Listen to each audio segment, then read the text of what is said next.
I don't really understand how it works, Amanda said. She sat cross-legged beside Cade, her eyes distant, voice low so as not to wake the others behind them.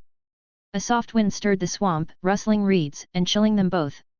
I just think about using restoration touch, and it happens. Cade studied her, then nodded. So it's instinctual. Like flipping a switch. More like nudging one, she said. It's hard to explain. He leaned forward, arms resting on his knees. Did anything else get uploaded into your brain when you picked your class? Amanda shook her head. No, it was just the basics. I knew I needed to touch someone for it to work. It won't activate on someone who isn't injured. And the worse the wound, the more mana it costs. That's it. Seems like the system gave you training wheels but no user manual, Cade muttered. She huffed a laugh. Pretty much. There was a pause, long enough that the distant croak of a frog felt intrusive. Then Cade tilted his head slightly. Would you mind humoring me with an experiment? Amanda raised a brow. What kind of experiment? You haven't had a chance to heal anyone outside of combat. And we didn't take that many hits yesterday, everyone was careful. Too careful, maybe. Her expression tensed. Cade. He was already standing. Amanda watched, her suspicion sharpening, as Cade walked over to the remains of the fire. He crouched, careful not to disturb the coals, and picked up a half-burnt stick. The tip still glowed with a soft, angry red. The other end was untouched. Cade, what are you? I'm not asking you to hurt yourself, he said calmly, returning to her. That'd be ridiculous. Then, before she could stop him, he pressed the ember end of the stick against the underside of his left forearm. Just for a second. A hiss of pain escaped his teeth as the heat bit deep across his skin. He yanked the stick away and winced, exhaling through his nose. Amanda snatched the stick from his hand, glaring. Are you insane? It's fine, he said, shaking out his arm. I didn't hold it long. Besides, I used to accidentally burn myself all the time cooking for my sisters. This is nothing. Nothing, she said, staring at the faintly blistering welt. He opened his status screen. Health points, HP 75/80. My HP only went down by 5 points. That's basically a paper cut. You're definitely insane, she repeated. Cade chuckled and offered her his arm, palm up. Now you can try healing me. And this time, focus on the feeling. What's happening inside you? We need data and this is a safe way to gather it. Amanda looked like she wanted to argue further, but instead she sighed, brushing her hair behind her ear. Fine. She placed her hand lightly over the burn. A soft green glow bloomed from her palm, faint and warm, like sunlight filtered through leaves on an early spring morning. Cade felt the heat first, not the pain of the burn, but a new warmth that spread outward from her touch. Then the tingling started. Tiny pinpricks dancing across his skin. A second later, the glow faded. Amanda let go and he watched, transfixed, as the damaged tissue repaired itself, fresh skin knitting over the burn in real time. Cade checked his health again. Health points, HP 79/80. The burn was gone. Maybe a faint redness still lingered, but it was hard to tell in the moonlight. Hey, Cade said. Healed. But I'm still missing a point. Amanda shrugged, eyes on her hands. Maybe small wounds don't register completely? Or maybe healing has a success rate or threshold? Or maybe the system's stingy? She didn't smile at his bad attempt at a joke. Her face was distant again, unreadable in the dim light. What did it feel like? Cade asked. Walk me through it. Amanda was quiet for a long moment before speaking. It's like something inside me rushes toward my hand. A pressure, maybe? Then it flows out. I don't control it exactly, I just guide it, I guess. Like turning on a faucet. So you activate the skill, mana rushes to the target, and the effect takes over. Cade nodded slowly. It's probably your mana moving through some sort of channel in your body. Your class must have formed a kind of conduit for the mana to flow. Maybe. He leaned in slightly. Do you think you could direct it differently? Heal without touching? Or maybe enhance it? Amanda's jaw tightened. Cade. He stopped. I know you're trying to help, she said. Really? But this is a lot. Between the monsters, the survival, everything this? You burning yourself just so I can heal your wound? It's too much. Cade's mouth opened, then closed. He nodded once, slowly. Amanda stood and dusted herself off. I'm going to lie down. I need whatever rest I can get. And just like that, she slipped back around and into the dome. Cade sat alone, the moonlight colder now. He hadn't meant to push her, but he had. Maybe encouraging her to get stronger right after she opened up about her family wasn't just tone deaf, it was callous. He was trying to help. To make sense of the system. But maybe she didn't need someone theorizing and analyzing. Maybe she just needed someone to listen. He exhaled and leaned back on his hands, staring up through the wall's opening. He felt like an ass. Eventually, when the fire was little more than glowing dust, he stood and returned to the dome. Sage was already awake, seated cross-legged by the wall, his eyes half-lidded like he'd been meditating. He looked up as Cade entered the dome and they exchanged a nod. Cade lay down, the ground hard beneath him. He shut his eyes, but sleep did not come easily this time. Cade woke to the sound of distant voices, muffled by the earthen dome walls. For a moment, he didn't move. He stared up at the curved ceiling above him, trying to gather his thoughts. The fire was long dead. The light outside had shifted brighter, warmer. Morning. His body ached. His back especially. Sleeping on the packed dirt had left him stiff, his limbs reluctant to move. He groaned as he rolled onto his side and sat up. The dome was empty. He heard quiet conversation just beyond the wall, but he couldn't make out the words. Cade stretched his arms overhead with a satisfying pop, then winced as his shoulders flared with soreness. Not quite enough for damage, but more than enough to make him miss the warmth of a mattress. He rubbed the sleep from his face and shuffled to his feet. Outside, the others stood in a loose semicircle near the base of the hill. Sage had his arms folded. Amanda, Nadine, and Professor Sanders were clustered nearby, speaking in low tones. Their conversation stilled the moment Cade stepped into view. He hesitated for half a second before walking over. Nadine spotted him first and flashed a quick smile. "Mornin', Sleeping Beauty. We were about 5 minutes away from drawing a unibrow on you." Cade managed a weak grin. "Appreciate the restraint." He looked around, taking in the group. Something about the atmosphere felt shifted. Not openly hostile, not even cold, just a little too quiet. Too careful. Amanda gave him a polite nod but didn't meet his eyes. Maybe it was nothing. Maybe it was all in his head. "Any idea what the plan is today?" he asked. "I saw an island," he continued, "back when we were falling towards the wetlands. It looked like it was near the center of this quadrant. If anyone else landed nearby, they might head for it." Sage snorted softly. "Of course you saw it. Everyone saw it. That's where we're headed." Cade bit his tongue. He almost shot something back, something about tone and teamwork, but thought better of it.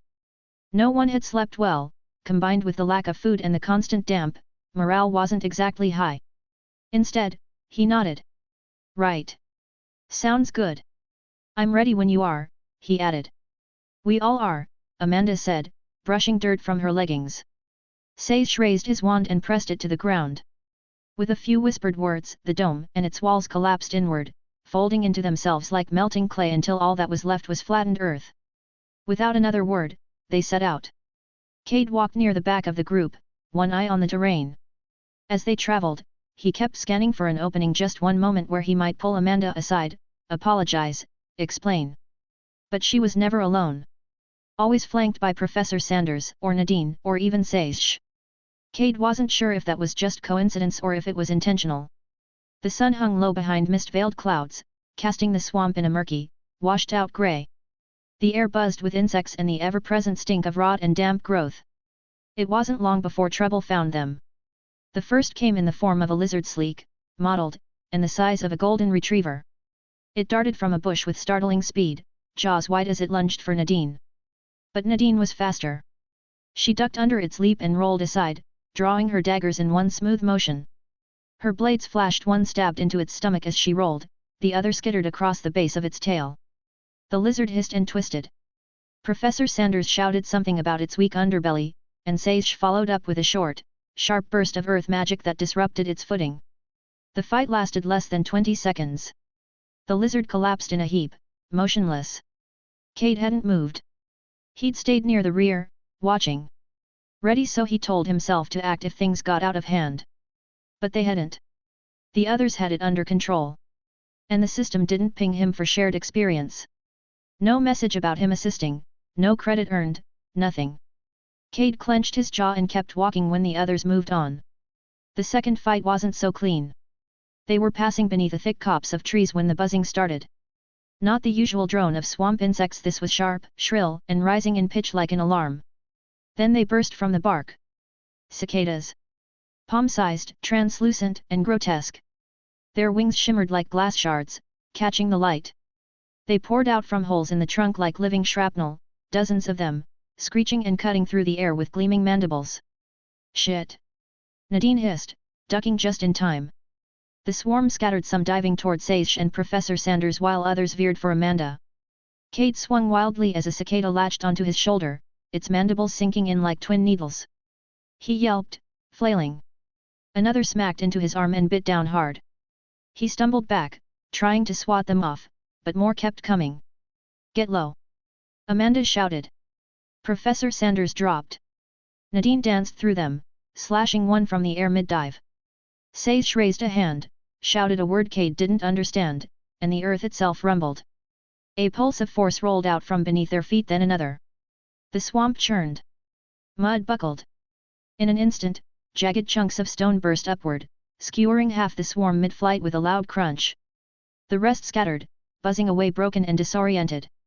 Then the system chimed in Cade's mind. You have assisted in defeating glass-winged marsh cicada swarm level 3. Shared experience awarded based on contribution.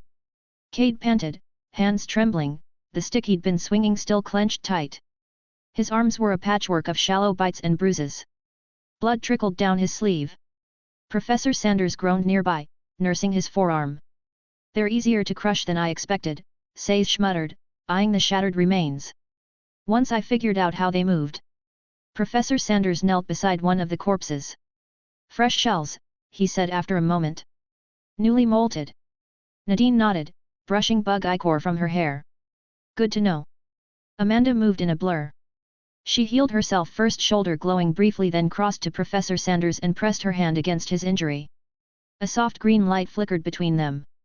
When she looked up, her gaze found Cade. She flinched. Why, you okay? She asked. Cade looked down. His shirt was torn in places, sleeves soaked in blood and bug fluid. His arms and legs stung where the mandibles had bitten deep. He brought up his health screen. Health points, HP 35/80. That low? He hadn't felt like it should be that low, not really. The bites throbbed, and he was sore all over, but he wasn't dizzy or seeing spots. Still, the number made something in his stomach tighten. I've had worse, he said, trying to sound casual. Amanda didn't look convinced. She stepped in close, placed a hand on his chest near the worst bite on his collarbone, and whispered her healing incantation. The glow flared to life again. Warmth spread from her palm. A tingling sensation washed through Cade's chest and shoulders. The pain ebbed slightly. But it only lasted a few seconds. Then Amanda pulled her hand back and winced. That's all I can do for now, she said softly. I'm nearly out of mana. Cade glanced at his screen again. Health points, HP 57/80. Better. Not full. Don't push it, he said quickly. This is fine. More than fine actually, I'm nearly full now. Amanda hesitated. You sure? He nodded. Really? Save the rest in case someone else gets shredded. He was about to say more about last night. About the burn and the way he'd disregarded her emotions for a chance to study magic. But he didn't get the chance. Nadine froze, one hand raised. SHHH. Everyone stilled. She turned her head slowly, eyes narrowing. I hear something. What kind of something? Sage asked. Her voice was low, tense. Something big and close by. Then her eyes widened. Voices. People. They're shouting. And just like that, Nadine bolted into the swamp. She vanished into the underbrush like a ghost, blades tucked close as she darted toward the sound of shouting. Cade didn't hear anything at first. Just the wet squelch of the ground beneath their feet as they tried to follow Nadine's path. As they moved forward he caught it. Screaming. Yelling. Something hard slamming into something metallic. The rest of the group surged forward. Cade ran. He was immediately behind Professor Sanders and Amanda, with Sage pulling ahead of all of them. Nadine had disappeared entirely, already out of sight among the dense trees and hanging moss. The terrain didn't make it easy. Roots snagged his feet. Mud sucked at his sneakers. Every few steps, Cade had to catch himself from falling flat on his face. His breath came fast, shallow. Sweat clung to his brow and the inside of his clothes. And still, the others pulled away from him. Sage moved like the ground itself favored him. Amanda and Professor Sanders had the benefit of stat boosts, clearly. Despite his advanced age, Professor Sanders' stride was longer, more determined, more efficient. They all had something, they had roles. The system helped them, gave them stats Cade didn't have the opportunity to earn. Cade just had his legs and his stubbornness to try and keep up. He checked his stamina mid-sprint.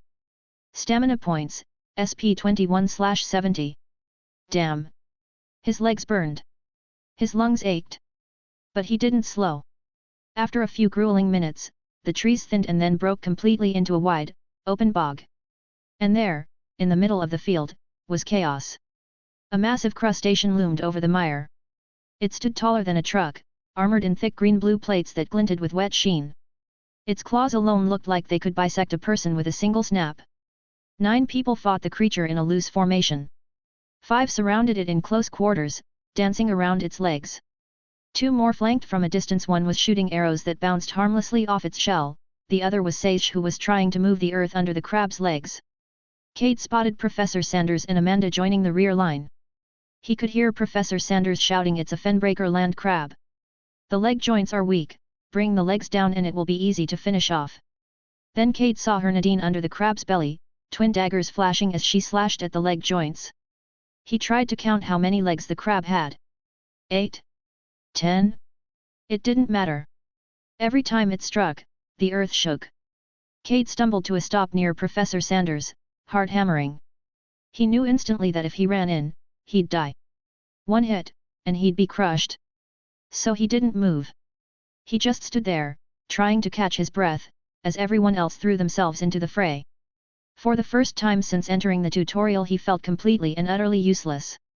The crab moved like a nightmare, its hulking bulk sliding sideways through the bog with unnatural speed. Its massive claws snapped with explosive force, gouging the earth and sending chunks of wet muck flying in every direction. Cade stood frozen on the outskirts of the fight, breath ragged, heart slamming in his chest. The fenbreaker land crab, Professor Sanders had called it. And it was enormous, easily the size of a truck, armored in thick plates of sea green chitin that glistened with swamp water. In the chaos, it took him a moment to realize the people weren't just fighting it. They were working together, coordinating their efforts to take the behemoth down. A giant of a man stood at the front, shield raised high in one arm and a short sword in the other. He was a wall of muscle and discipline, planted like a fortress as the crab's nearest claw swung down with bone-shattering speed. The man didn't dodge. Didn't flinch. Instead, his shield flared a split-second pulse of golden light as the claw hit, and with a crack the massive pincer was repelled, flung backward like it had struck a wall of steel. Cade blinked. The man hadn't budged. He was tanking the crab. Holding its focus. Taking every hit and somehow shrugging it off. How? Cade muttered, awed. To the crab's side, a shirtless man darted between legs with impossible agility, his muscles rippling like coiled steel. No weapons. Just fists. Just his bare fists. Cade watched, dumbstruck, as the man punched the crab's leg joint, his blow landing with a sharp crack that sent vibrations rippling through the chitin. Nearby, a blonde woman with short, roughly chopped hair let out a savage cry as she bounded across the battlefield with a pair of hand axes. She was wild, primal, her movements more beast than human. She sprinted past a flailing claw, leapt onto one of the crab's rear legs, and clung to it with her thighs, hacking at the joint like a woman possessed. A loud shriek echoed across the bog, but it wasn't human. The crab was in pain. Beneath the creature, a fourth melee fighter worked with careful precision, a slender man in flowing blue robes, wielding a long spear with elegant, fluid motions. He darted in and out under the crab's bulk, jabbing up into the crevice where its segmented legs met the body. Targeting the weak joints Professor Sanders had called out. Cade took it all in, overwhelmed by the raw violence and coordination. Every swing, every dodge, every blow it all worked toward a purpose. A strategy. They've done this before, Cade whispered. To his right, Amanda's voice cut through the noise. What level is that thing? My identify just shows question marks. Professor Sanders frowned, flipping open his notebook even as he watched the fight. Same here. Analyze confirms the leg joints are vulnerable, but its level's too high to read.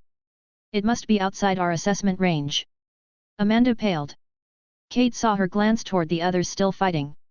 Nadine darted beneath the crab, blades flashing. Sage stood further out, wand in hand, lips moving silently as he concentrated. A sudden gurgling screech tore through the air. Cade's head snapped up. One of the crab's eye stalks had folded backward, twitching violently, an arrow protruding from its base. Cade turned, spotting the archer at the far edge of the bog, a figure cloaked in black, hood up, bow still raised. He lowered it slowly, face unreadable at a distance. That shot, Cade breathed. That had to hit something important. The crab reeled. Its claws jerked up protectively toward its face, instinctively shielding the wounded eye. Then it twisted, its massive body rotating with disturbing speed to face the archer. The blue-robed spearman didn't see it in time. One of the crab's legs smashed into him mid-pivot, sending him flying sideways like a rag doll. He hit the ground hard, sliding several feet before going still. Shit! Cade shouted. Nadine and the shirtless man dodged back as the crab turned, avoiding its massive limbs by inches. But the axe-wielding woman didn't jump off. She held tight, legs wrapped around the crab's limb like a vice. And then... crack! The leg snapped at the joint. Cade staggered back as the crab shrieked in agony. The limb gave way under the weight of its own body. The woman tumbled free with a satisfied grin, landing in a roll. Damn it, Kyle! Dodge! The shield-bearing giant bellowed. Cade's eyes whipped back to the archer Kyle, who stood his ground, bow lowered, watching the crab now barreling toward him. It was fast, too fast. It scuttled sideways, claws wide, covering distance like a freight train. It would flatten Kyle in seconds. Cade's breath caught in his throat. Then, suddenly... crunch! The sound was sickening. The crab lurched. Its momentum halted mid-charge. It shrieked once, high and sharp, and then collapsed, its entire weight slamming into the bog. Legs spasmed and twitched, then fell still. The battlefield froze. For a second, no one moved. Cade blinked rapidly, trying to understand. Did someone kill it? What just happened? Amanda and Professor Sanders looked equally baffled. Then Cade saw him. Sage. He stood near the rear of the group, wand hanging limply in his hand. His face was pale. Sweat poured down his brow, and his entire body trembled. And then, with a gasp, Sage collapsed to his knees. Sage. Cade took a step forward, panic shooting through his limbs. I'm fine. Sage wheezed, voice sharp and hoarse. I'm fine. Cade hesitated, uncertain, until his eyes caught something near the crab's body. He moved, walking in a wide arc around the beast, boots squelching through the muck. And then he saw it jutting from the soft earth beneath the crab's collapsed body was a massive stone spike. Rough, jagged, perfectly placed. It had pierced the crab's underbelly at an angle so precise that its own momentum had driven the impalement home. Cade stared at it in awe. Sage hadn't been idle. He hadn't flung any flashy spells or dramatic waves of stone. He'd waited. He'd prepared. He knew he couldn't use his magic while the others were swarming around the crab, not without risking friendly fire. So he waited, charging his magic, shaping it, setting the trap. And when the crab overcommitted, when its defenses dropped and it scuttled away from their ally, Sage struck. The silence after the fight felt almost deafening. For a few long seconds, no one moved. The only sound was the distant hum of swamp insects returning to their rhythm. Steam rose faintly from the puncture wound in the crab's underside, curling around the jagged spike that pinned it in place. Then Amanda moved. Cade watched her break into a run, mud splashing around her boots as she sprinted toward the melee group. Professor Sanders followed, slower but steady, already calling out to Sage in concern. Cade stayed where he was for half a heartbeat, torn between following and staying still. He glanced toward the crab again, then at the fallen spear wielder, who was still lying motionless in the muck. Shit, Cade muttered under his breath. He knew his limits. If he ran over there, he'd just be one more body in the way. Amanda knew what she was doing, and if anyone could pull that guy back from the brink, it was her. So instead, Cade turned around. Movement caught his eye. A figure in a long, dark cloak striding toward him. The archer. The one who had landed the shot to the crab's eye. Up close, the man looked younger than Cade expected, 19, maybe 20 at most. His hood shadowed sharp features and wary eyes that flicked over Cade without stopping. He carried himself with a quiet confidence, bow still in hand, one arrow half knocked like he didn't quite trust the piece yet. Cade took a step forward, forcing a tired grin. "You must be Kyle," he said, holding out a hand. "I'm Cade." The archer's mouth tightened. He didn't take the hand. Just gave a short, stiff nod and walked past without a word. Cade blinked, his hand still hanging awkwardly in the air. "Cool. Great talk." He let the moment linger for a beat before exhaling through his nose and turning to follow the archer's path toward the others. The cloaked young man moved deceptively quick. He didn't appear to be rushing, but by the time Cade started trudging through the mud, Kyle had already reached the rest of the fighters clustered near the fallen crab. By the time Cade got halfway there, he could hear the muffled sound of cheering. Relief. He couldn't help but smile faintly. If they were cheering, that meant the spear wielder was alive. Amanda had made it in time. Cade slowed his pace, breath steadying as he approached. The adrenaline was fading now, replaced by a deep fatigue and the faint, unsteady relief of survival. Sage was still seated nearby, wand lying beside him in the dirt, his breathing shallow but steady. Professor Sanders crouched at his side, murmuring something low and reassuring. Cade lingered a few paces away, watching the scene unfold, the two groups mingling, voices rising in cautious joy. By the time Cade finally reached the others, the mood had shifted entirely. Relief, joy, even laughter rolled through the gathered survivors. The towering corpse of the Fenbreaker land crab loomed behind them, but the group had pulled away, huddled now in loose clusters. Most were still catching their breath, sharing quick congratulations, retelling their own view of the fight with wide eyes and animated gestures. Cade hovered at the edge of it all, unsure where to insert himself. Nadine was already deep in conversation with the axe-wielding woman, the one who had ridden the crab's leg like a mechanical bull. The two of them were grinning like old war buddies, animatedly miming the creature's leg breaking. Amanda knelt beside the formerly unconscious spear wielder, whispering something Cade couldn't hear as she double-checked his condition. Professor Sanders now stood off to the side, chatting calmly with the giant man Cade had seen take the brunt of the crab's fury. Beside them, Kyle stood in silence, hood still up, arms crossed, eyes flicking between conversations like he didn't quite trust the good mood. Sage remained seated nearby, but now he was upright, leaning against a thick root, exhaustion clear in the slump of his shoulders. The shirtless bruiser, the one who had been punching a crab like it owed him money, hovered beside Sage with unabashed excitement, slapping the mage's back in hearty celebration. Sage winced with every thump but didn't tell the man to stop. Cade watched all of it with a growing sense of distance. No one greeted him. No one even looked in his direction. It wasn't hostile. It wasn't cold. It was just social inertia. Everyone had clicked instantly with someone, some existing connection or shared adrenaline, but Cade was the odd one out. He rubbed the back of his neck, glanced once at Nadine and the axe woman, then at Sage and the punch-happy guy. Amanda, he decided. At least her and the spear wielder were fairly quiet. Cade walked toward her, keeping a respectful distance as she checked over the still-seated spear wielder. His bruises were turning purple already, but he looked stable, breathing easier now that Amanda had done her work. Cade opened his mouth to speak about the crab, about the healing, maybe even an apology for last night. But then the voice cut through the group's chatter. "All right everyone, let's gather together." It was like thunder wrapped in velvet, deep, resonant, and immediately authoritative.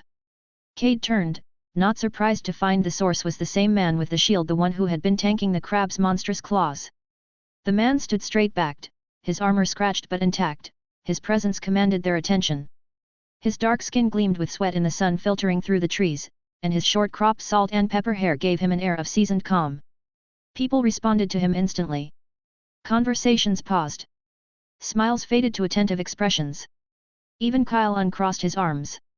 Amanda rose but kept a hand to hold the spear wielder down in his vain attempt to stand. Sage pushed himself to his feet with a grunt but only made it a few steps before sitting back down again near the circle. Once everyone had roughly gathered, the large man continued. "Of all the people I expected to find in a place like this, Vikram here was damn near last on the list, he said, one massive hand clapping gently onto Professor Sanders' shoulder. Cade blinked. Vikram? He double-checked his mental notes until Professor Sanders gave a sheepish wave and said, "That's me. Professor Sanders to the rest of you, of course. But yes, Vikram, in another life." The large man smiled. "I met Vikram a few years ago. I was his physical therapist after his knee replacement." A few raised brows rippled through the group, Cade's included. "This man," the tank continued, turning toward the members of his group now, "was an inspiration to me and my other patients. Recovered faster than anyone I'd worked with. Kept the mood light, helped others stay on track. So listen up, Kyle, Miriam, John, and Kranti, you treat him with more respect than you'd give me." Cade mentally noted each name as they were said. Kyle, the standoffish archer. Miriam, the feral axe-wielding woman. John, the spear fighter Amanda had healed. Kranti, the excited bare-knuckle brawler still hovering near Saish. As the man finished, Professor Sanders nodded appreciatively. "Thank you, Brian. It was a pleasure working with you back then." Brian. So that was the tank's name. Cade filed it away. Professor Sanders cleared his throat and addressed the group. "As Brian mentioned, I'm Vikram. But please, for your own safety, continue calling me Professor Sanders. Only those with tenure may use my first name." That earned a ripple of chuckles. "Now," he continued, tone more formal again, "as Brian and I were just discussing, it seems we're the first groups to run into each other. Unless anyone here has seen others." No one responded. Just heads shaking. "Then we have a decision to make," Professor Sanders said. "Brian and I believe it's in everyone's best interest to combine groups and travel together. Yes, it means more mouths to feed and more people to coordinate. But it also means more fighters.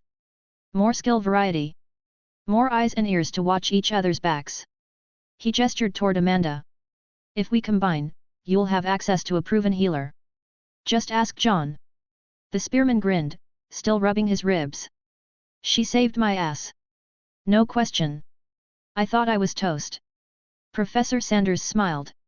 "And Brian's group brings something we sorely lack, a proper front line.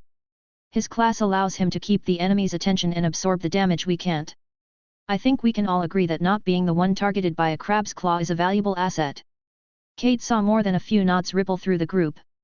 And then Professor Sanders' eyes flicked toward him just briefly. Cade felt it. A hesitation. A stumble. "It'll also help balance out some of our current disadvantages," Professor Sanders said delicately. Cade tried not to let it sting. Professor Sanders adjusted his glasses and glanced around the circle. "Now, I've always believed that cooperation works best when it's chosen, not imposed. We're not running a dictatorship here. Everyone gets a say." Cade caught Saish mutter under his breath, "Not everyone should get a say," but the professor either didn't hear him or refused to acknowledge it. "So," Professor Sanders continued smoothly, "if anyone objects to combining our groups, say so now. If you'd prefer to go your own way, no hard feelings. But if we're doing this, it has to be unanimous. Group harmony matters." The assembled survivors exchanged glances. For a heartbeat, silence hung heavy in the humid air. Then Brian raised his shield-bearing arm. "You already know where I stand. My people and I agree it's smarter together." Amanda was next, hand rising without hesitation. "We've already seen how much difference a coordinated group can make." Nadine smirked and lifted hers. "I like these guys. They hit hard." Saish sighed dramatically but still raised his hand. "Fine. But I'm not babysitting anyone." Laughter rippled through the group, light but genuine. One by one, the rest followed, Miriam, Kranti, Kyle, John, all raising their hands in turn. Finally, Cade. He hesitated just for a moment, his hand hovering halfway up. His gaze drifted across the faces around him, fighters, people who'd fought together, who bled together. And for once, he wasn't sure if he belonged among them. But then Amanda caught his eye, offering a small, weary smile. Cade lifted his hand the rest of the way. "Unanimous," Professor Sanders said, satisfaction softening his features. "Excellent. Then, from this moment forward, we move as one group." Brian nodded. "Sounds good to me. And since it's already past midday, I'd say we've earned a rest. We'll set up camp here for the night, patch our gear, recover mana, and plan our next move tomorrow." That suggestion didn't sit well with everyone. Miriam the blonde with the axes crossed her arms. Her accent was thick, her tone blunt. I disagree with that last bit. Look around, Brian, this is a bloody bog. The ground's half soup. We'll wake up floating. Before Brian could respond, Sage lifted a hand from where he sat slumped near the crab's corpse. Don't worry about it, he said, voice rough but steady. I'll take care of the ground. You'll sleep dry. Probably. Miriam arched a brow, clearly unconvinced, but Brian gave a slow nod. That'll do. Everyone rest, eat, and tend your wounds. We'll regroup at sundown. The circle began to break apart, conversation blooming again in the aftermath of the vote. Kranti threw an arm around Sage's shoulders, laughing loud enough to wake the swamp. Nadine was still chatting animatedly with Miriam, comparing the weight of their weapons. Kyle had moved from the group to a few paces off where he perched on a half-buried log, silently fiddling with his quiver. Cade lingered at the edges as usual, hands in his pockets, watching it all unfold. Watching them. There was movement. Energy. They had a sense of direction he hadn't felt in days. No, in years. He'd spent the last day tripping over roots, missing swings, earning pitying glances. But maybe, with this many people, his lack of a class wouldn't matter so much. Maybe he could still pull his weight somehow. Maybe he wouldn't be the weak link forever. Cade exhaled slowly, a faint smile ghosting across his lips as the sound of laughter carried through the humid air. The camp came together slowly. Not because anyone was dragging their feet, quite the opposite. Everyone was exhausted from the adrenaline wearing off after the fight, but they moved with purpose. The dead crab loomed in the background like a monument to the two groups coming together to work as one. Cade watched the others begin to settle, then quietly turned and slipped into the trees. No one noticed. He didn't have a class. He had no spells to cast or weapons to swing, but he could gather firewood. He could at least do that. The bog wasn't as swampy deeper into the brush. Still humid, still wet, but not ankle-deep in water like the clearing had been. Cade picked his way carefully over roots and stones, eyes scanning the undergrowth for anything dry enough to burn.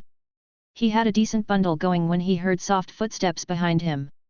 He turned. Kyle stood a few feet away, bow slung across his back and a quiver hung off of his hip. His expression was unreadable, his hood still casting shadows across his face. You always wander off alone? Kyle asked. Cade straightened, adjusting the bundle under his arm. Didn't think anyone would care. You're not exactly hard to notice, Kyle replied. You didn't help during the fight. The words weren't accusing. Not cruel. Just blunt and factual. Cade winced anyway. I couldn't, he said, forcing himself to meet Kyle's eyes. I don't have a core. Kyle's head tilted slightly. No class. No profession. Nothing, Cade continued, because he might as well own it. They were going to find out sometime anyway. Even the system entity didn't know why I was sent here. 1 minute it thought I was supposed to be in a different tutorial, one for people like me where the automatic core formation failed. The next thing I knew it said I'd end up in a different tutorial, one for people with cores. Then it just wished me luck and off I went. Kyle stared at him for a moment longer, then gave a short exhale through his nose. That sucks. Cade blinked. That's it. What do you want me to say? It sounds like it wasn't your fault. Kyle shrugged. Still probably a bad idea to be out here alone, though. You're an easy target if something finds you. I figured I could at least collect firewood, Cade muttered. Try to help. Kyle gave a small nod, stepping past him to inspect a patch of dry bark along a tree's base. Good attitude. Most people would just sit on their hands and cry about their bad luck. They didn't talk much after that. Just worked. Quiet and efficient. Cade tried to keep pace with Kyle, who moved through the trees like a shadow, spotting good wood long before Cade's eyes could pick it out. After a while, Cade's arms were full, his torn-up shirt damp with sweat, and Kyle gave a small jerk of his chin toward camp. Without a word, they headed back together through the fog-dappled trees. By the time Cade and Kyle made it back to the clearing, the camp had transformed. A raised plateau of dry, packed earth now sat where the soggy marsh had been, elevated just enough to keep the waterline at bay. It was wide enough for a fire, space to sit, and even stretch out if you weren't picky. Sage sat slumped on a stone outcrop nearby, his wand lying across his lap. He looked utterly drained, pale, sweaty, dark circles under his eyes. Cade slowed as he took it in, jaw tight. Sage had done that. Alone, probably. And it had to have cost him. Damn, Kyle muttered behind him, clearly impressed despite himself. That earth mage is pretty strong, hey. Cade nodded and they continued walking towards the newly raised plateau.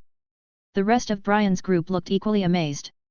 They were already on the dry ground, unpacking what little they had and staring at the raised platform like it was a miracle. Cade dropped his bundle of wood near the center. Sage really went all out again. He's pushing himself too hard, Amanda said from nearby, clearly worried as she watched Sage shrub at his temples. He needs to slow down. He won't, Cade murmured. The wood he and Kyle collected was dry, or at least dry enough. Still, he needed more than just kindling and sticks, something solid to build the fire on. He turned to Brian, who was currently talking to Kranti. Hey, Brian, Cade called out. You think you could help cut a few flat pieces of wood from the thicker branches? We'll need a flat base to start the fire. Brian raised an eyebrow but didn't argue. Sure. With a few practiced swings of his short sword, Brian split some flatter pieces from the driest, most solid sections of their haul. Cade thanked him, then knelt down and began setting up the bow drill using his last shoelace. Professor Sanders appeared beside him, curious. Doing that again? I suppose it did work well last time. Cade nodded. Would you mind using it? I'm, not exactly the fastest at it. Brian gave him a confused look. If you know how to use it, why not do it yourself? Cade forced a casual shrug. Professor Sanders has a better feel for it than I do. I don't want to screw it up and waste the lace. That was only partly true. He just didn't want to spend half an hour fumbling around only to fail to light the fire, not in front of this many people. The professor didn't question it. He crouched down and took the bow drill, placing it properly and working the motion with care. This time, he was ready when the kindling flared. He let go right as the spark caught, jerking his hands back with a small grin. The fire sputtered to life. A collective cheer rose from the group, but it was mostly directed at the fire itself, or maybe Professor Sanders. Brian clapped the professor on the shoulder with a booming, well done, but didn't say a word to Cade. Cade watched his last shoelace curl and blacken in the flame, a bittersweet smile tugging at his lips. Worth it. As the group started gathering around the growing fire, Kranti plopped down next to Cade with a grin, handing him a roughly cleaned piece of crab meat skewered on a broken branch. Hope you're hungry, he said. This thing's more protein than I've eaten in a month. Thanks, Cade said, accepting it gratefully. The two sat in companionable silence as the sky slowly darkened above them, the fire crackling steady between them, the scent of smoke and crab drifting through the clearing. Kranti tore into his roasted crab leg segment like a man who hadn't eaten in days, grinning, cracking shell, and making a mess of it. Cade watched with faint amusement as he picked at his own piece. So, Cade said between chews, you and Sage seem close. You two know each other before all this. Kranti's grin widened. Oh, yeah. Me and Sage go way back. We trained together for a bit before the system, but he stopped coming to the gym a few months after he got into his post-doc. Didn't think I'd see him again, honestly. That's actually kind of awesome, Cade said. I worked with him. Before the tutorial. Same lab. Kranti froze mid-bite, eyebrows raising. Wait, are you Cade Whitehollow? Cade blinked. Yeah. Kranti laughed softly, leaning back. Ha. Okay. That explains a lot. Cade frowned slightly. What does that mean? Kranti shook his head, suddenly evasive. Nothing, man. I just heard the name before. Didn't connect the dots until now.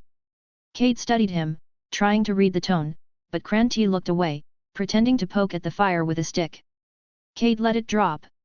So, he said after a pause, forcing the conversation into safer territory, doesn't punching armored crabs hurt? I mean, no offense, but why did you choose to use your bare fists? Kranti chuckled, flexing his knuckles. The skin there was red and rough, but not broken. Hurts like hell. But I'm used to it and the system helps out quite a bit. I used to do bare-knuckle boxing before all this, so choosing my class was a no-brainer. Cade blinked. You're serious? Dead serious. Broke more fingers than I can count, but you learn where to hit and how. He raised a fist and mimed a quick jab, the motion so precise it barely disturbed the air. You don't swing for a show. You put your weight behind it, hit smart, not hard. That's impressive, Cade said honestly. I'd probably shatter my hand just trying to punch one of those legs. Kranti laughed again. Yeah, don't try it. The conversation drifted for a bit small talk, bits about how strange the swamp smelled, how the crab meat was weirdly sweet. Cade felt himself relaxing. Kranti was easy to talk to, easy to like. Then Cade's curiosity slipped in again. So, when you fight, he began carefully, does it feel different when you use a skill? Like, do you feel it drain your stamina or something? Kranti tilted his head. What do you mean? Cade hesitated. You've got stamina, right? We all do. I'm trying to figure out how it actually feels to use it. Like, what happens inside the body when a skill draws from it? Kranti's grin faltered slightly. The mood shifted. Why you asking? Don't you have any skills yet? Cade shrugged. Just trying to understand how different skills work. Kranti was quiet for a beat. Then, more serious than before, he said, look, man. You'll get one that uses stamina eventually. The system wouldn't give you stamina if it wasn't meant to be used. It'll happen when it's supposed to. But I still want to understand how it feels, Cade replied. What's it like when you activate something? Do you feel a pull? Kranti cut him off with a nervous chuckle. You really think too much, man. Cade blinked, caught off guard. Don't get me wrong, Kranti added quickly. I respect that you're trying to learn. I just don't really think about it. I punch and it works. That's enough for me. Right, Cade said, forcing a small nod. Kranti smiled again, but it was thinner now. He stood, brushing dirt from his pants. Gonna check in with Sage, make sure he's not passing out again from pushing himself too hard. Good talk, though. And just like that, he was gone, heading toward the far side of the camp where Sage sat half-slumped. Cade watched him go, his chest tight with frustration. He hadn't meant to ruin it. You did it again, his thoughts whispered. Just like with Amanda. You made it weird. He sighed, staring into the fire as it popped and hissed. Why didn't anyone want to talk about how things worked? Didn't they care? If he had a class, he'd be tearing it apart, figuring out every mechanic, every pattern, every movement of stamina or mana that made the skill work. But everyone else just seemed to use what they were given and didn't question the why or how. He clenched his jaw. Maybe they didn't need to understand. They already had power, but Cade didn't, he only had questions. The fire crackled softly, and he poked at the embers, feeling smaller than ever. By the time the sun began to dip below the canopy, the smell of roasted crab filled the air. Sage had expanded the plateau and shaped 2 shallow domes on top a pair of hardened earthen shelters large enough to comfortably fit 5 people each. They were crude, but they held their shape. A dry place to sleep, elevated just above the muck. The newcomers were awestruck. Kyle and Miriam inspected the shelters from multiple angles, even tapping the hardened walls as if testing for stability. John called it a miracle. Kranti clapped Sage on the shoulder with a proud grin that made the mage wince visibly. Even Brian had murmured something about engineering genius under his breath. Cade kept his distance from the attention, content to let Sage soak it in. He deserved the praise. He looked completely drained, skin pale and glistening with sweat, his hands trembling faintly. The rest of the group sat around the fire that Cade had helped make possible, though no one said as much. It burned steadily now, casting a warm orange light that flickered across tired faces and bent shoulders. Dinner was simple but hearty: roasted crab, carved from the legs of the giant beast and skewered over the fire. Nadine and Miriam had worked together to strip it down earlier, both covered in greenish ichor by the time they were done but laughing like they'd just won a prize at the state fair. Conversation meandered between bites. Someone joked about never eating seafood again. Another asked if crabs in the real world screamed when you cooked them. That turned into a story about a trip to Maine. Then about someone's weird cousin. Then about missing lemon and hot sauce. Cade chewed in silence, sitting near the edge of the firelight. He didn't mind listening, but every story about back home struck him as wrong. Not because they weren't real, but because they didn't matter anymore. They should have been talking about what the system wanted from them. What the tutorial's rules were and how to maximize their tutorial score. About how to improve and how to level. Not about cookouts from the past. He glanced around. Brian was laughing at something Kyle had muttered under his breath. Nadine was halfway into an animated retelling of a botched sparring match between her and Miriam, both of them gesturing with fragments of the crab's legs as if they were rapiers. Amanda looked more relaxed than he'd ever seen her, her face soft in the firelight.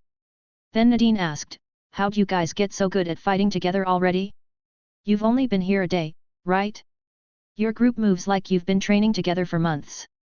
Brian chuckled, setting down his cleaned-off shell. "We actually knew each other before all this. We were regulars at the same gym. All hit the same lunch slot. Sparring, circuits, lifting. It adds up." He glanced at each of his group in turn. The first couple fights were rough. Took a while to figure out how to move in sync, especially with Kyle pulling aggro every 5 seconds. Kyle rolled his eyes but didn't argue. But after a few skirmishes, it clicked. Brian continued. "Not perfect, but we know each other's rhythm. That helps more than you'd think." Nadine nodded thoughtfully. "Makes sense. Our group," she paused for a second and then continued, "we're still figuring it out." That earned a few small laughs, even from Sage. Time passed slowly. The group shifted from storytelling to fatigue, the fire crackling steadily as the swamp's chorus resumed beyond the safe circle of light. Darkness had fully claimed the bog, thick and heavy, draped in distant croaks and chirping wings. As the conversation faded naturally, Sage stood up with a grunt. "Same as last night," he said. 3 watches. This time we have enough people for 2 per shift so no one is alone." "I'll take first," Nadine and Miriam said at the exact same moment.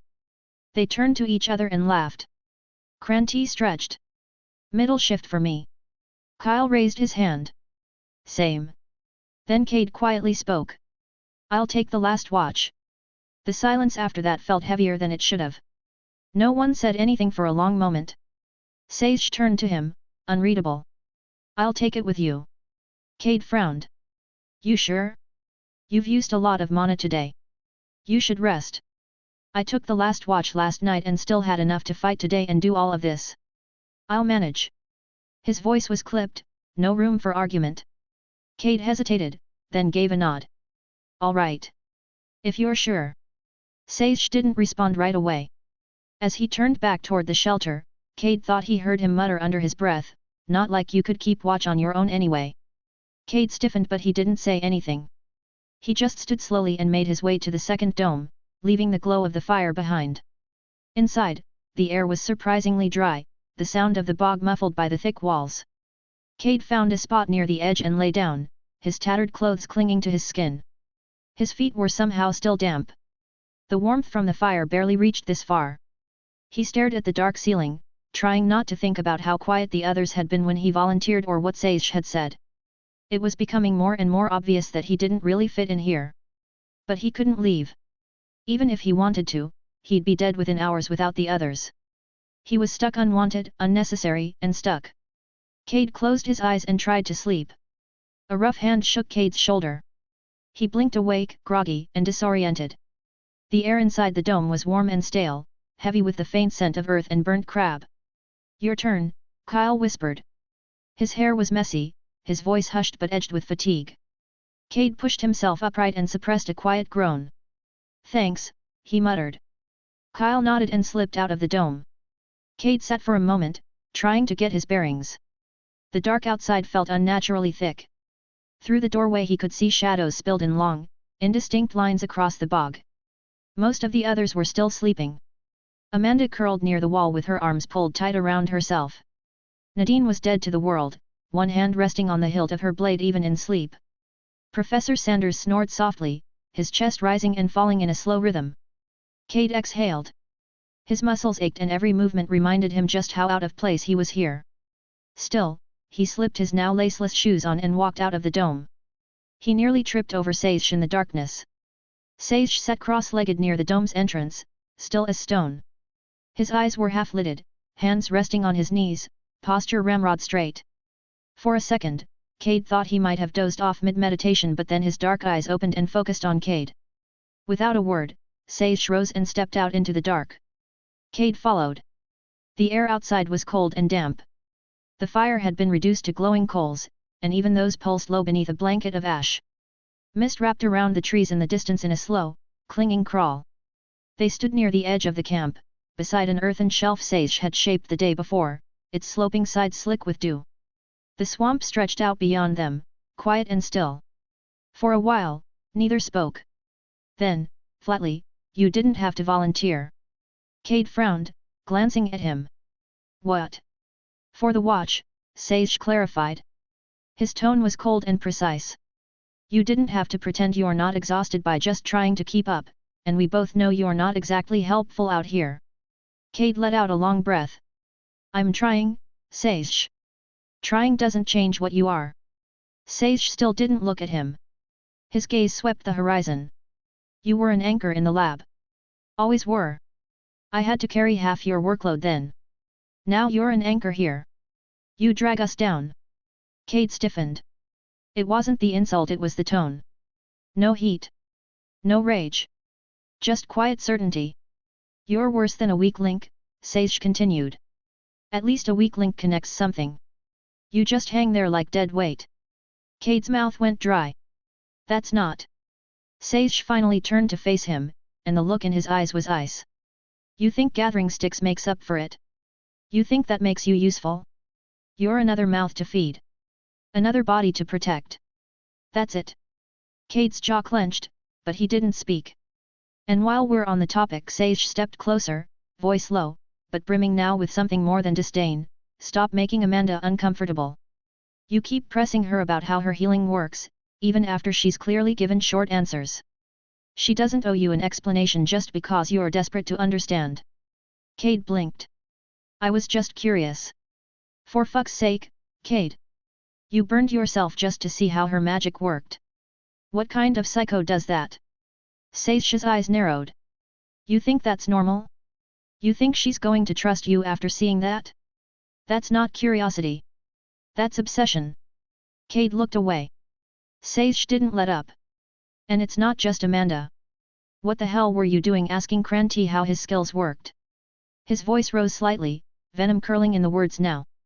"You just met the guy, and you're already asking him to spill his secrets? What kind of socially inept asshole does that? Kranti should have beaten you into the ground for even daring to ask." "He didn't because he's too good a person." Cade swallowed. "I was just trying to learn. I thought, if I could hear them explain it, maybe something would click in my head." Sage stared at him, like he couldn't believe what he was hearing. His expression shifted not in sympathy, but incredulity. "I wish you hadn't been dragged into this," Sage said, his voice tightening. "Hell, I wish you weren't here at all. Without you, this group would be better off. Stronger. We'd actually have a chance to excel, instead of constantly worrying if you're going to trip behind us." Cade's stomach twisted. "I didn't ask for this," he said softly. "I didn't even get a core, Sage. I don't know why I'm here. Even the system entity whatever that was didn't seem to know." Sage's eyes didn't soften. "Then maybe you should have stayed behind when the rest of us moved forward." Cade let out a hollow laugh. "You think I haven't thought about that every hour of every day since this started?" He met Sage's glare, voice low and flat. "You're right. I am dead weight. I've thought about everything you just said. And worse." Sage's expression faltered. Just for a second. A flicker of something uncertainty? Guilt, passed behind his eyes. But Cade pressed on. "I didn't want this," he said. "I wanted a chance to start the way everyone else did. But when the core formation failed, I just wanted a chance to earn it. To prove I could stand on my own. Instead, I got dropped here. Weak, confused, and useless." His voice cracked faintly. "You think I like being the one slowing everyone down?" Sage looked away, jaw tight. Cade's shoulders sagged. "You don't need to remind me what I am. I already know." The wind stirred faintly through the reeds in the distance. A low, almost imperceptible rustle. Then, quietly, Sage said, "If you know all that, then why don't you just leave?" Cade blinked. "Because I'd die the moment I set foot out there alone." "Then maybe you should die." The words didn't come with fury. They weren't screamed or spat. They were said with the calm finality of someone who truly didn't care. Cade felt the world narrow. Felt the air press in around him. Sage looked at him, expression carved from stone. This world doesn't want you here, Cade. If it did, it would have given you a core like the rest of us. But it didn't. You were left out. Cut off. Forgotten. What does that tell you? Cade shook his head. That's not. Not what? Sage took a step forward, voice rising now. You think this was an accident? That whatever built the system, something that rewrote the fucking laws of physics, that integrated our entire species simultaneously, just forgot to include you? Get real. Cade's stomach churned. If the system can do all of this, Sage gestured to the swamp, to the mist, and to the dome, then rewriting you would have been easy. Giving you a core would have been trivial. And it didn't. Why? Cade opened his mouth, but nothing came out. Because even the system thinks you should have died already, Sage said, voice hard. It scanned you, every cell, every molecule, and it decided you weren't worth the resources. You were a waste of its infinite time. You think that was random? No. It looked at you and saw nothing. The words struck. Cade looked down, and for a terrifying moment, he couldn't think of a single reason Sage might be wrong. Because some part of him agreed. Some part of him had already whispered these thoughts. During the quiet moments when no one was looking. When everyone was laughing, joking, and reminiscing. A part of him had said the exact same thing. He was useless. But then, through the thick mire of despair, another part of him stirred. A spark. If it's so all-powerful, Cade said quietly, why wouldn't it give everyone godlike powers from the start? Why make us fight for scraps? Why make us kill just to grow? Sage frowned. Why group people together based on proximity instead of ability? Why not sort us by potential? Why take 3 months to reconfigure Earth instead of doing it instantly? Cade looked up, and there was fire in his eyes, now dim, flickering, but real. Because the system wants something from us. It's not perfect. It's planning something. Sage stared at him, unreadable. Maybe it wants to push us. Maybe it wants soldiers. Survivors. Killers. But whatever it wants something. It's not some divine being. It's a system. It has rules. Flaws. Limits. Sage's jaw tightened. Then you're just a glitch in that system. The rest of us? We're moving forward. We're grinding. Getting stronger. Scraping for every drop of power like it wants. And you? He shook his head. You're spitting in its face just by standing behind the rest of us, hoping we'll cover for you. The words hung in the air between them as the silence stretched on. Cade didn't respond. There was nothing left to say. He didn't move. He didn't look at Sage. His hands were clenched at his sides, fingers tight enough to dig crescents into his palms. But he didn't speak. Sage stepped away first, silent and slow. His boots squelched against the damp ground as he walked the edge of his earthen plateau, arms crossed behind his back like a soldier standing at parade rest. Cade moved in the opposite direction. He stopped near the old fire pit, where the coals still glowed faintly beneath the ash. He crouched, letting the heat brush his fingers as he stared into the dim orange embers, watching them flicker. He hated that Sage's words made sense. Hated how they echoed the thoughts already churning in his head. It was only day 3 of the tutorial and already, Cade was so far behind. The others had clearly received stats, bonuses, maybe even more skills with their classes. He didn't know the exact numbers, but he could feel the gap widening every time they moved. They weren't just faster, they were fundamentally better. And their races would level just as fast as his. Probably faster. The few times they'd fought, Cade had barely participated. He stumbled through the cicada swarm but likely only received credit because they attacked him. He couldn't do anything to fight them off. The system's rules were clear, no participation, no experience. Even when he did try to help, he got in the way. Missed his throws. Alerted enemies. Made mistakes that could have gotten someone else hurt. He didn't want to be the reason they failed. Didn't want to be the excuse that cost one of them their lives. But what could he do? He wasn't a healer like Amanda. He couldn't tank like Brian. He didn't deal damage like Nadine, Kranti, or Kyle. The only thing he might have been good at was observing, but even that niche was already filled. Professor Sanders had a skill that let him analyze battlefield data in real time, allowing him to find weaknesses and call them out. Cade couldn't even cast Inspect, let alone contribute tactically. He couldn't identify plants, so he couldn't even forage effectively. He was useless. A shadow behind the group, desperately clinging to relevance. Hiding in the warmth of people far more capable than him. Cade closed his eyes. Sage hadn't told him anything new. He had just said it all out loud, and now Cade couldn't unhear it. He sat in silence for a long time. The faint glow of the dying fire cast soft light across his face, making the moisture in his eyes glimmer faintly. The mist was thinning now, and the first pale traces of dawn bled across the sky, mixing grey and dull violet above the swamp. Somewhere behind him, Sage paced the perimeter of his raised earth platform. The faint squelch of his boots came and went like a metronome. Cade stared at the embers until the ache in his chest dulled into something heavier, something solid. His thoughts kept circling back, again and again, to Sage's words. Then why don't you just leave? Cade didn't belong here. He knew it. Everyone else knew it. Staying only made it worse for him and for them. They were strong, and they'd keep getting stronger. He was barely surviving.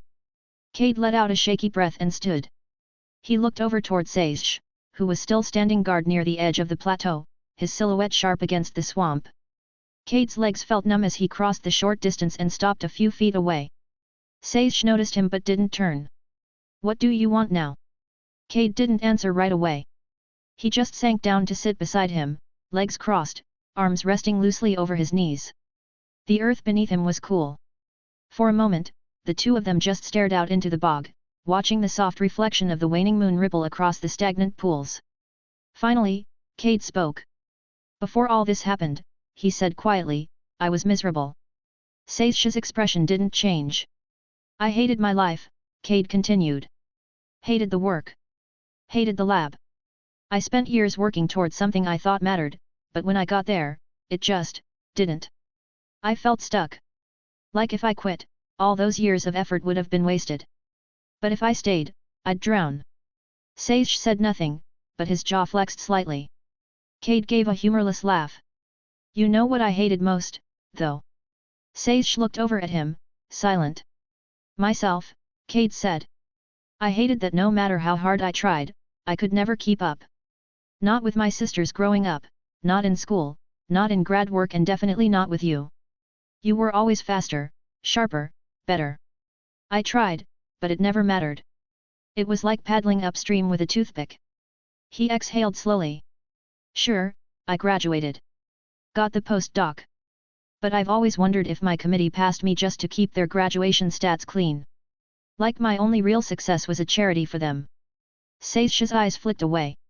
When I joined Professor Sanders' lab, Cade went on, I thought maybe it'd be different. A fresh start. And for a while, it was fun. That competition we had trying to outdo each other with results that kept me going. But then it got clearer and clearer that I wasn't even in your league. He smiled faintly, but it was brittle. After a while, the pressure just broke me.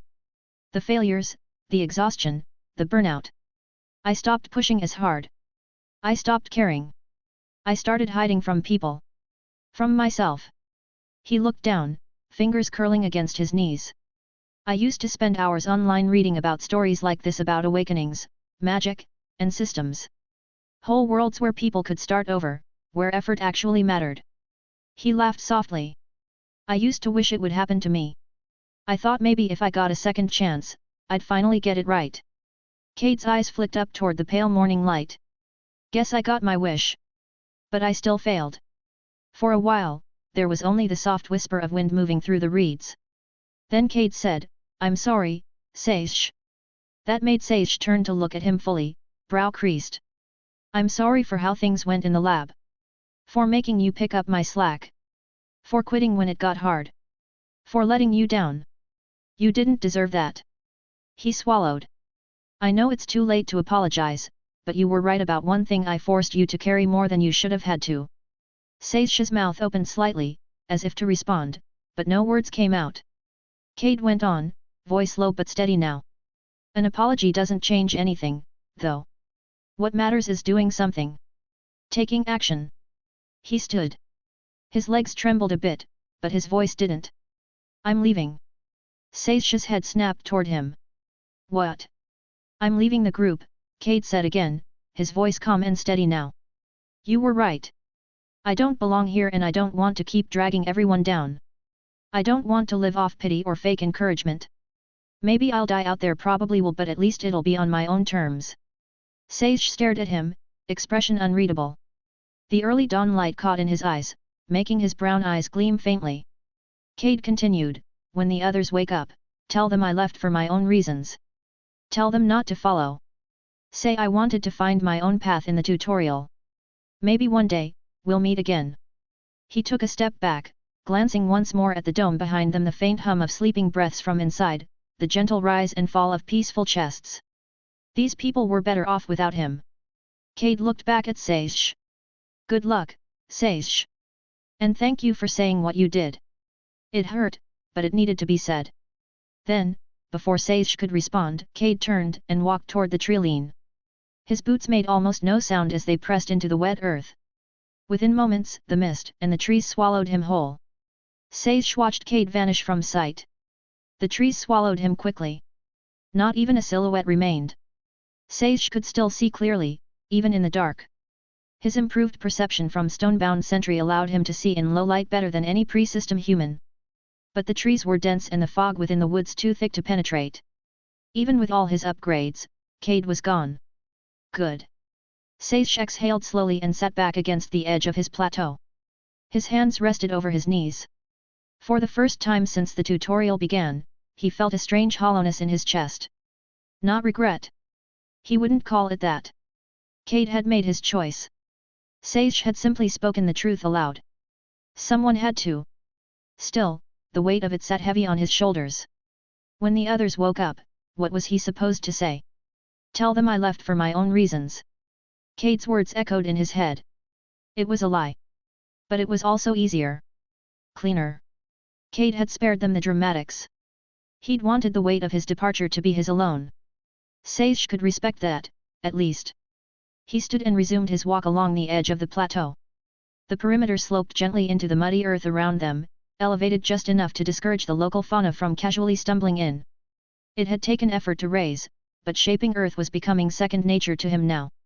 The mana cost was negligible and the structure remained intact even after the spell ended. He ran a hand across the earthen wall as he walked, feeling the grain, the dampness, the subtle connection of mana that still tethered the platform to his core. He let his senses drift, extending through the plateau and into the ground beneath. He'd learned that trick the night before while on watch. This morning, it whispered of movement on the south side. 2 faint disturbances. No voices. No gear clink. Just the slight compression of footfalls in soft mud. He turned sharply, eyes scanning the gloom, but he saw nothing. Still, he trusted his magic. Sage gripped his wand, dropped to one knee, and pulsed mana into the ground. The spell flared silently. Earth shifted and collapsed. A pit opened 5 meters ahead and a wet thud echoed up from below. Sage approached the pit's edge, wand at the ready. 2 men crouched at the bottom, eyes wide and unblinking, blood-matted hair clinging to their foreheads. Their leather armor was cracked and stained. The fall hadn't broken them. They landed low, like predators. Blades already in hand. Rogues. Quick and quiet. They came here to ambush him while the others slept. Who knows what they would have done if they were successful. Sage didn't speak. He watched them. Studied them. They looked human, at least on the outside. But their eyes were glassy. Smiles crooked. Feral. The tutorial had already started grinding away whatever humanity they'd once had. How long had they been hunting? How many people had they killed already? He looked back toward the misty trilene, where Cade had disappeared minutes before. The idiot was probably already lost or dead. And if not, he would be soon. But this? This was a gift. These 2 would provide a tidy explanation for Cade's sudden departure. Cade had been walking for hours now, guided by the thin light filtering through the canopy above. The wetlands were quieter now. The artificial sun had climbed high in the sky, soft rays scattering across pools of still water and thick stands of cattails. The air smelled of a gross mixture between wet rot and wild mint. For the first time since the tutorial began, he was truly and utterly alone. His right hand gripped a thick heavy stick that was double the length of his forearm. The wood was dense, dark, and smooth to the touch. It wasn't much, but it was balanced and solid enough to serve as a makeshift club. He kept moving southwest, each step sinking slightly into the mud before peeling free with a wet squelch. The path ahead wound through clusters of twisted cypress roots and low ferns. If the group had kept on toward the central lake, that meant they'd head northwest. Cade angled away from that direction. He didn't want to risk crossing paths with them, not so soon after leaving at least. He decided he'd loop around. Head southwest until midday and then cut directly west toward the quadrant's interior. Toward the dome that had shimmered and enveloped the meeting point between biomes during the descent. It was a stupid plan, but at least it was his. And strangely, that was enough. For the first time since being forced into this new reality, Cade felt light. The weight pressing on his chest for days, Seisha's contempt, the others' worried glances, the constant shame of falling behind had lifted. The emptiness inside him wasn't gone, but it felt clearer now. Quieter. Like a festering wound that had finally started to heal. He wasn't fool enough to think this was sustainable. He knew the odds and he likely wouldn't last long. But at least his failure would be his own. That thought brought him more peace than he'd had since the system took them. A sound broke him from his thoughts, a distant hiss, followed by the wet plops of something heavy moving through the shallows. Cade froze. Through a break in the reeds ahead, he caught a glint of shiny black chitin. A massive beetle, easily the size of a person, was plowing through the mud. Its wedge-shaped head shoved reeds aside, creating a trail of crushed vegetation in its wake. Cade ducked, lowering his body and holding his breath. The beetle's shell shimmered in the light. Its legs churned like pistons, the sound of each step vibrating faintly through the water. Nope. There was no way he would take that thing on. He backtracked carefully, slow and deliberate. Every instinct screamed at him to run, but he forced his breathing steady and quietly slipped away until the noise faded. That was the first creature he'd seen this morning and he wanted to stay far away. After circling around the beetle's territory, Cade came into a small clearing lit by a sharp shaft of sunlight. A fallen log stretched across the center. At first, he didn't notice the creatures covering it, dozens of small, hand-sized lizards sunning themselves in the warmth. Their skin was a muted brown and glistening with moisture. With their bellies pressed flat they blended in with the pale half-rotten wood. Cade crouched behind a cluster of vegetation and watched. They didn't move. Not a single twitch. It was almost eerie. He felt a flicker of opportunity stir in his chest. These were small, probably low risk. Maybe this was what he needed, something easy. Something he could kill. Cade crept closer, careful to keep his steps as soundless as possible. The skink-like creatures didn't react even when he reached striking distance. He grimaced, gripping the club in both hands. Sorry about this, he thought, and swung. The impact cracked through the clearing, a dull thud that sent a shiver up his arms. The lizard exploded into pulp and blood. Before he could process it, a faint tone echoed in his ears and a system notification flared across his vision. You have defeated Silt Scale Skinklet Level 1. Experience granted. Cade blinked it away, then swung again and again. Some of the skinklets scattered, darting off of the log, but most stayed frozen, motionless and uncomprehending. Cade's club rose and fell, splattering the log in streaks of red viscera. His pulse hammered. His breath came fast. He didn't let himself think as he swung until none were left. After the last one was pulverized, silence filled the clearing again. The club dripped viscous fluid. Cade wiped it against the grass and glanced at the new system message blinking in his periphery. You have defeated 14 Silt Scale Skinklet Level 1. Experience granted. He stared for a moment, waiting for the rush that was supposed to come with victory. It didn't. He wasn't proud of it. Beating creatures that couldn't fight back felt hollow. But for the first time, he had done something. His race might have earned a sliver of experience, not enough to give him a level, but it was more than he'd had before. He left the clearing behind and pressed deeper into the swamp. Hours passed until he came across another animal. This one was a hulking bison with a humped back and a matted coat the color of dried moss. It was large but had looked harmless enough until a thin wisp of green vapor leaked from the hump on its back. Even from a distance the smell of that green vapor made Cade's eyes water. He hadn't hesitated to turn the other way. The sun crawled higher as he walked. Every now and then, he checked the direction of the light, making sure he was still heading southwest. It wasn't long until Cade encountered another creature.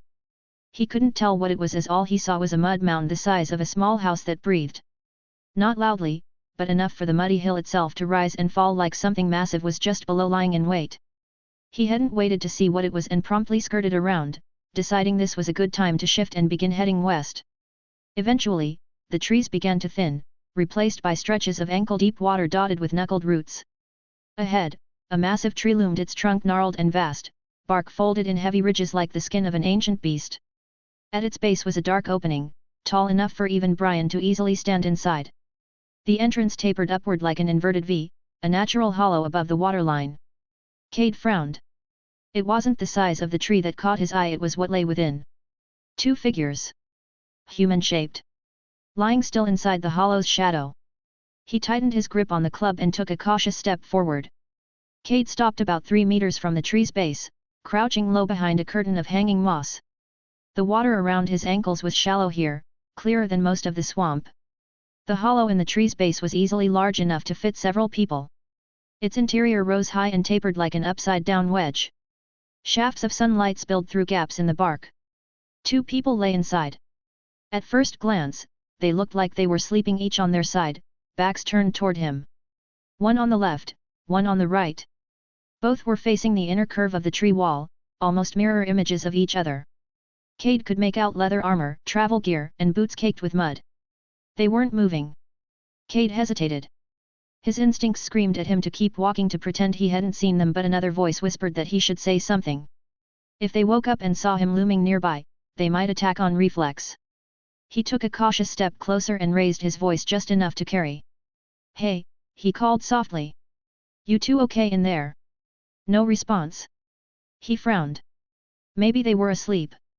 The hollow would make a decent shelter above the waterline, sheltered from the wind. He could see why they'd picked it. He'd been lucky to have Sasha's earth domes before. Without them, sleeping out here would be miserable. The thought of laying in ankle-deep water all night made him grimace. He tried again. "Hey, you awake?" Still nothing. Not a twitch. Not even a shift in breathing. Cade's grip on the club tightened. The silence felt wrong. He glanced around the clearing, no movement, no sound of anything approaching, then slowly stepped forward until he stood at the edge of the hollow's opening. He stayed outside, unwilling to actually go in yet. The air within was still, heavy with a faint, metallic tang he didn't immediately recognize. "PSST," he whispered.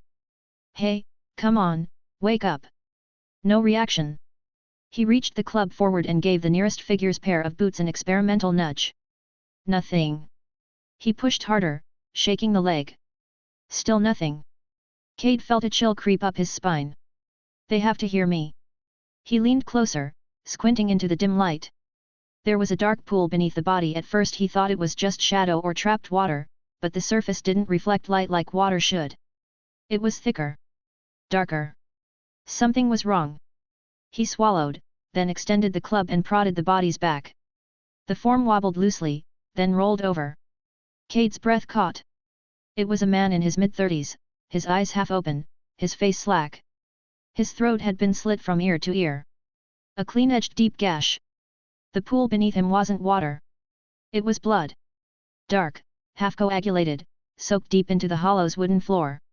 Cade jerked back a step, nearly tripping over his own feet. The air in his chest froze. Dead. He's dead.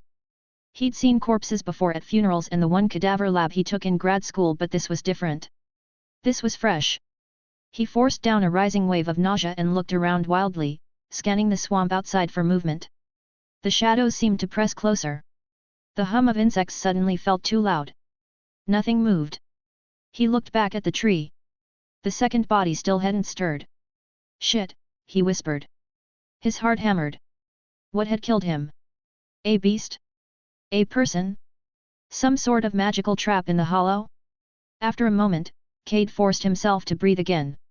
If something had killed these two, it wasn't here now or it would have attacked him already. Still, he wasn't about to take chances. Keeping one hand tight on his club, he crouched again and peered deeper inside. The man lay sprawled near the left wall, still clutching a weapon, a long-hafted axe with a double head, one side a wedge of metal, the other a sharp spike. The weapon looked heavy, but solid. The man's armor matched thick leather reinforced with metal studs. He looked built for melee combat, a frontliner. Cade's stomach turned. Whatever, or whoever did this had slit his throat before he could even swing. He turned his attention to the other body on the right side. This one was smaller, a woman by her frame, dressed in lighter armor of flexible leather. An old-fashioned wooden longbow was cradled loosely in her arms. A quiver of arrows rested between her and the tree wall. She was lying on her side, facing away. Her chest didn't rise. Cade didn't want to look. But he had to know. He reached the club across the hollow and nudged her shoulder. Nothing. He pushed again, harder. The body shifted, rolling onto its back with a wet sound as it slid through the pooled blood. Her throat was cut too. Cade flinched, stepping back instinctively. The smell of iron he'd been ignoring hit him full in the face, thick and nauseating. He looked away, forcing air through his teeth. "Fucking shit," he whispered. "What the hell happened to you two?" He didn't see any signs of struggle. Whoever killed them did it cleanly quickly. Maybe in their sleep. Maybe it was someone they trusted. He stared for another long moment before realizing how quiet his mind had gone. Fear had burned away into cold practicality. They were dead. And they weren't using their gear anymore. The thought came unbidden, shameful but logical. His fingers tightened around the club as he stared at the axe, the bow, the armor. All of it was real equipment given by the system. He could survive longer with that gear than without it. Still, he hesitated. Taking from them felt wrong. But so was dying for lack of it. Desperation gnawed at him louder than the guilt. He stepped back out of the hollow and drew a long, shaky breath, forcing the bile down. He needed to be smart. If the killer was still nearby, sticking around was suicide. But so was entering the hollow if whatever killed them was inside. If he pulled the bodies out, he could loot them quickly without exposing himself to any potential traps that lay within. He looked once more at the two bodies. "Sorry," he murmured. "I don't know what happened to you. But I'll make sure your things aren't wasted." He stepped closer, braced his feet against the slick ground, and reached for the man's boots. The body was stiff.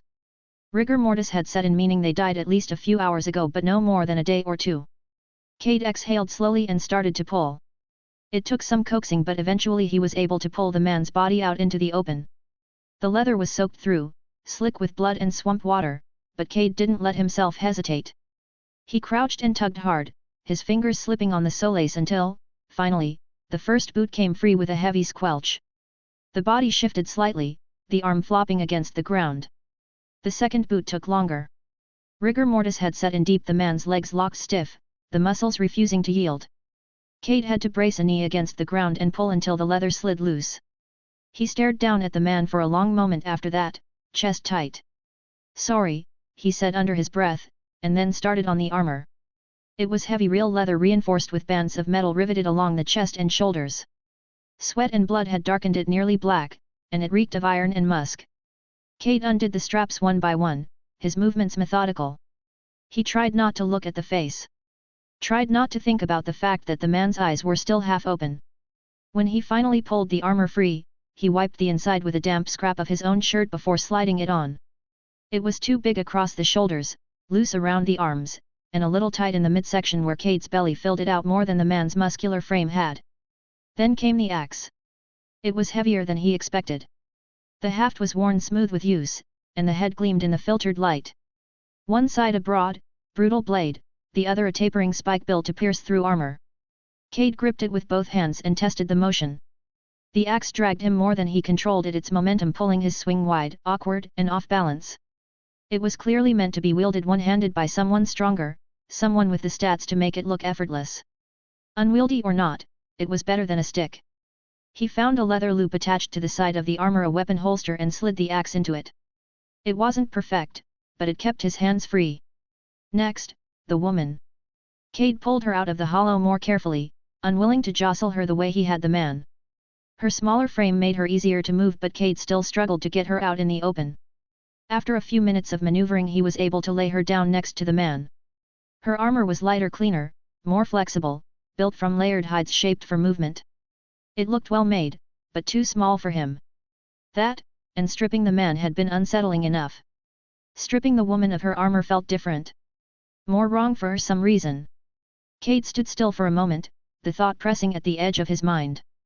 Was that a double standard? Maybe. But out here, with death still thick in the air, he didn't have the luxury of debating morals and biases. He pushed the thought aside and focused on what he could take without crossing the line: her weapons. Her bow was still clutched in her hand. Cade pried it gently from her stiff fingers and laid it aside. The weapon was simple wood with a white wrapping at the center. The quiver at her hip held maybe 20 arrows, each feathered with blue fletching and tipped with triangular metal heads. When he ran a thumb along one, he accidentally drew a bead of blood. Ow! Damn, that's sharp, he muttered while unconsciously bringing his thumb to his mouth. He looped the quiver's strap over his shoulder. It sat awkwardly against the armor, but it would work. He picked up the bow, tested the string's tension. It felt taut and he could only partially draw it back, but it was better than nothing. His father's archery lessons came back in flashes. His dad had tried to get Cade into bow hunting when he was a teenager, but he'd never been a good shot. He knew enough not to shoot himself in the foot, and that was about it. Finally, he spotted a slim dagger strapped to the outside of the woman's leg. He hesitated, then unbuckled it and slid it free. The blade was thin but wickedly pointed, the leather sheath smooth from use. He slid it into a side pocket on his new armor where it fit loosely but within reach. He took a step back and surveyed the two bodies. A quiet shame burned in his chest, but he pushed it down. He couldn't afford to dwell. Cade looked at them both, at the man's half-open eyes and the woman's still expression, and spoke softly. "I'll put your things to good use," he said. "And if I find whoever did this to you, I'll make sure to make them pay for what they did. I promise." His voice barely carried, swallowed by the swamp's damp stillness. He thought briefly about burying them. But the ground was too wet, too thick with roots and muck. He had no tools and no time to spare. Even dragging them out of the hollow had been exhausting and time-consuming. The swamp would claim them soon enough.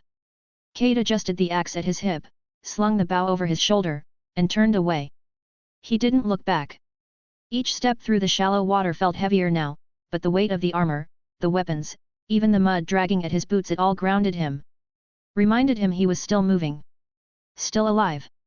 Cade walked west through the wooded wetlands, the sound of his boots sucking softly through the mud. The air here was different, thicker, maybe, or just quieter. His breathing was slow and steady, the swamp's ambient hum filling the empty space where words and noise used to be. The corpses stayed behind, but the weight of them followed. Seeing those two dead had done something. Not just the gore, not just the blood, it was the stillness that haunted him. The way their bodies had been half-curled, like they'd fallen asleep and never woken up. The way death had clung to them, not loud, not dramatic. Just finality. He was still alive, somehow, and seeing those two corpses drove home how thin the line was. Intellectually, he'd known his chances were bad. No class, no core, no skills. He was easy prey. But until he'd seen those two, until he'd pulled their bodies out of that tree, he hadn't really felt it. The thought kept looping back to what the system entity had said. To manually create a core, you must refine either your body, your mind, or your soul. The first two made sense. Training. Learning. He could understand that. But the soul? How do you refine a soul? What even was a soul in this new reality? Some metaphysical stat? A resource to be ground down? Or was it still something sacred like people on Earth had thought before the system came? He didn't know. He wasn't sure anyone did. But if the system acknowledged it, if the word soul had appeared in a message, spoken by something so far beyond human understanding, then maybe it really existed. Maybe it always had. And if souls existed, what happened to them when the body died? Cade didn't have answers. Only more questions. And if he was honest with himself, he did want to know. Just not firsthand. He kept walking, boots sinking into the muck, his mind caught somewhere between the earth and whatever might wait beyond it. The trees began to thin.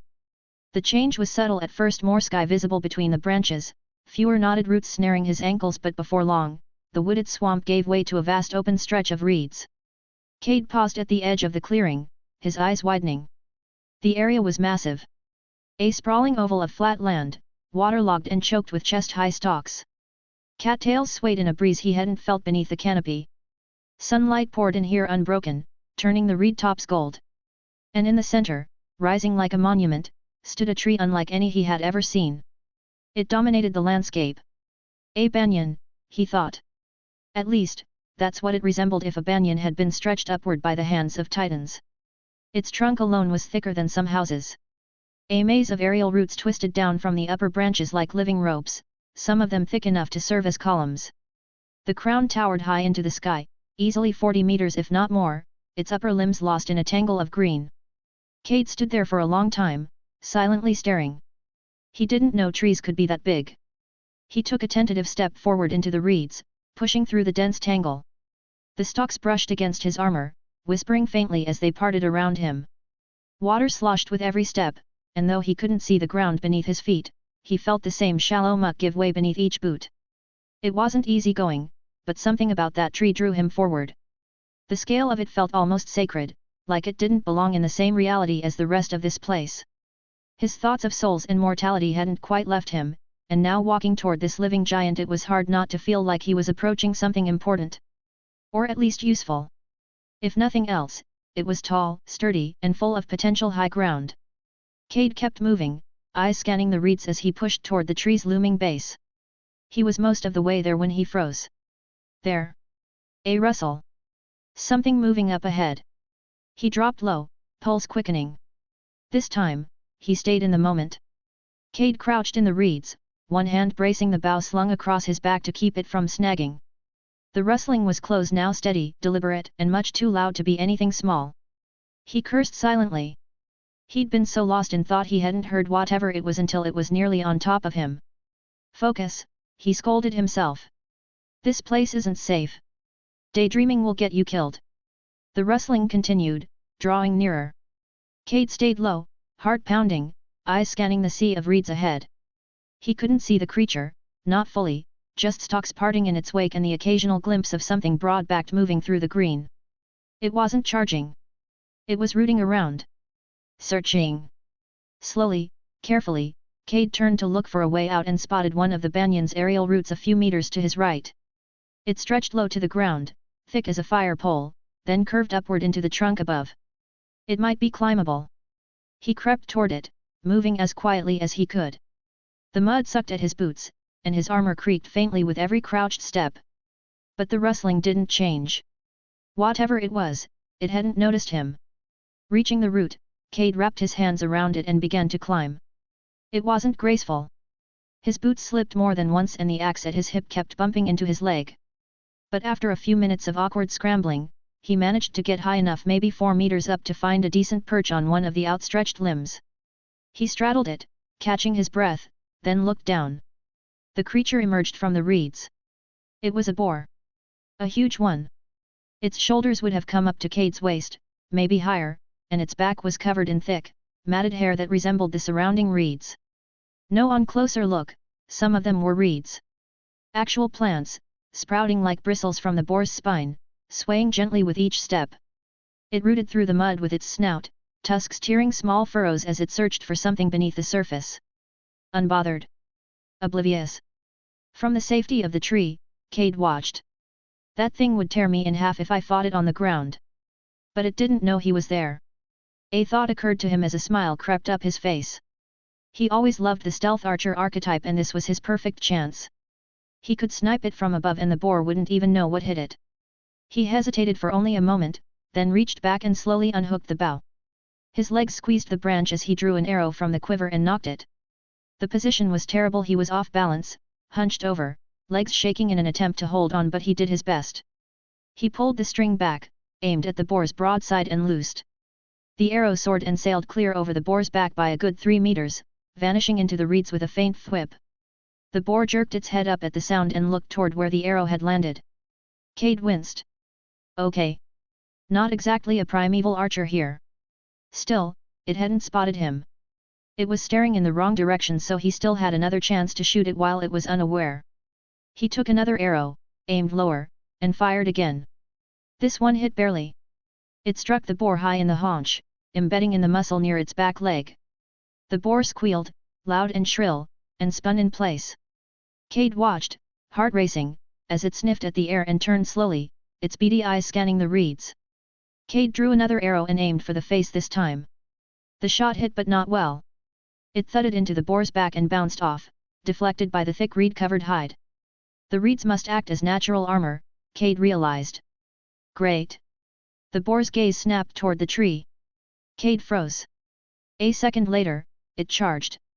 It moved fast, far faster than Cade would have guessed for something that size. Mud and reeds flew in all directions as the creature barreled forward, straight for the base of the banyan. Cade fumbled another arrow, hard hammering. He aimed and loosed, but the shot went wide, vanishing into the swamp.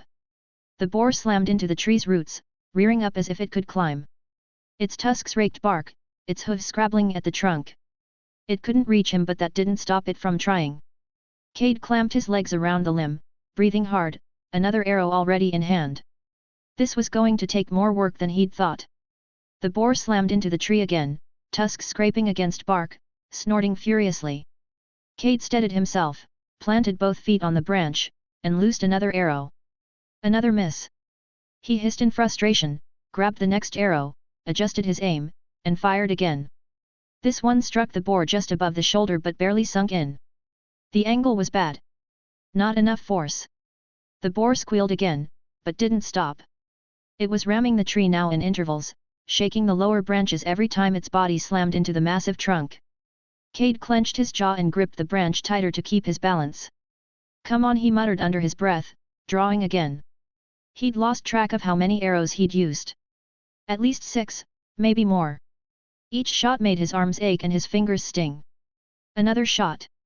This one landed solidly just behind the boar's front leg. The boar let out a strangled, ugly sound, stumbling to the side. Blood darkened its side, thick and slow. It tried to turn, tried to rear up again, but this time its movements were jerky. Uneven. It was hurting. Cade didn't let up. Another arrow. And then another. He kept shooting, trying to down the boar. Some of the arrows stuck while far more missed and were lost in the reeds. Cade was breathing hard now, shoulders burning.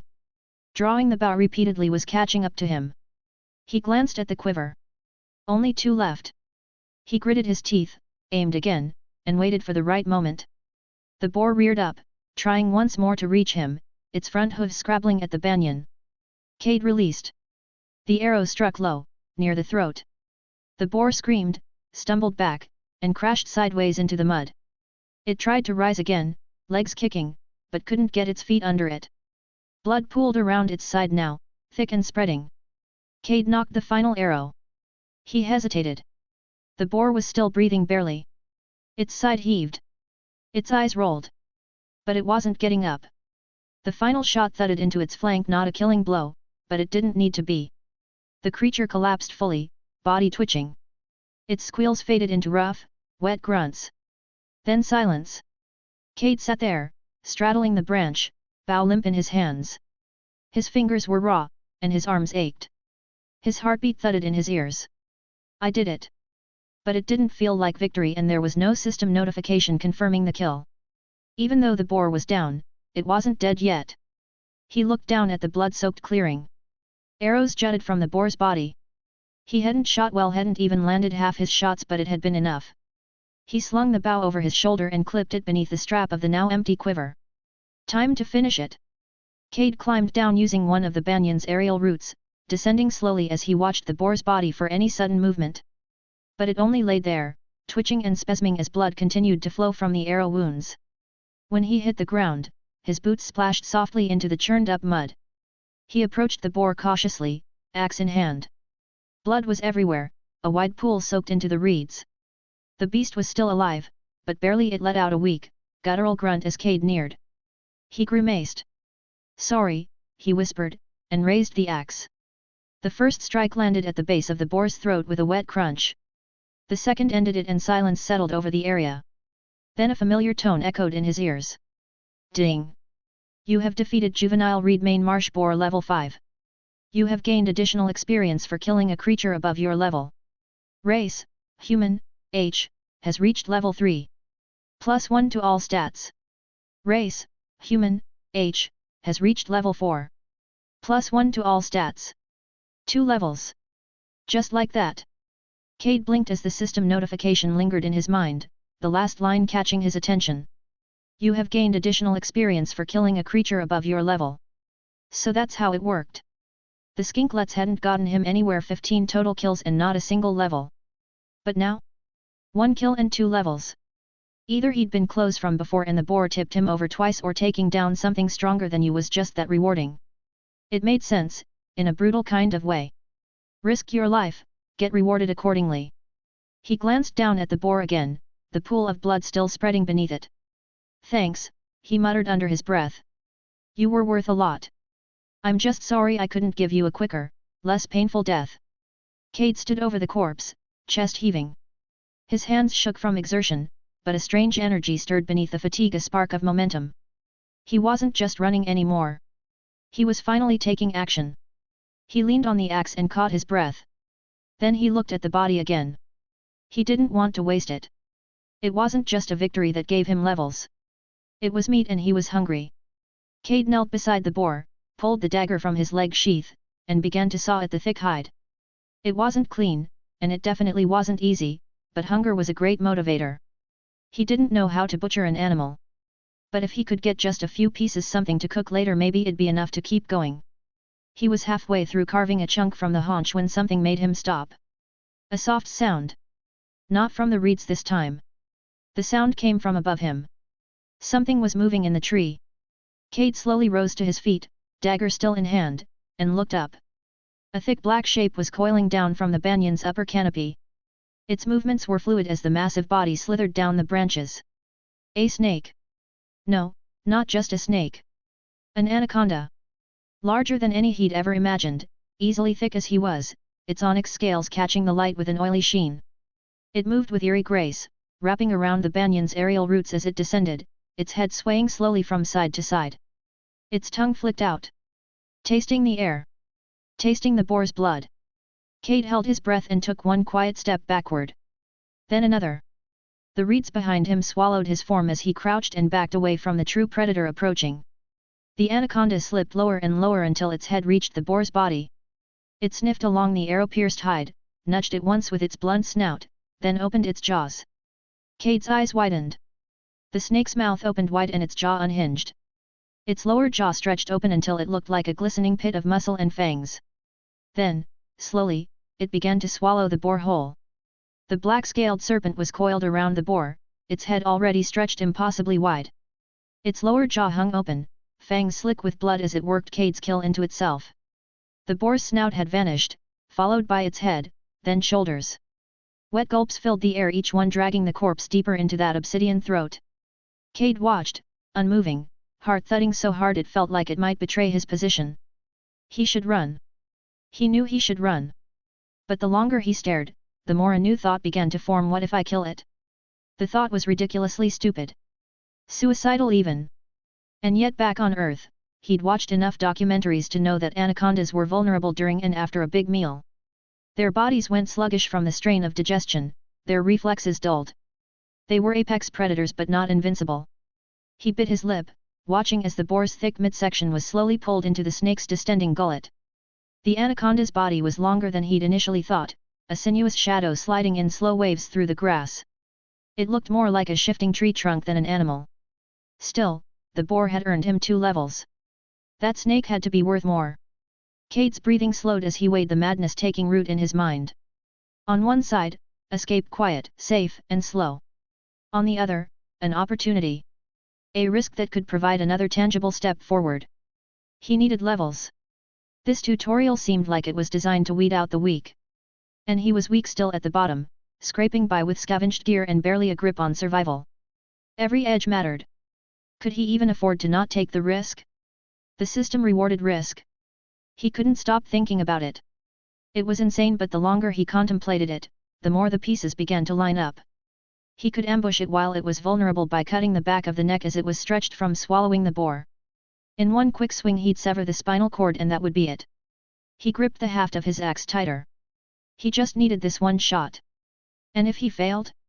Then the snake would feast twice today. Cade stayed low in the reeds, breathing shallow through his nose as he crept a few paces forward, his eyes never leaving the anaconda. The boar was halfway down now. Cade could see the massive bulge in the snake's throat shifting inch by inch as muscular contractions dragged the carcass deeper. The snake's body ballooned out unnaturally around the kill, its scaled skin stretched tight and slick with swamp water. That was the moment to strike. He knew it.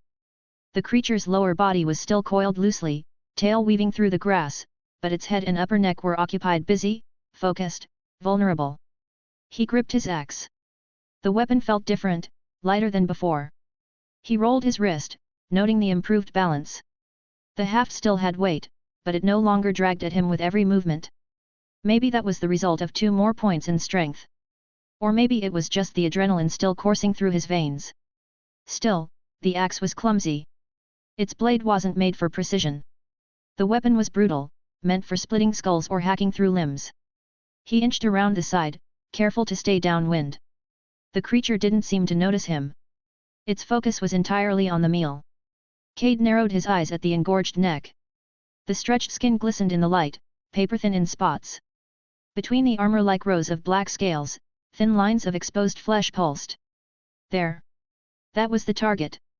If he could land a clean blow right between those stretched scales, he might be able to sever its spine. His hands were trembling slightly as he shifted his grip on the axe. His stomach was tight with a noxious mix of adrenaline and fear. Before he could chicken out, he reminded himself that he got 2 levels from killing a single boar. How much would this giant snake give him? You're not going to survive this place by hiding. You level, or you die. That's the deal. Cade flexed his fingers once more. He crouched. Waited. The boar's hind legs were nearly gone now, only its hooves sticking from the edge of the snake's maw. It was time. Cade crept forward in silence, each step deliberate, each breath shallow and controlled. His boots slid across slick patches of wet earth, but he kept his balance. The axe hung low in both hands, blade angled behind him, the way he'd seen people hold baseball bats. The snake's massive body twitched once as another pulse of muscle dragged the boar deeper. The hind legs were gone now.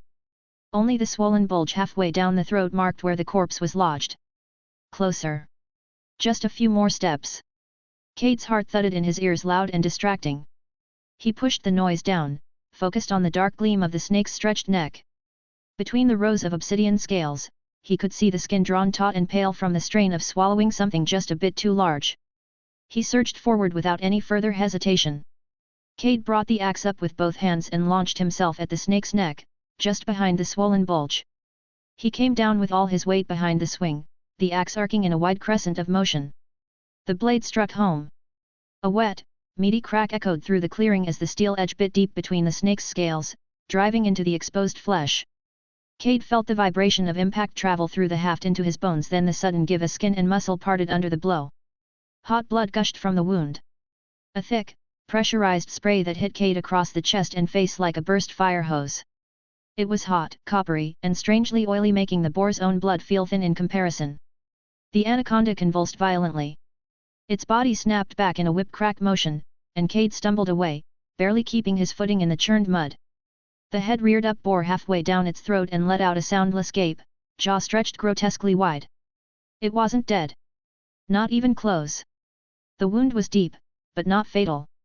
The axe had torn a wide gash just behind the head, but the creature's hide was thick, and its spine hadn't been severed. The black serpent thrashed, writhing in pain, and Cade felt his stomach plummet. Shit! He took a step back, boots squelching in the mud.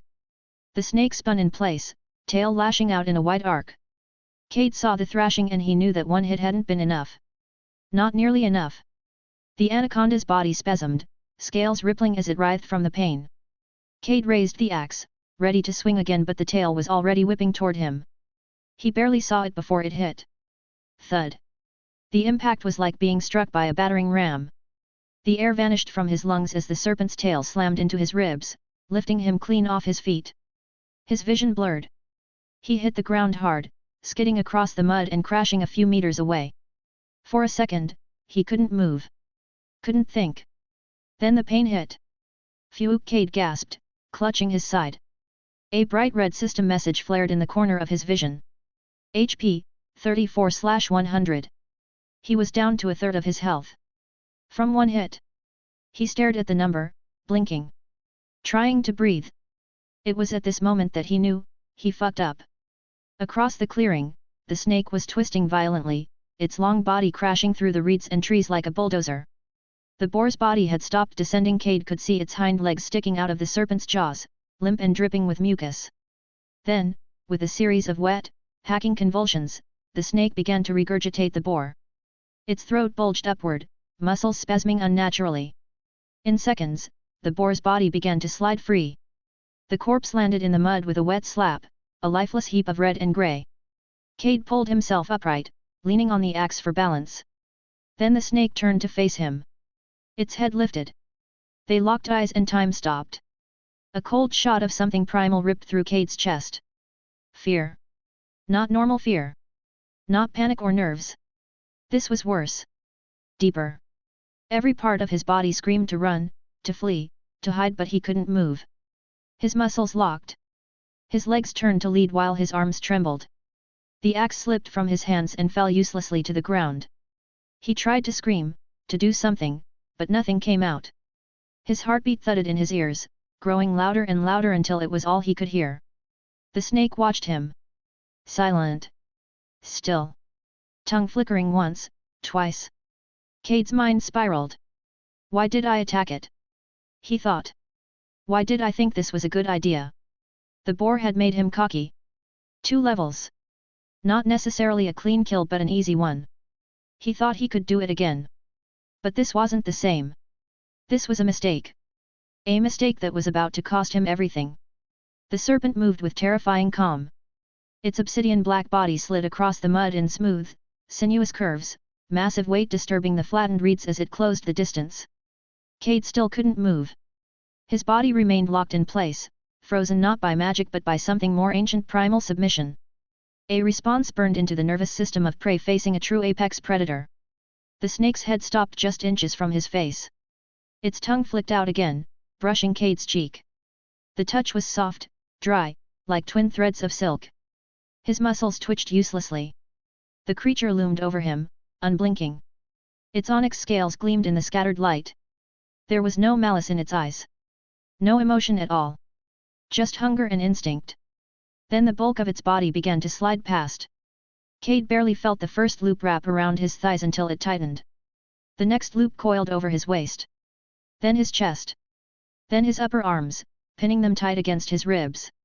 Each wrap of thick muscle constricted harder until Cade could feel his ribs straining beneath the pressure. His hands were trapped against his sides, his right wrist jammed near the dagger strapped to his thigh. Useless. The numb lock on his body loosened for the briefest instant, just long enough for panic to sharpen and for him to realize he couldn't breathe. He tried to twist, to struggle, but the grip was absolute. His chest was being squeezed tighter and tighter, as if iron bands were closing around his ribs. His heartbeat was loud and thudding in his ears. The snake didn't squeeze quickly. That would be too easy. It was slow and deliberate. Cade's face twisted as panic welled again. He couldn't feel his fingers. His vision wavered. Above him, the snake raised its head once more. That tongue flicked again lazily, this time as if it was tasting his fear. Savoring it. And Cade thought, it knows it's already won. Cade's lungs burned. Each second stretched out longer, tighter as the coils wound like iron bands around his torso. His ribs creaked. Vision swam. Sparks flickered at the edges of his sight. Somewhere in his mind, he registered that this was it. This was how he would die. Not with a dramatic last stand or defiant final words. Just crushed slowly and quietly, not even able to muster a whimper. But even as his body failed him, his mind screamed no. He couldn't move, but he raged against it. Against the stillness. Against the helplessness. A fury welled up inside him, white-hot and defiant. Not like this. He refused. Not crushed and broken in the dark, forgotten in a swamp and food for some overgrown snake.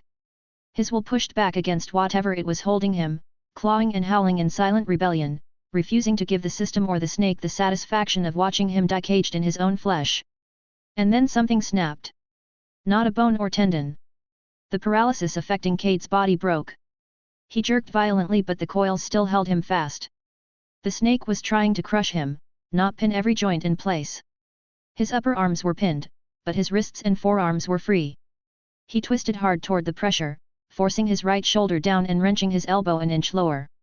Pain flared white-hot across his ribs as the serpent tightened in response, but one loop slid just enough. Barely enough. The dagger. His fingers clawed blindly for the leather sheath strapped to his thigh. His vision blurred. Pressure mounted in his skull like it was about to burst. Then his fingertips brushed the hilt. He grabbed it and ripped the dagger free. A hiss of effort escaped his clenched teeth with the last of his breath. The snake's skin was iron-hard, thick onyx scales layered like armor. He slammed the dagger into its side, but the blade skittered harmlessly off a scale. The pain in his chest screamed louder. Another squeeze and his ribs might collapse. Cade gritted his teeth and shifted the dagger's tip, angled it downward, pressing until he found soft give between the ridged plates. He drove the dagger in with every ounce of strength he had left. The serpent spasmed, a deep convulsion pulsing down its body. The blade sank deep, all the way to the hilt. Cade twisted it as the snake's scream wasn't sound, but motion, a full body shudder that nearly snapped his spine. Then the coils loosened. Just slightly. Just enough that Cade gasped in a sudden inhale. He felt breath rush back into his lungs. The snake recoiled, dragging itself backward, the dagger still lodged in its side. Cade collapsed to his knees in the mud, coughing, sucking air in ragged gasps. He couldn't move for a second. He could barely think, but he was somehow still alive. Cade staggered to his feet. His chest throbbed with each breath, sharp pain radiating from ribs that felt bruised, but he pushed through it, half stumbling as he turned toward the snake. It was writhing. Slow and furious, the creature twisted its enormous body, churning up thick reeds and mud in a wide radius. The dagger was still buried in its side, the hilt protruding at a crooked angle. Blood, black and slick, oozed in pulses down its glistening scales. Cade's eyes dropped to the axe on the ground. He dove for it. The moment his fingers closed around the haft, the snake's head snapped back toward him. It surged forward. Cade lifted the axe and brought it up in a rising arc, a desperate uppercut-like motion that met the oncoming strike with everything he had.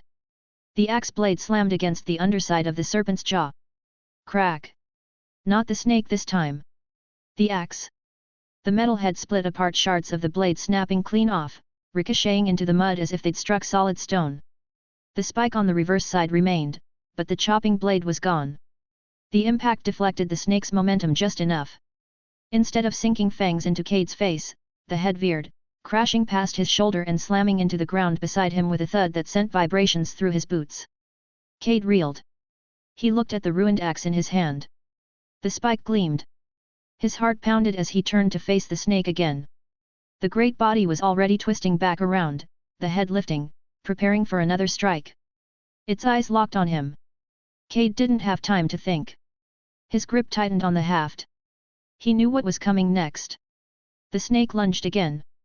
Its mouth opened wide, fangs gleaming, eyes locked on Cade with a mindless, ancient hunger.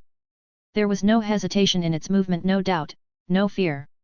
Just speed, power, and inevitability. Cade didn't dodge. He stepped in. Both hands gripped the haft of the ruined axe, the spike now pointing down like a war pick. His body moved out of desperation. The snake came in low, its head level with Cade's chest. He raised the weapon high and brought it down with every ounce of strength and weight he had just as the serpent surged forward. The spike met flesh with a wet crunch. Straight through the left eye. The force of the impact, a collision of momentum and raw mass, was catastrophic. Cade was thrown off his feet as the snake's body slammed into him. He hit the mud hard, air blasting out of his lungs again as several hundred kilos of scaled muscle collapsed atop him. For a moment, Cade couldn't breathe. The weight was crushing, smothering. He kicked, writhed, clawed his way out from underneath the coils, slipping and gasping as panic nearly overtook him. His hand scraped against something smooth and hard protruding from the snake's body. The dagger. He gripped it. Yanked it free from the snake's side. With the blade in hand, Cade scrambled clear of the body and spun to face it again, panting, trembling, eyes wide. The snake didn't move. Its head was twisted at an unnatural angle. The spike had pierced straight through its eye socket and into the skull.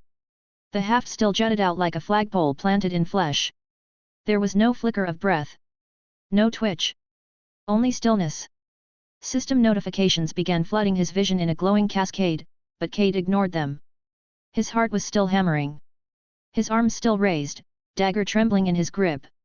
He stared for a long moment, waiting for the serpent to move. It didn't. The battle was over.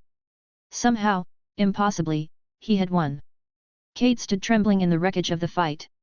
The field was silent now, save for the distant call of some bird in the distance. The crushed reeds, the churned mud, the massive corpse, it all seemed unreal. Like it belonged to someone else's battle. His legs gave out first. He collapsed into the wet earth. His hands were shaking. His breath came in short, uneven bursts that didn't quite satisfy the ache in his chest. Every part of him screamed fatigue. And yet, strangely, he felt good. Not in the physical sense his body was a bruised, bloodied mess, but something deeper. Something harder to describe. He was alive. And more than that, he felt proud of what he had just done. He hadn't felt this in years, maybe not since he was a teenager or even before that. It wasn't just relief or adrenaline. It was pride in himself. For surviving. For standing his ground. For not breaking. For killing that monstrous snake. He'd been inches from death, paralyzed, crushed, and suffocated. But he didn't give up. He fought and won. He let out a breath that was half a laugh, half a sob, and leaned forward, forearms on his knees. The wind stirred the reeds around him. His vision swam, not from pain, but from everything catching up all at once. Somewhere in the corner of his vision, system notifications poured in. A lot of them. He didn't open them right away. He needed to catch his breath, and the system could wait. Only after he sat there for another minute, just breathing and reveling in the feeling of victory, did Cade open the first notification. Ding! You have defeated Lord Enzel, Devourer in the Reeds level 7. You have gained additional experience for killing a creature above your level. Cade stared at the notification. The boar had been level 5. This snake, no, Lord Enzel had been 2 levels higher than that boar. Such a small level gap, but it was orders of magnitude more dangerous. And it had a name. A title. Lord Enzel. This thing hadn't been just a monster, it had been something more. Something designated a lord by the system. Cade closed the notification and the next one appeared. Ding! Race, human, H, has reached level 5. +1 to all stats. Only 1 level? He blinked, confused. After all that, after nearly dying multiple times, after killing a lord, he got 1 level? Another notification slid into place without his prompting. You have reached the experience limit for your current grade. Evolution available. Evolve now? Yes/no. Warning, you will not be able to gain additional racial experience until you evolve. Cade squinted at the message, and a single, elegant thought bloomed in his mind. What the actual fuck? He leaned his head back and groaned. So I was 1 level from capping out, he muttered. How much experience did I waste from that snake? He didn't know how the system handled overflow, if it saved experience past the cap or just shunted it off into the void. Either way, it felt like a kick in the dick. He had a feeling that the fight would have given him multiple levels if he hadn't been stopped at 5. Thanks for the heads up, system. He eyed the evolve prompt again, uneasy. What would happen if he said yes? Would it be instant? Would he pass out?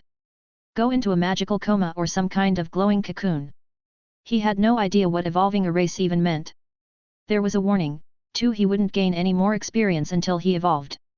That implied it was important, even necessary if he wanted to progress further. But Cade was standing in the middle of a mangled battlefield, soaked in blood and reeking of death. This was not the place to gamble on a transformation he didn't understand. Nope, he muttered. Not yet. He mentally selected no, and the message vanished. The damage was already done, he missed out on who knew how much experience, but he'd deal with that later. For now, he just wanted to survive long enough to get to later. Another notification blinked into view, and this one was something entirely new. Ding! You have gained a quest. Tutorial quest, Lords of the Swamp. You have slain one of the 8 lords who hold dominion over this quadrant. These lords have been elevated by the system to enforce territorial balance. Their presence is no accident. Each lord exists to contest, to consume, and to rule. Now that one has fallen, the balance begins to shift. Recover their course. With each defeat, the swamp loosens its grip, and with it comes the chance to carve out a foothold for humanity. But beware, the remaining lords will not remain idle. With every passing day, their strength deepens. Objective: defeat all 8 lords of the swamp. Retrieve each lord core. Progress: lords defeated, 1 of 8. Cores obtained, 0 of 8. Cade stared at the glowing notification in silence, his breath slowing. A quest. Finally, his status menu had always had a spot labeled quests, but it had just said N/A before. Now that space was filled. And it wasn't some fetch mission or kill rats in a basement starter task. This was real. It confirmed that the snake he killed Lord Enzel wasn't just a lucky find or a singularly strong monster. It was something the system had put here on purpose. A guardian. A gatekeeper. A test for the participants of the tutorial. The implications were heavy. He had defeated one of the 8 regional bosses in this swamp zone and without even knowing it. He felt another twist of regret at the thought of the wasted experience. Lords were apparently meant to be taken down over time, as they grew in strength. The quest even warned about that. Which meant if Cade had waited, if he'd hesitated like he wanted to and came across this thing later, he probably wouldn't have survived. Still, the fact that he managed to beat one, even if barely, was a great accomplishment. However, he might not have been so lucky if the snake had actually taken him seriously. Cade cast his mind back to the fight, remembering the moment he struck first, the heavy spray of blood, and the ease at how Cade was flung meters away with just a swipe of its tail. He remembered the way Enzel had paralyzed him with a look and then slowly approached. That gaze, the way it had paralyzed him with pure fear, wasn't just intimidation. Then it coiled around him with lazy confidence, almost amused. It hadn't treated him like a threat and took its time constricting. That gave Cade the chance to break free from the paralyzing fear and grab for his dagger. Cade glanced at his still trembling hands. The Lord had underestimated him and it was dead because of that mistake. Cade clenched his jaw, taking the lesson to heart. Every fight from now on, every enemy he'd assume they could kill him. Because they probably could, he still didn't have a class or profession after all. But still, he wouldn't let one moment of overconfidence cost him his life. His eyes returned to the quest screen. It listed lords defeated, 1 and cores obtained, 0. So the core was still inside the snake. Somewhere in the massive, blood-slicked corpse. He pushed himself up to his feet, still shaky, and made his way over to Enzel's body. The immense serpent lay half-curled in the mud, its glossy black scales partially caked in mud, its massive head forever frozen in that final strike. The haft of the broken axe jutted out from its ruined eye socket. Cade approached slowly, wiping a smear of blood from his jaw. He eyed the snake's midsection, trying to guess where the core might be. If he were the system, where would he put the core of a lord? In the middle, probably, he muttered. With a grimace, he gripped the dagger and started cutting. The dagger wasn't ideal, it was small, and the snake's scales were hard, but Cade had learned from earlier. He didn't try to slice through the scales directly. Instead, he found the thinner lines between the armored plates and carefully worked the blade in, prying and slicing and sawing. The work was slow, messy, and exhausting. The snake's hide was thick, its flesh dense. Cade's arms were sore, his breath coming shallow and uneven. But he kept going. Cutting deeper. Pulling away warm flesh. Searching. When he couldn't stand the viscera anymore, he willed the rest of the notifications to come up. The system obeyed and another notification appeared. And this one wasn't about a kill, or a quest, or a level. Ding! You have gained new titles. A brutal welcome, first tutorial participant to defeat a regional lord. +5 to all stats. +5% to all stats. Coreless Conqueror, kill a creature with a system-designated nobility title in single combat without the benefits of a class or profession. +15% to all stats. Passive skill gained, Unbroken Will, you are immune to the leadership aura and effects of nobility from lord or lower-ranked creatures. He was wrong, it wasn't just one title, it was 2. Cade's arms went limp, the dagger still lodged in the flesh of the snake as he stared at the script. First participant to defeat a regional lord. His brain locked up for a few seconds. Holy shit, he whispered. His eyes scanned the bonuses again. The stat boosts alone were incredible. +5 to all stats was already beyond generous, it was more than some of his starting stats had been. But the real treasure was the +5% to all stats. That kind of multiplicative boost would only grow more valuable as his stats increased over time. And then there was Coreless Conqueror. A 15% increase across the board.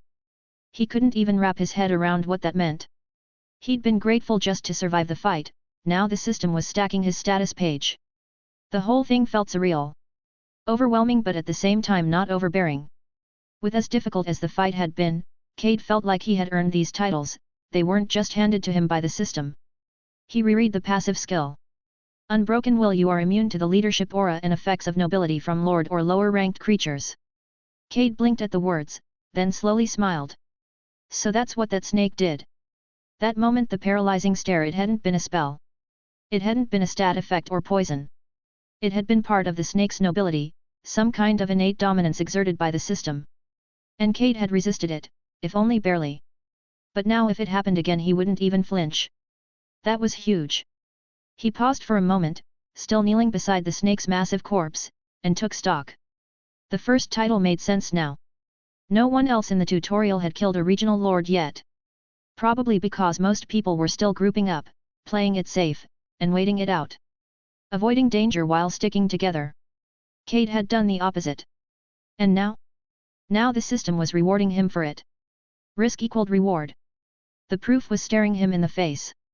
Well, not literally, it was more like on the screen that projected directly into his mind. Still, the thought nagged at him. These kinds of titles didn't come easy. Coreless Conqueror?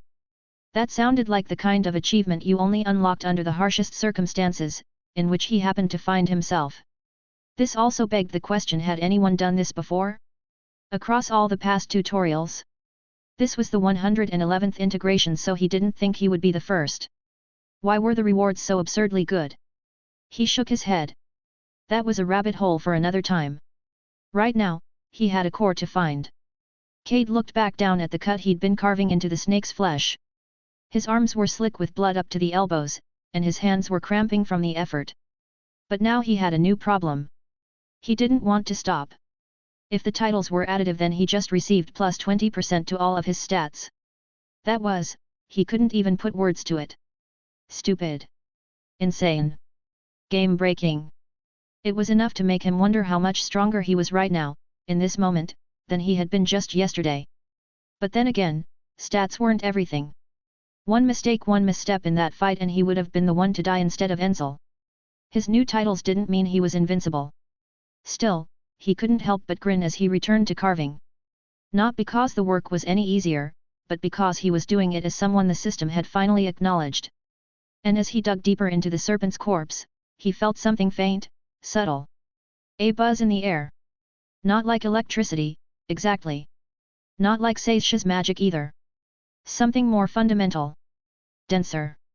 He paused, dagger frozen halfway through a strip of fibrous muscle. That buzz. It was coming from deeper inside the body. From one place in the center of the belly. He narrowed his eyes. That had to be the core. Almost there, he muttered to himself. And as he reached deeper, the buzzing intensified. Not loud, not painful, just a constant, low hum that tingled through his bones and whispered against his skin. It was like static building in the air, like the pressure building before a storm. It wasn't like when Amanda used mana to heal his wounds. Not exactly. That felt looser, like warmth bleeding off a fire. This was denser, weightier. It radiated from deep in the snake's ruined mass, calling to him without words.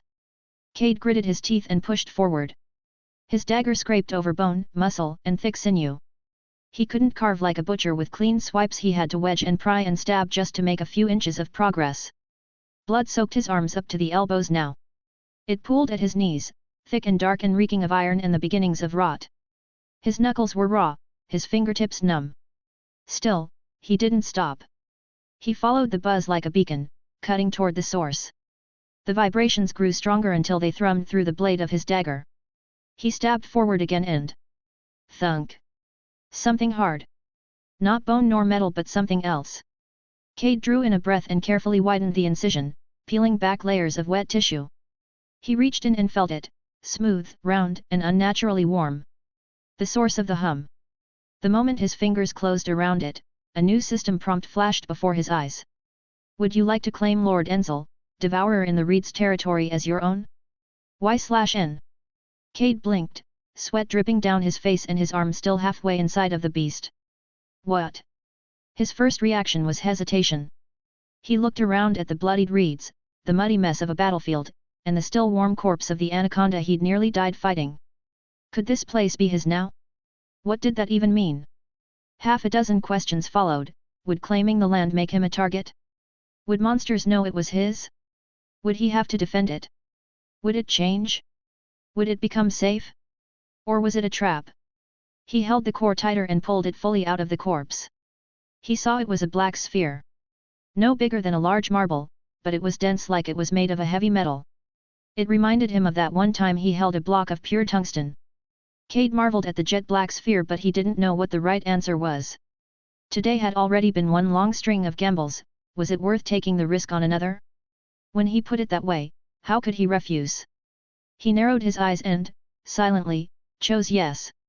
The next notification hit like a slap to the face. Error. A system core is required to claim territory in the tutorial. Claim attempt failed.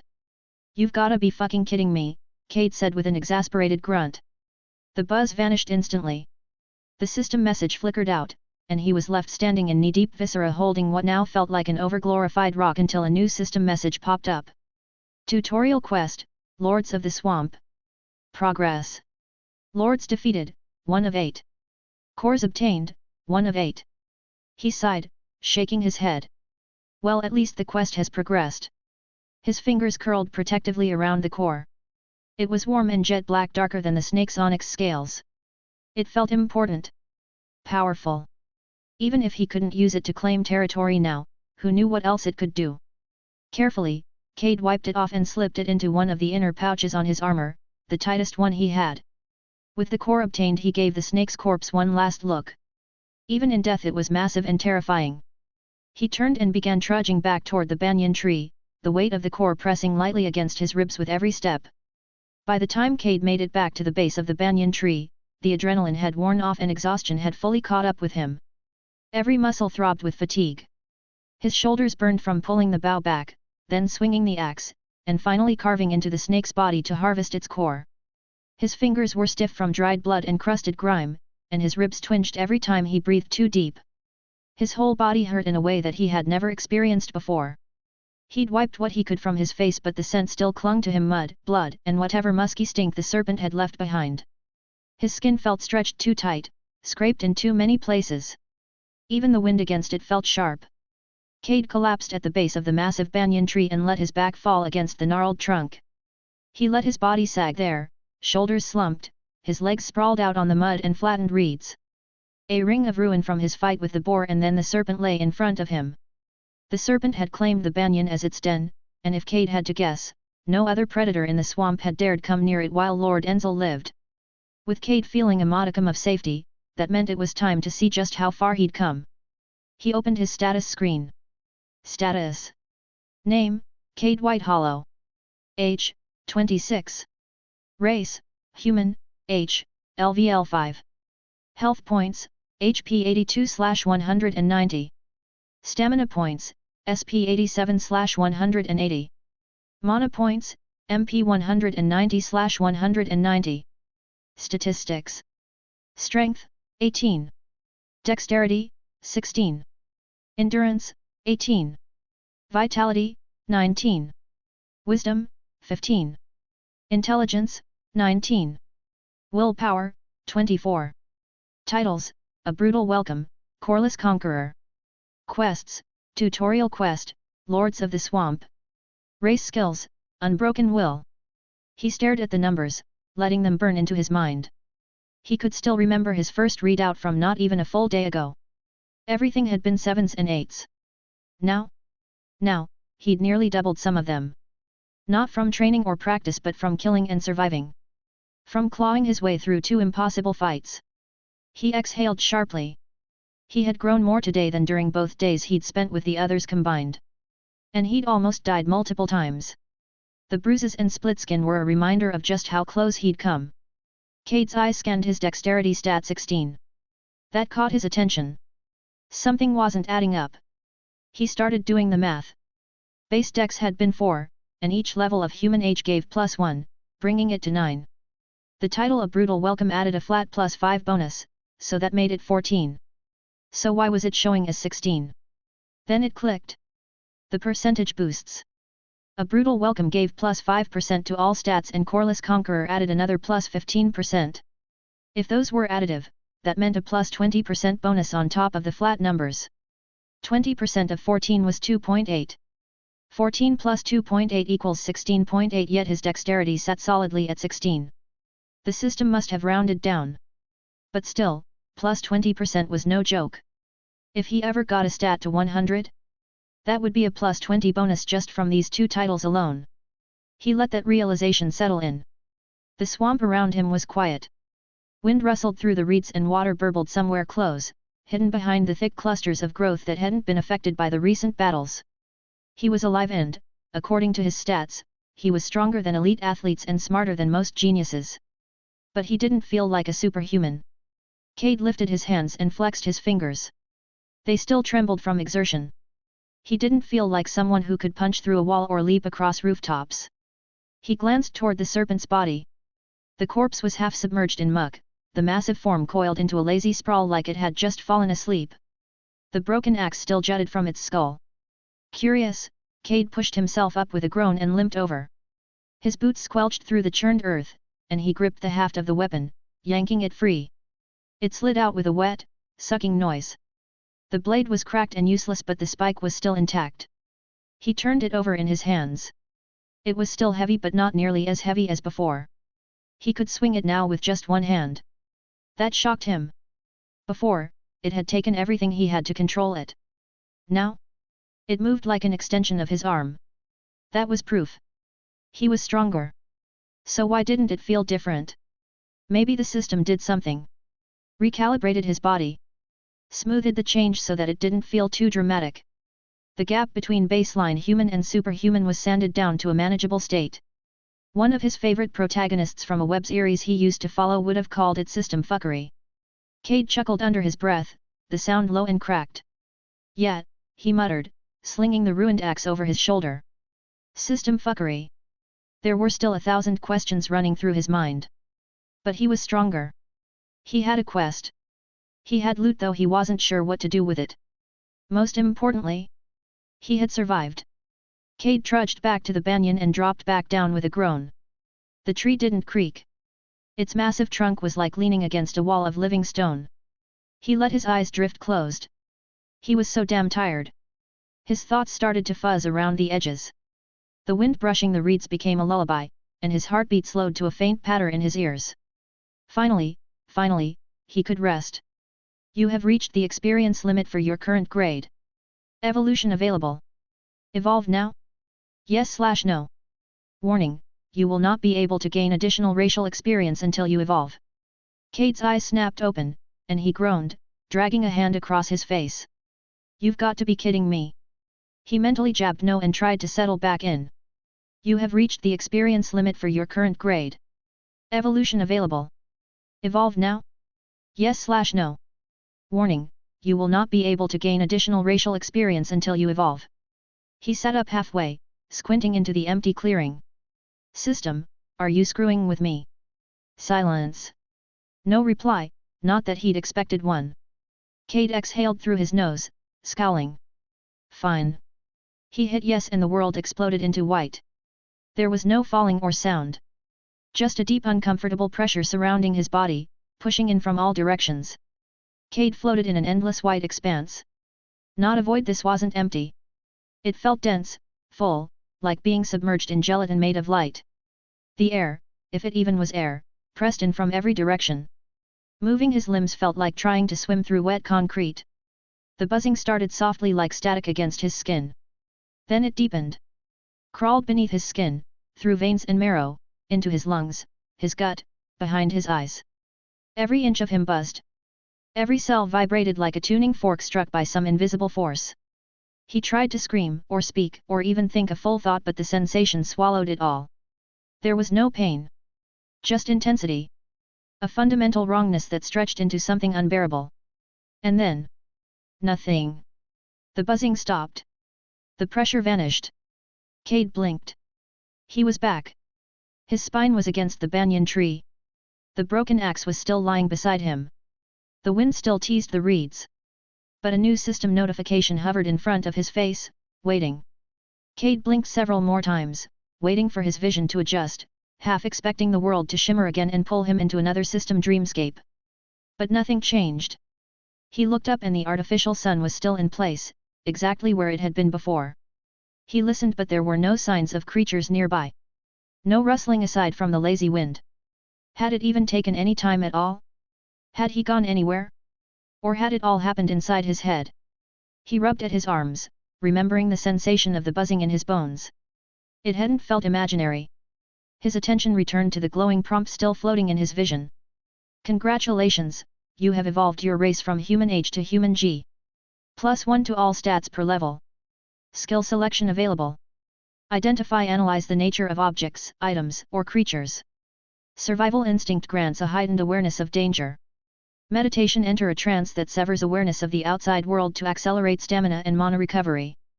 Cade sat up straighter, scanning the lines, his tired mind sharpening with focus. Human G. So the letter had changed. A rank up. He figured H was probably the starting point, which made G the next rank up. If the pattern held, the progression would go F, E, D, and maybe all the way to A? Or even beyond. The stat line caught his attention next. +1 to all stats per level. He frowned. That was the same bonus he'd gotten at the H grade. Maybe it was the minimum the system offered.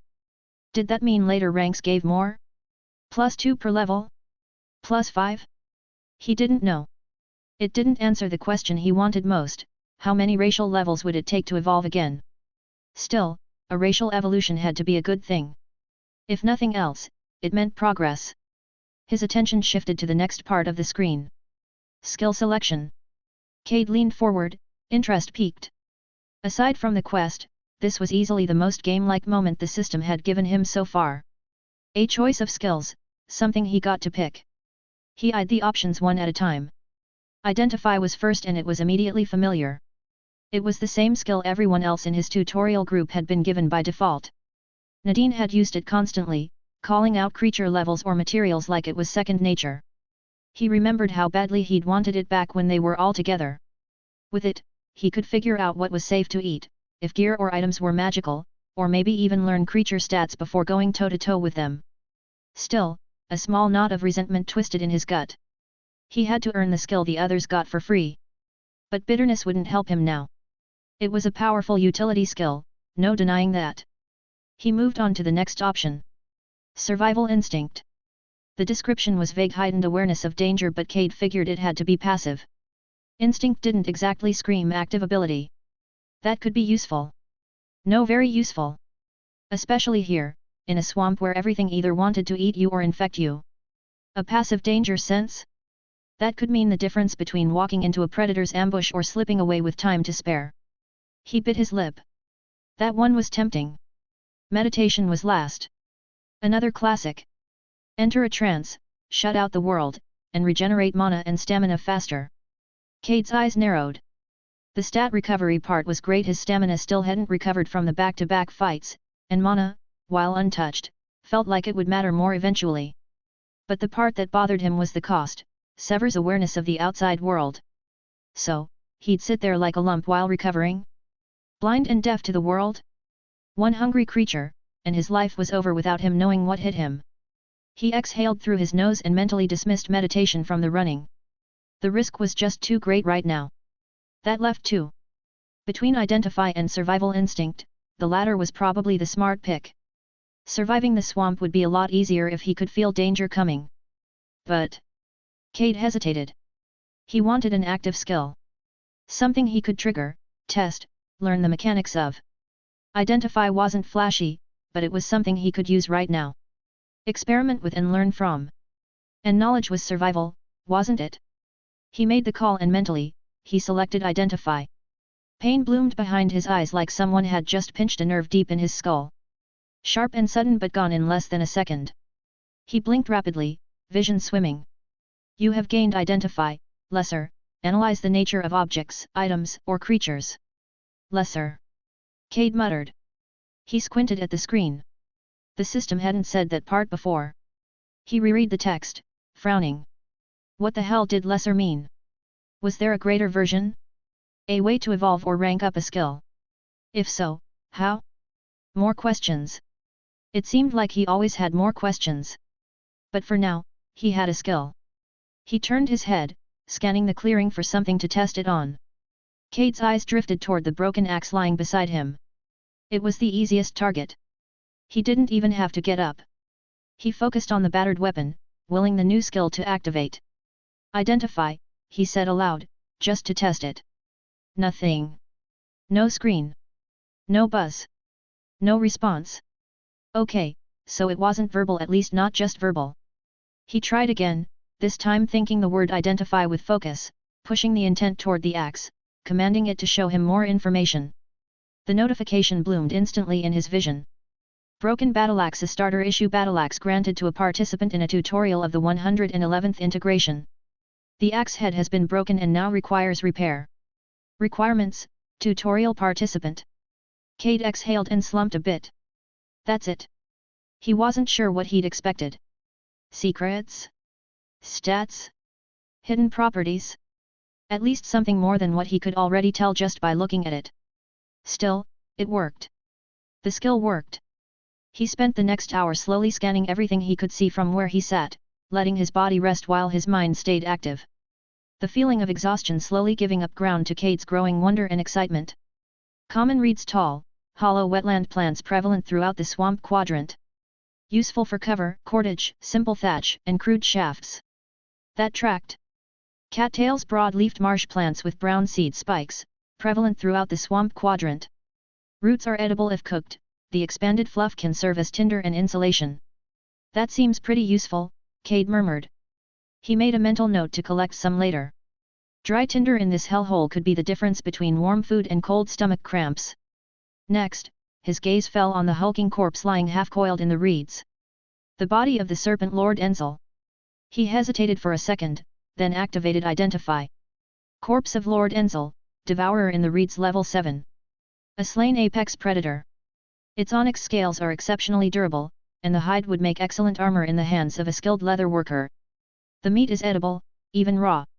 Cade blinked. That was unexpected. He wasn't planning to start gnawing on raw snake meat, but it was good to know in case he couldn't get a fire going. More importantly, this told him something about the system. When Nadine had identified the crayfish, she said the meat had to be cooked. But here? Even eating the snake raw was fine. He wasn't sure what made the difference. Species? Level? The Lord designation? He didn't have enough data to guess. But Identify had confirmed something useful, and that meant it was already worth it. Next up was the boar. The one that Cade had shot with arrows and eventually killed before Enzel slithered down from the tree's crown. Corpse of juvenile reed mane marsh boar level 5. Camouflaged by reed-like bristles that double as natural armor. Their meat is usually laden with parasites, while technically edible, it must be thoroughly cooked before consumption. Now that sounds more like what I expected.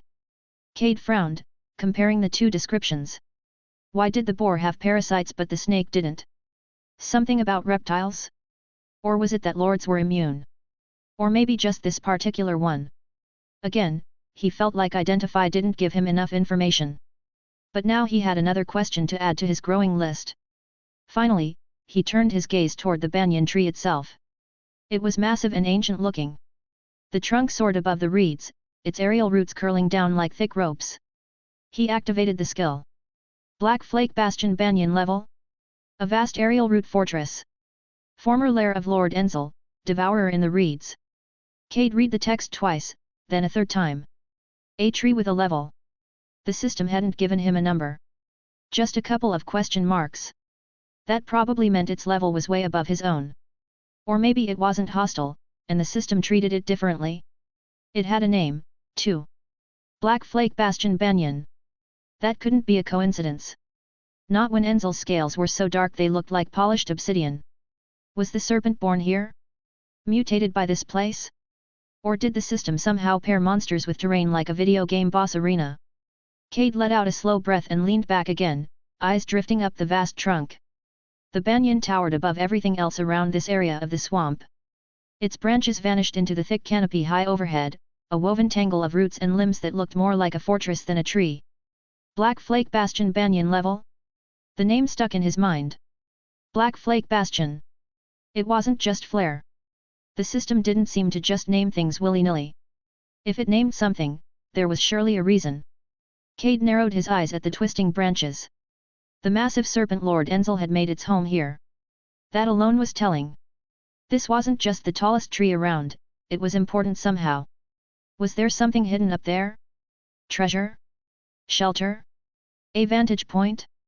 Enzel had claimed the tree for a reason after all.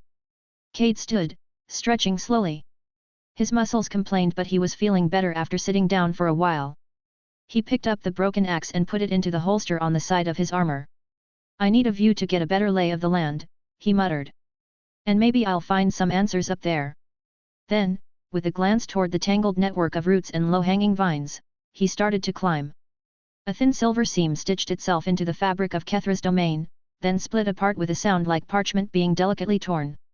From within stepped Jackal Quipshade, bushy tail swaying lazily behind him as he brushed invisible dust from his fur.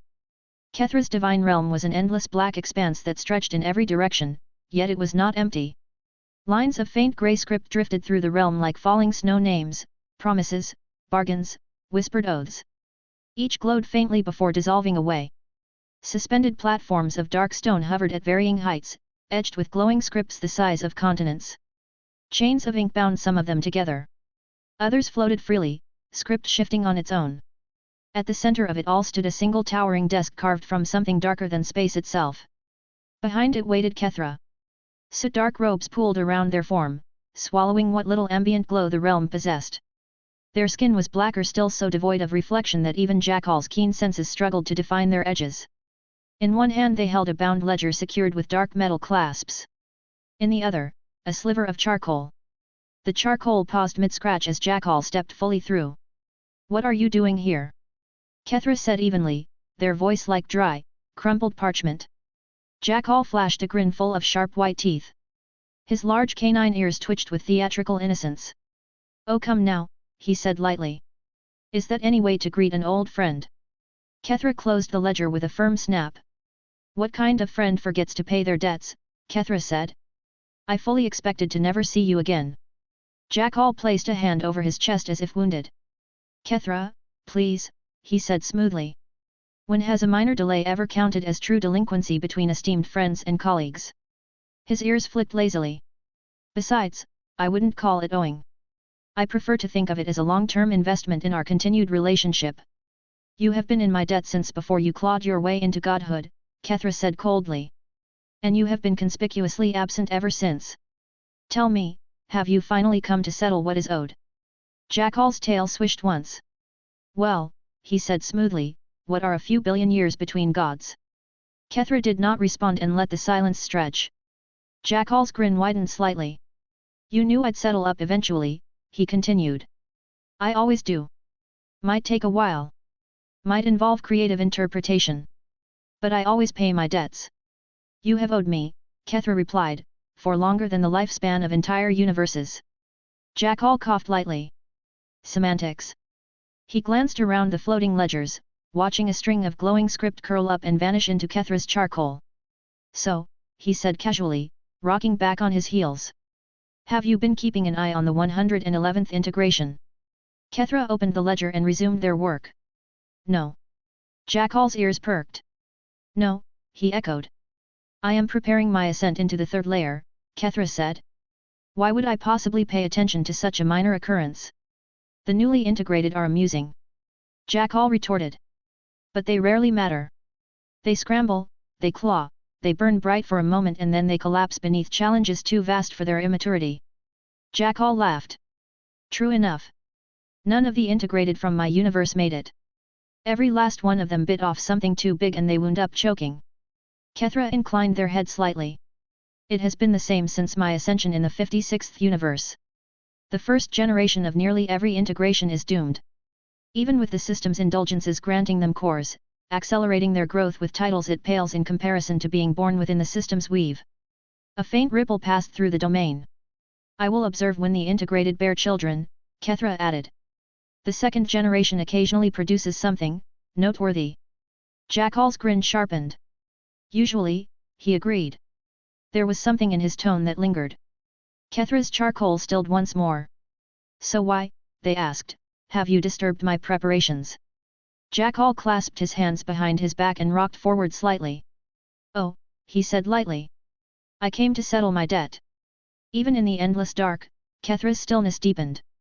Jackal tilted his head, trying to read their expression but failed entirely. "I have information," he continued smoothly. "Information valuable enough to cover what I owe you several times over." The charcoal lowered slowly.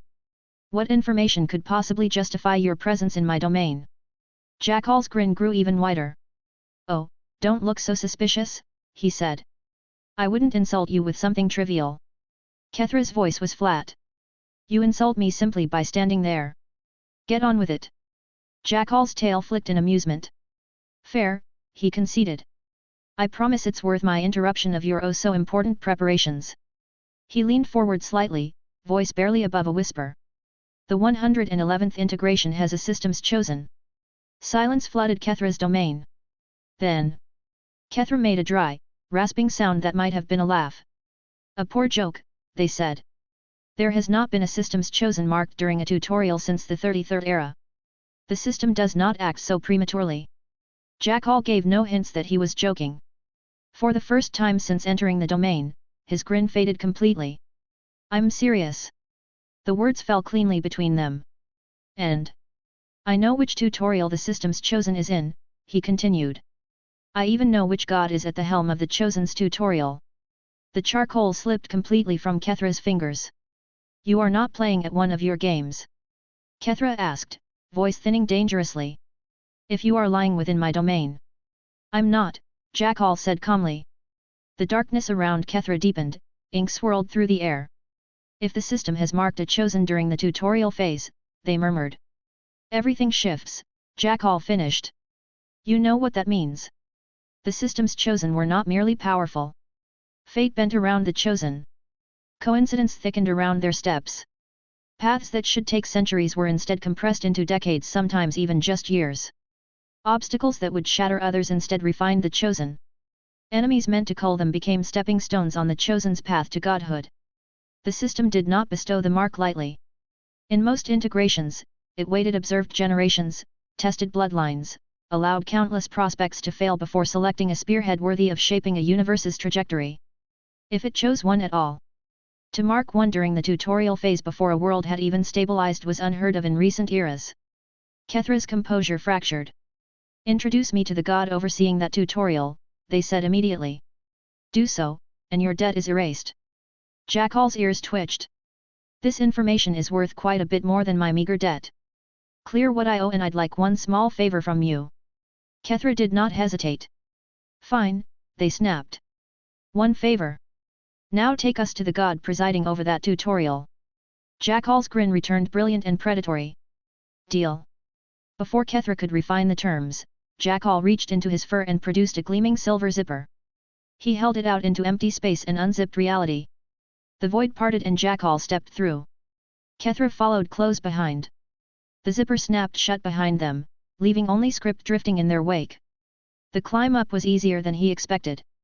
Cade grunted as he pulled himself upward along a thick, gnarled aerial route that spiraled like a twisted rope. His slightly too big leather boots found purchase on a knotted ridge of bark as he continued to ascend. A small, exhausted smile tugged at the corner of his mouth. Just a few hours ago, climbing this same tree had been a struggle. Back when he'd hidden in the lower branches to ambush the boar, every pull to get up to the perch felt like his muscles would snap. Now he felt a newfound strength in his arms. A control in his core that didn't exist previously. Every point in strength and dexterity he gained was showing its worth to him now. Higher he went, past the massive trunk where Enzel had descended from, into the upper reaches of the canopy. The banyan rose like a tower among the swamp's murky green waves. As he climbed, he noticed something strange. Long, dark thorns were sprouting from the wood. They gleamed in the light like onyx, the same black as Enzel's scales. The narrow and jagged spikes were at least half a foot long. They jutted from the branches and trunks in irregular clusters, creating a natural defense. This made Cade's pace slow as he carefully navigated around them. They weren't everywhere, but they were frequent enough that he had to be deliberate with his movements. He wasn't in a rush, and getting skewered was not on the agenda. The further up he went, the more surreal it felt. The branches didn't thin in the way he expected. Even the high limbs near the crown were thick and strong, unnaturally so. It was like the tree had grown specifically to support the weight of something massive. Like a snake that would keep growing larger and larger, he thought grimly.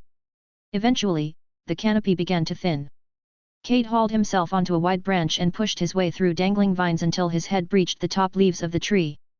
The view stole his breath. Endless green stretched in almost every direction. Trees knotted together into a tangled web of life, cut only by scattered clearings and glinting patches of brown and black water. It was the second time Cade had seen the swamp from above, but it was no less impressive than the first. He turned slowly, scanning the horizon. The artificial sun hung a bit above the horizon, its location telling him he had a few hours until nightfall. That meant he still had some time to find shelter before dark. But not here. He didn't trust this tree. Climbing it was one thing. Sleeping in it? That was different. His eyes flicked to the black thorns that had grown from its bark. What if they grow while I sleep? What if they grow into me? The thought made him shudder. No, he needed somewhere else. He kept scanning, turning his gaze west and just a few degrees north of the setting sun, and that's when he saw it. Another clearing. But unlike the ones he'd passed before, this one wasn't dull brown or swampy green. It was vibrant. Patches of vivid blue, purple, red, yellow, and stark white dotted the clearing, as though someone had spilled paint across the landscape. The colors stood out in the swamp, utterly unnatural in the otherwise muted landscape. Cade narrowed his eyes. What the hell is that? He saw no movement, no signs of a creature or structure, but it was far enough that anything smaller than a house would be hard to see. Still, it pulled at him. Curiosity had gotten him this far, and it wasn't about to stop now. He marked the clearing's location mentally. That's where I'm going next. To the far north, well past the clearing, Cade saw a shimmer of vast water in the distance. The lake, he realized. Where my old group is heading. He stiffened. He didn't want to risk running into them. Not yet. His stats might have caught up for now thanks to his newly gained titles, but they had classes and professions. Without the same, he'd easily fall behind again. He turned east, dense swamp. South, more of the same, except a blue shimmer in the distance. The wall he'd seen during his fall into the tutorial. That was the edge of the zone, supposedly impassable for another 27 days.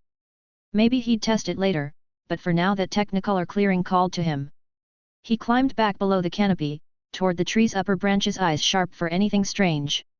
The view was worth the climb, but he wouldn't put it past the system to hide something in this tree. The descent was slower. Cade took his time moving branch to branch, weaving carefully around the long, gleaming thorns. They were even sharper up close, jagged like splintered glass, some of them easily the length of his forearm. He'd seen enough strange biology in the swamp to know better than to brush up against one of them by accident. He paused near a fork in the tree where several limbs twisted together. He hadn't noticed it before, but one of the thick upper limbs branched directly into a strange round and unnaturally smooth cavity in the trunk. It was a hole, maybe a meter wide, set directly into the upper crown of the banyan. Cade's instincts buzzed as he felt the subtle pressure leaking out of that hole. A familiar tension, like the moment before a spell went off. Not quite magical and not quite physical, but something deeper. He crept closer, crouching low on the branch and peering into the hollow. It was dark but not pitch black. The tunnel dropped straight down into a dimly lit green but was deep enough he couldn't see the bottom. A tight prickle crawled up Cade's spine. The subtle pressure emanating from the hole reminded him of his evolution when the pressure had built inside that dense white space. Not quite the same, but similar, and much less intense. He bit the inside of his cheek. Is this what Enzel was guarding? He could imagine it now, the snake coiled in the branches above, silently watching the hollow like a dragon over its hoard.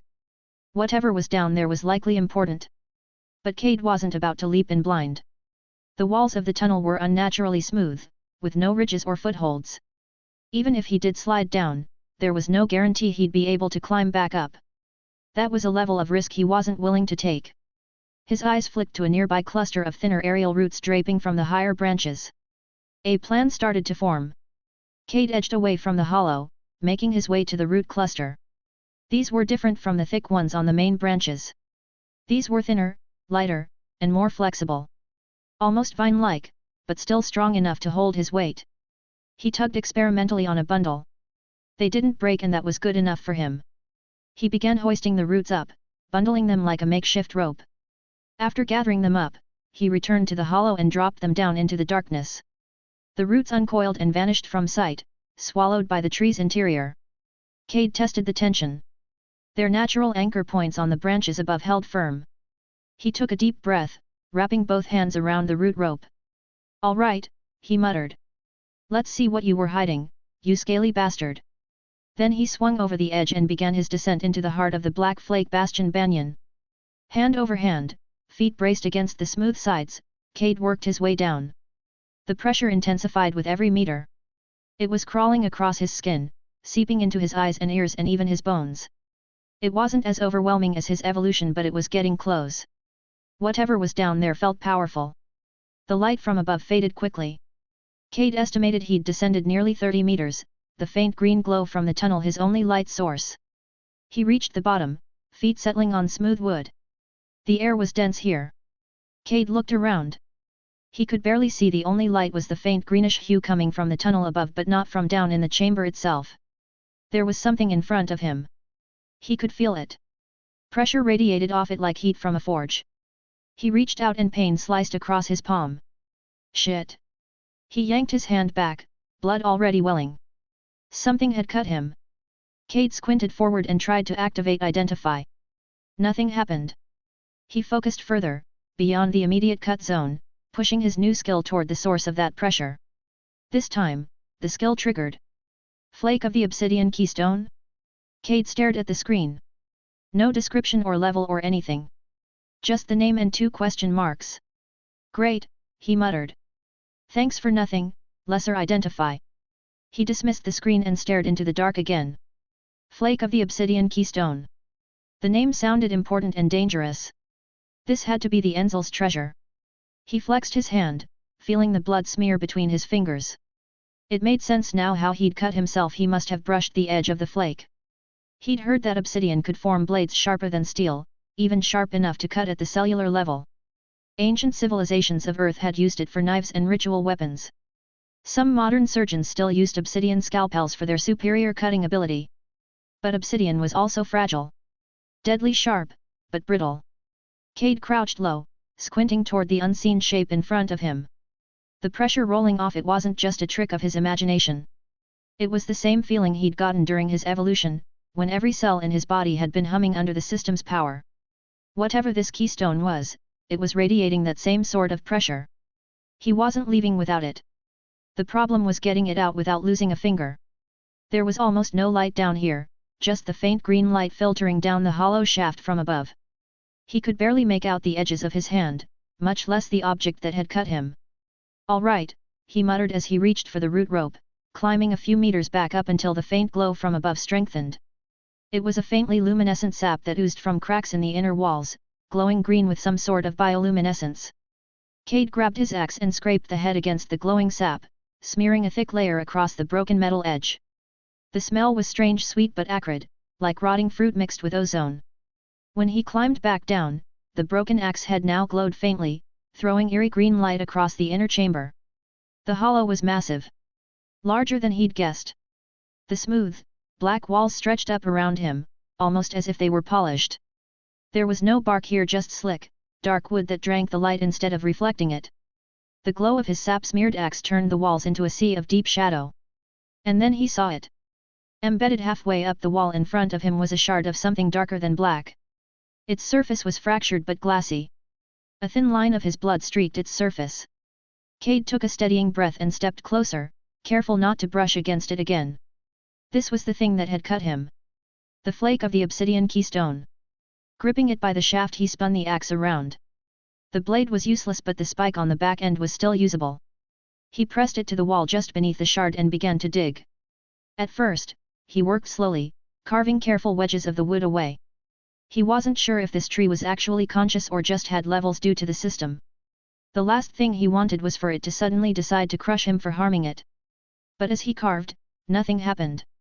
Encouraged, Cade began to work faster, chiseling around the shard, sweat forming on his brow despite the cool air inside the chamber. Chips of dark wood fell away. The faint pressure in the chamber seemed to thrum stronger the more he dug. And then with a small plop the shard dropped free. Cade froze, expecting something to happen. He waited for any signs of movement, but just like before, nothing came. He exhaled. Okay. That's one problem solved. He bent down to pick up the shard, pinching it between 2 fingers by its flattest edges. Even then, the weight surprised him. It was heavier than it looked, dense like tungsten but cool to the touch. He turned to tuck it into a side pocket of his armor. And the flake sliced clean through the leather. It fell to the floor again with a quiet ting. Cade cursed and jumped back. The cut was perfectly clean. The thing had sheared through the hardened hide like it was nothing. He stared down at the fragment gleaming in the dim light, frustration and awe warring in his chest. Right, he said under his breath. So it's sharp enough to slice right through my armor and cut me open by just grazing the edge. He crouched again, rubbing his jaw in thought and absent-mindedly smearing blood on his face. He wasn't leaving this behind. Not after finding it and feeling the pressure it gave off. But if he couldn't pocket it safely, then he'd have to improvise. Cade paced the chamber. He couldn't stuff the flake into his pockets. He couldn't wrap it in cloth. Whatever edge this thing had would shear straight through. He needed a handle, a sheath, something that would bind it so it couldn't cut him or slide free. Then he looked at the sap on his axe and a light bulb went off in his head. He hadn't wanted to touch the stuff at first. The glowing green oozed and glowed like some cartoon toxic waste. But it was undoubtedly sticky and he might be able to use it as glue. Focusing on the sap, he used Identify. Sap of the black flake bastion banyan, a viscous sap with faint luminescent properties due to the brimming vitality carried within. That was surprisingly useful. Not a warning about poison or how toxic the substance was. The sap was just so full of vitality that it glowed. Sticky, energetic vitality. It might hold the obsidian flake in place long enough for him to make something permanent. He smeared the sap on the axe head, working it into the broken metal with his fingers despite the slight, prickling tingle where it touched his skin. The sap was tacky and elastic, but he could tell that it was beginning to harden already. He took a breath, set his jaw, and picked the flake up again by the bluntest edges he could find. Even held that way, it felt like it would cut him at any moment. He positioned it into the broken chunk of battleaxe and pressed. At first the shard met a slight resistance where its edges met metal. As Cade pushed just a bit harder, the metal seemed to complain, resisting the foreign, glassy intruder, but the obsidian didn't care as it cut into the metal. The flake sliced a fine groove into the steel. It slid deeper as Cade pressed, the sap gushing slightly where the obsidian displaced it. When Cade finally let go, the flake stayed. It didn't shear through or fall to the floor. It sat as if it had always belonged there, an ugly, imperfect blade grafted into a broken axe head. He turned the axe over in his hands, feeling the balance change. The makeshift blade was terrifyingly sharp but seated firmly. The sap's glow had dulled, but a faint green seam ran where the obsidian met metal, like a scar on the once perfect weapon.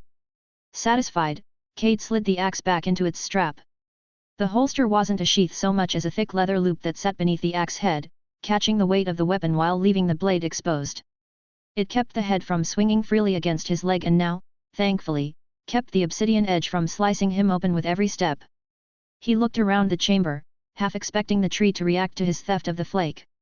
Nothing moved. The hollow stayed quiet. The pressure that had hummed at the start was still present, but now it came from beside him where his axe rested in its strap. Cade smiled. He liked the way the axe felt at his side now. He liked feeling the pressure it gave off. Having accomplished his task down here, Cade grasped the aerial roots and began his climb back up the inner shaft of the banyan. He half expected something to change, roots to twist, thorns to shoot inward, the tree to sense its treasure was gone and lash out in anger. But nothing happened. No rumble. No creaking groan. Just the sound of his breathing and the faint creak of the aerial roots as he climbed. Climbing up wasn't easy, but it wasn't impossible either. The old Cade, the high school gym class dropout who'd never managed a single rope climb, would have been stuck at the bottom. But that Cade didn't have the system. By the time he pulled himself free of the hollow and felt open air again, his arms were burning. He paused, taking one last glance toward the opening behind him. Then he began the descent down the outer branches. It didn't take long.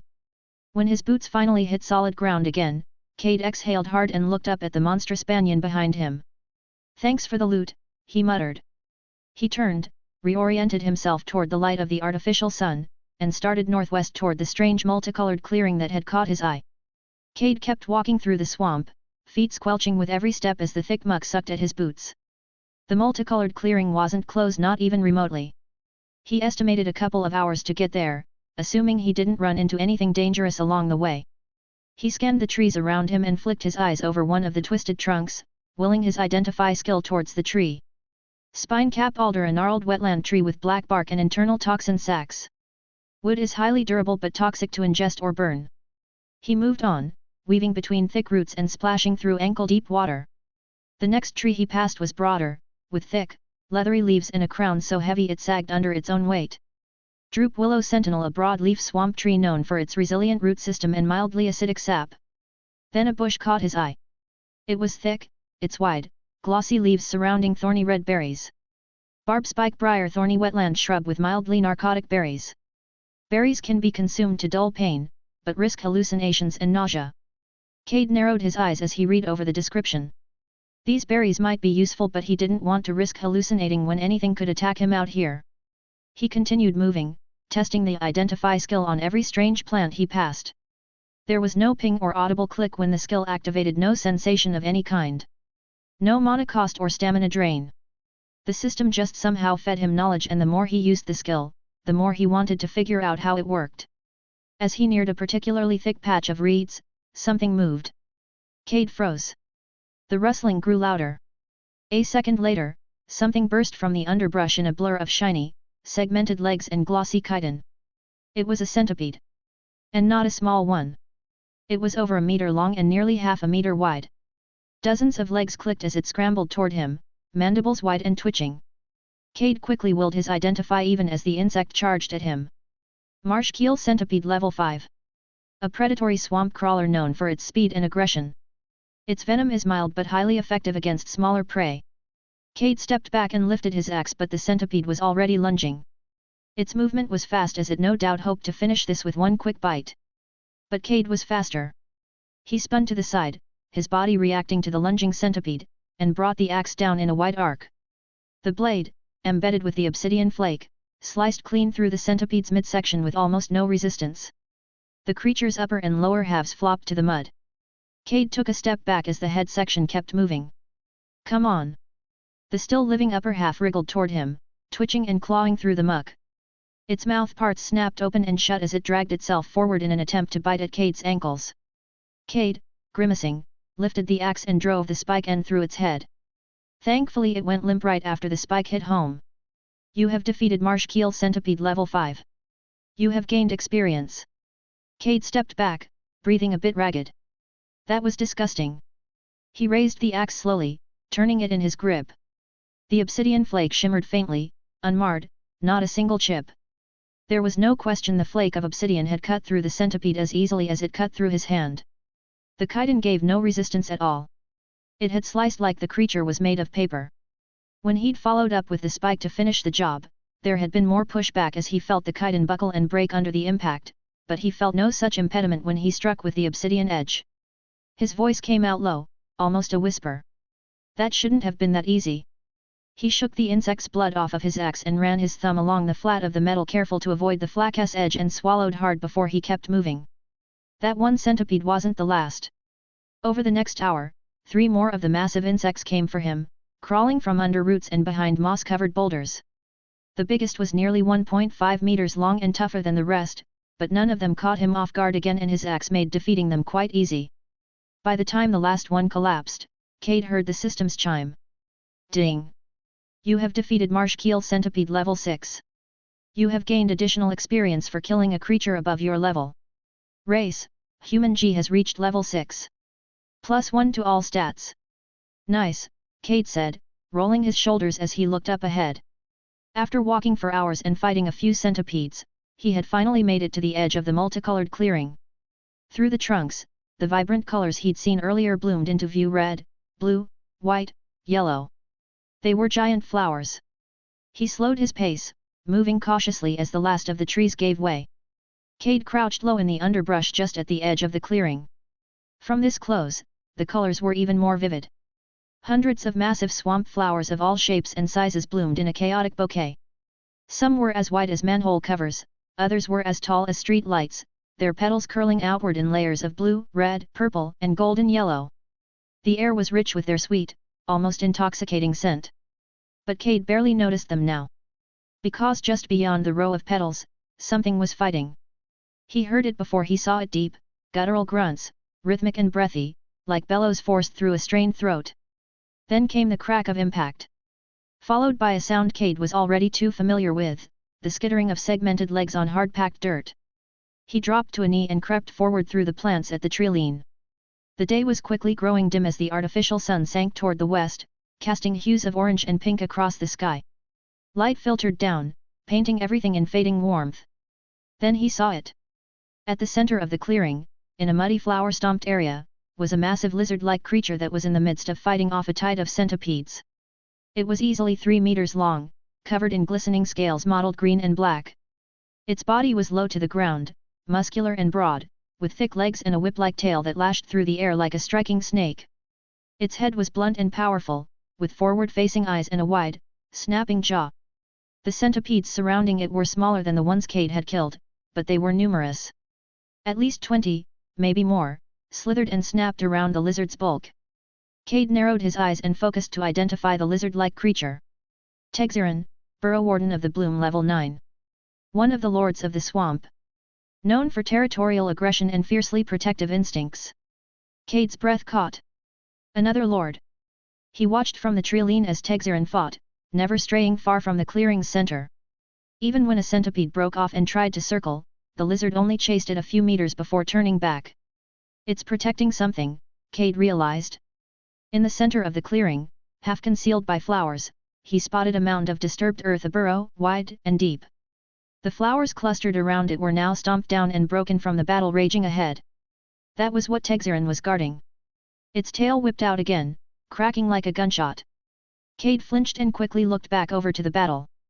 He saw one of the centipedes go flying, its shell dented inward. In the next moment the tail connected cleanly with another and the centipede exploded in a cloud of twitching limbs and green ichor. "Holy fuck," he whispered. "I do not want to get hit by that." Tegzeran pivoted, slashing with its claws. The chitin resisted, but the claws found the softer gaps between plates. The centipede writhed as the lizard dug its claws in and pulled the centipede's segments apart with brute force. As the battle raged on, Cade noticed that while Tegzeran was clearly winning, the centipedes were still able to damage the lord. It was bleeding from multiple thin cuts and punctures that lined its flanks and one of its legs dragged slightly. "It's tired," Cade thought. "Wounded." Then came the bite. Tegzeran clamped its powerful jaws around a centipede and crunched. The insect thrashed, then went limp as the lizard spat out its mangled remains. The field was littered now broken centipede bodies, twitching limbs, splashes of dark blood staining the flower petals. And then something changed. Tegzeran, just meters from finishing off one last centipede, suddenly stopped. Its head snapped toward the burrow. It dropped its attack, completely ignoring the injured insect, and sprinted back toward the clearing's center. Cade leaned forward, puzzled. "What's it doing?" That's when the ground erupted. A centipede burst from the dirt near the burrow. But this one was massive. At least 2.5 meters long, dark green in color with a segmented body twice as thick as Cade's chest. Its mandibles were longer, serrated and glistening with venom, and the air shimmered around its wriggling limbs. Cade quickly used Identify. Vine Lasher Centipede Level 10. A rare variant of the marsh keel centipede. The creature reared up like a cobra, its front half lifting high into the air. Its many legs trembled with an unnatural rhythm. Then, with a sudden snap, thick vines burst from the ground on either side of the lizard lord. They wrapped around Tegzeran's midsection in an instant, coiling tight and pulling it off balance. Cade's jaw dropped. It cast a spell. Even the insects in this tutorial could cast magic. The vines tightened. But the lizard didn't thrash. It didn't roar. Instead, a low hum filled the air. A guttural, vibrating chant rolled like thunder through clearing, even reaching Cade with enough force to reverberate in his bones. Then Tegzeran opened its mouth and spat. A ball of green goo launched from its throat, arcing faster than Cade could track. The globule struck the Vine Lasher centipede dead center. The moment it hit, the centipede screeched. Steam rose from its body. Cade saw the goo eating into its segmented plates acid, without a doubt. The centipede tried to retreat, but it was already too late. Its middle section dissolved, legs liquefying as the substance devoured its body. The front segment skittered away on instinct alone, mandibles twitching wildly, only making it a few meters before it collapsed. Dead. Cade crouched, stunned. That hadn't been a fluke. Tegzeran had waited, saved the attack for the biggest threat. The acid had ripped the centipede apart in seconds. That tail, Cade whispered, the claws, the bite, and acid spit too. The lizard lord remained still, tangled in vines, breathing heavily. Blood dripped from its many wounds, but the field around it was quiet once more. Cade stayed crouched at the treeline, eyes fixed on the wounded lord. His heart hammered in his chest. His instincts told him to flee and never look back. It would be suicide to try to fight this thing. But the Lord was tired and wounded. Its power was spent on defending against the centipedes. Cade questioned if this could be an opportunity to take down another Lord of the Swamp. The question buzzed through his racing mind. On one hand, his quest demanded he kill the Lords of the Swamp. They were obstacles in this tutorial, and the sooner he took them down, the better. They'd only get stronger as time passed, just like the humans trapped here with them. And this one? This might be the weakest it would ever be. It was bleeding, exhausted, and still wrapped in the vine lasher's roots. The opportunity was real. But so was the danger. Tegzerin wasn't Enzel. The snake had toyed with him, underestimated him. This lizard lord had shown no such arrogance against the centipedes. It had fought smart, fought aggressively, and fought with abilities Cade had no defense against. He lifted his axe slightly, feeling the weight as he looked at the obsidian flake embedded within the head.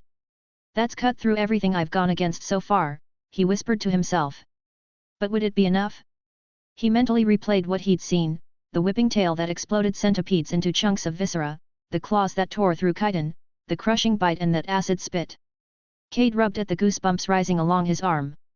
If he got hit by that, there wouldn't be anything left of him. He wished desperately that he still had arrows. He'd tried pulling some from the boar's corpse before he left the banyan tree, but most had snapped or splintered. He'd broken more than a few just trying to unwedge them. And the ones that had missed? Lost in the reeds. I should have looked harder, he muttered, annoyed at himself because right now, range would have been a godsend. Cade looked up again. Tegzerin, despite being tangled, wasn't trying to rip itself free. Instead, it had gone almost eerily still, eyes closed, chest rising and falling now in a slow rhythm. Cade narrowed his eyes as he questioned what the Lord was doing. Even from this distance Cade could see the bright wounds against its mottled skin. As he stared he could see the wounds were changing. Slowly knitting together, skin pulling tight over the many lacerations. Not fast enough to be immediate regeneration, but fast enough that waiting any longer would mean he'd lose the opportunity. He couldn't let it finish. It was now or never. His gaze swept the clearing. The multicolored flowers were enormous, tall enough to reach his waist, broad enough to hide behind. If he crouched low, he could move from bloom to bloom almost unseen. He pictured weaving through the flowers, closing the distance, creeping up behind the lizard lord. A single, powerful blow with his sharpened axe right at a vulnerable spot, maybe the spine, maybe the neck, maybe the base of the tail. If he hit something vital he might be able to kill it before it reacted. Cade let out a slow, soft exhale. He needed to push himself. The fight with Enzel had proved that he only really grew when he risked something. Without that fight, without his new titles, without the obsidian flake in his axe, he wouldn't be standing here now. He swallowed hard. His mind was made up. He'd take the chance. He crouched lower, sliding into the first row of flowers. Their thick petals brushed against his shoulders, their scents heavy and sweet, masking his own. Eyes locked on Tegzerin, Cade crept forward. Slow and as silent as he could be. The lizard lord hadn't moved. Its eyes were still closed. The vines still wrapped it, though some strands had already begun to loosen. Cade's heart drummed faster with each step. Sweat beaded along his spine despite the evening cool. Why isn't it struggling? He wondered. Why isn't it trying to get out? Did the healing require intense concentration? Could it not move while mending itself? He didn't know, and he couldn't afford to care at the moment. He shifted direction, angling toward the back of the lizard lord. He wasn't going anywhere near those jaws, and he absolutely wasn't risking the front where that acid spit could melt him into a bubbling puddle. He moved flower to flower, pausing whenever Tegzerin exhaled sharply or shifted slightly. But the lord never opened its eyes, never looked around, never showed any signs that it sensed his approach. Cade was now only a few paces behind it. He tightened his grip on the axe. His pulse soared as his breath hitched. Time to push himself again. Time to kill the second lord of the swamp. The scent of crushed flowers and blood filled his nose as he knelt behind the massive lizard lord.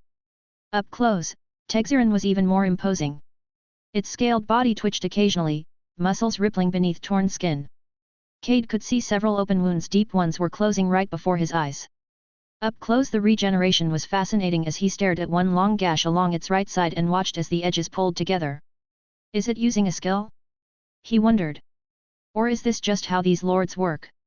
Either way, it didn't matter. If he continued to hesitate, he'd lose this chance. He looked at the tail, it was massive. Even thicker up close than he'd expected. He remembered how it had exploded centipedes with a single strike. No way he was leaving that weapon attached to this thing. He gripped the axe in both hands, knuckles white. The obsidian flake shimmered faintly in the fading sunlight. He raised it slowly, silently. This was it. One clean strike. Make it count. Cade exhaled and swung. The flake met the base of the tail with a wet crunch and sank halfway through. The obsidian cut effortlessly, but the steel got stuck in the flesh and muscle. The lizard lord's eyes shot open. A bellow tore from its throat, loud enough to rattle Cade's bones. The vines jerked in response, snapping as Tegzeran thrashed. Cade gritted his teeth, yanked the axe free, and swung again, this time putting everything into the strike. Shracked. The blade carved through the remaining flesh, severing the tail. Hot blood gushed from the wound, splattering the nearby flowers in thick crimson. The tail spasmed violently on the ground, twitching like a dying snake. Tegzeran let out another guttural roar, its body convulsing as the vines gave way, shredded by its strength. Cade didn't stop. He stepped forward and brought the axe down again, this time targeting the lizard's rear leg. The flake bit deep, slicing into meat and grinding against bone. Cade felt the crack reverberate through his arms as the bone gave way under the pressure. Another howl from the lizard shook the clearing. Tegzeran twisted free of the last of the vines and scrambled forward, flinging blood behind it. Its movement was clumsy, its back leg dragging. The severed tail left a grotesque trail as it flopped uselessly behind. Cade stumbled back, his breath ragged, arms burning. The lizard turned. They locked eyes, and for a split second, Cade's body locked up. For a millisecond, Cade couldn't move. But in an instant the invisible pressure forcing his body to freeze shattered like glass, and Cade surged forward. There was no time to question what just happened. The lord's jaw was already opening, and Cade saw the telltale ripple in its throat. It was charging up its acid spit. He had no time, no room for hesitation. He sprinted, pushing off with every ounce of strength. His muscles screamed, but adrenaline drowned it out. In less than a second, Cade closed the distance. Tegzeran's eyes widened. The Lord had clearly expected Cade to still be paralyzed from whatever strange force it had tried to exert. Instead, Cade struck. He raised the axe one-handed and brought it down in a diagonal slash. The obsidian flake sank as it bit deep into Tegzeran's chest, slicing through the thick, scaled hide like it was nothing. Blood sprayed out in a fan, coating Cade's arm and face. The creature let out a choking hiss and tried to retreat. But Cade stayed on it, hacking again and again with savage, relentless strikes. The Lord scrambled back, dragging its mangled leg, but Cade stayed close, refusing to give it even a second to build space. Cade swung wildly, the obsidian edge carving through anything it touched. His aim wasn't perfect. He was tired and his muscles ached from his previous fight with Enzel, but the sharpness of the blade made up for his flaws. Tegzeran snarled, finally snapping out of its shock. The Lord shifted tactics and lashed forward with a front claw. Cade didn't dodge in time. The claw slammed into his ribs. His leather armor took the worst of it, but even with padding the strike landed hard. Cade felt the tearing scrape of talons nearly breaching the leather, followed by an explosion of pain and the sensation of being launched off his feet. He hit the muddy ground with a wet thump, air blasted from his lungs. His ribs screamed and his vision swam. But he still felt the axe in his hand. Tegzeran lunged, jaws open wide to bite down and finish him. Cade saw the shadow fall over him and twisted instinctively, swinging the axe from the ground up at the oncoming maw. The lizard saw the swing and tried to pull back, but it had already committed. The obsidian edge sheared through the lower jaw, cleaving off the front third in a spray of blood. The beast reeled, shrieking in pain. Cade rolled to his feet, his breath ragged and shallow. His ribs were definitely bruised, maybe cracked, but he could still move. They locked eyes again. This time he felt no pressure, and without hesitation Cade charged. He closed the distance and brought the axe down in a heavy swing toward the base of Tegzeran's neck. The Lord tried to dodge, but too slowly. The obsidian flake bit deep, severing muscle and tendon. Blood fountained from the wound. Cade didn't stop. He swung again and again and again. The axe rose and fell, each strike slamming into the same spot, digging deeper through flesh, cartilage, and bone. Cade barely registered the blood splattering across his face and chest. He was focused only on the kill, on not giving this thing any chance to retaliate. Then finally, mid-swing. Ding! You have defeated Tegzeran, Burrow Warden of the Bloom level 10. You have gained additional experience for killing a creature above your level. Race, Human, G, has reached level 7. +1 to all stats. Race, Human, G, has reached level 8. +1 to all stats. Race, Human, G, has reached level 9. +1 to all stats. Cade staggered back, his blood-slick axe dangling from one hand. His body trembled not just from exhaustion and adrenaline but from his own disbelief, and something deeper. Pride. He did it. He dropped to his knees in the torn petals and blood-soaked earth, breathing like a man who'd just sprinted through death itself. I did it, he murmured, voice hoarse and raw. His chest rose and fell, slower and slower. 3 levels. That was 3 levels at once. He forced himself upright, closing the level up messages. Another screen took their place. Tutorial quest, Lords of the Swamp. Progress. Lords defeated, 2 of 8. Cores obtained, 1 of 8. Cade stared at the notification, 2 lords down. His breath was finally starting to slow when he mentally closed the glowing quest message. Cade stared down at Tegzeran's enormous corpse. The great lizard lord was slumped over the trampled flowers, blood still leaking from its half-severed neck, sheared-off jaw, and stump where Cade had severed its tail. The sight should have repulsed him. Instead, he felt an odd sense of accomplishment. He pushed the feeling aside, got to his feet and moved toward the body, axe still in hand. The quest had reminded him what needed to be done. His ribs throbbed with every breath, but he wasn't finished yet. I need to make this quick. Unlike with Enzel, he didn't hesitate. Cade knelt beside the corpse and brought the obsidian blade down along the lizard's belly. There was no resistance. The edge slid cleanly through the thick, armored hide like it was freshly fallen snow. A sharp, wet tearing sound filled the air as he pulled the blade down. Flesh parted. Heat and steam spilled out from the split cavity, along with the thick, wet stench of blood and bile. Cade grit his teeth and reached inside, using the butt of his axe to move coiled intestines aside. His hand was slick and he muttered a curse under his breath as his fingers slipped on something rubbery. That familiar sensation began to rise as he dug around in the corpse, a hum of pulling static, guiding him inward. But this time it was different. The feeling wasn't cold and dense like it had been with Enzel's core. This sensation was warm and soothing. Almost inviting. And yet, beneath the warmth, there was something else. Something subtler. A second impression Cade couldn't quite place. He followed the sensation deeper, parting tissue and shifting organs aside until his hand brushed against something smooth and hard. His fingers wrapped around the core and as before, the moment he made contact, the system responded. Would you like to claim Lord Tegzeran, Burrow Warden of the Bloom's territory as your own? Y/N. Cade didn't even bother pausing this time. Yes, he said aloud. The next screen appeared instantly. Error. A system core is required to claim territory in the tutorial. Claim attempt failed.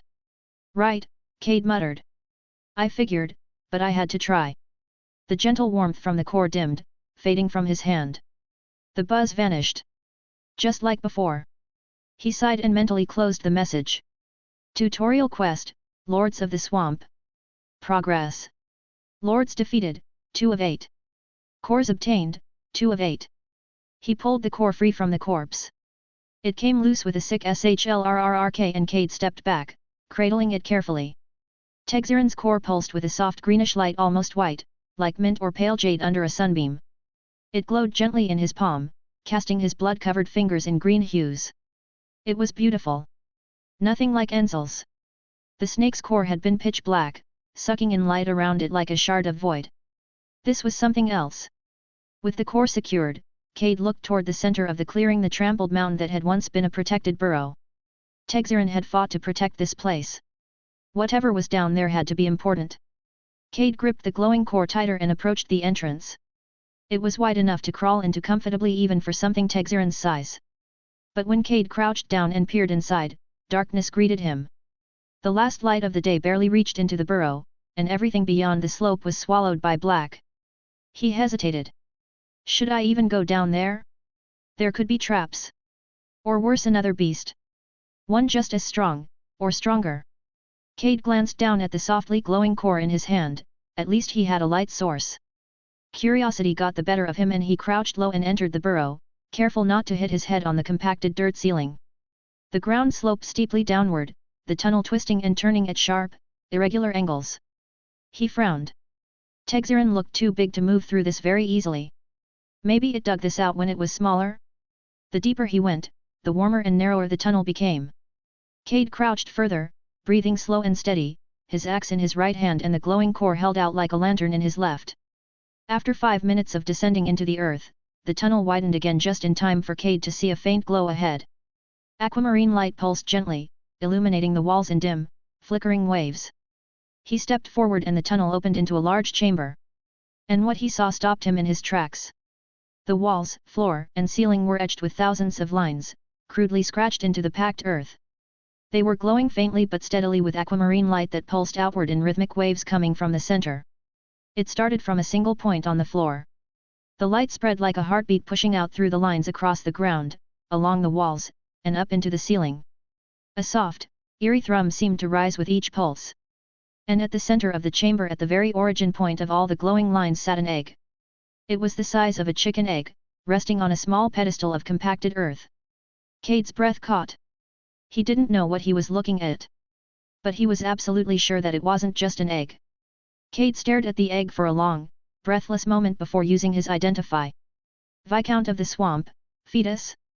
Ding! Hidden tutorial quest, Viscount of the Swamp. By great effort or dumb luck you have found what should not yet be seen, the unhatched Viscount of the Swamp. If allowed to hatch, it will mature into an engine of hunger and ruin. Should you end it now you will spare countless lives and give humanity a much-needed edge in this tutorial. Objective: disrupt the conduit lines, then destroy the egg and kill the unhatched Viscount before it has a chance to hatch. Reward: guaranteed system core and class, rare, assignment. Cade froze as he began to read the unexpected quest. Then slowly, almost on instinct, he took a step back out of the pulsing chamber. His heartbeat felt loud in his ears. He had just gotten a hidden quest with the exact two things he wanted most in this entire damn tutorial. A core. Guaranteed.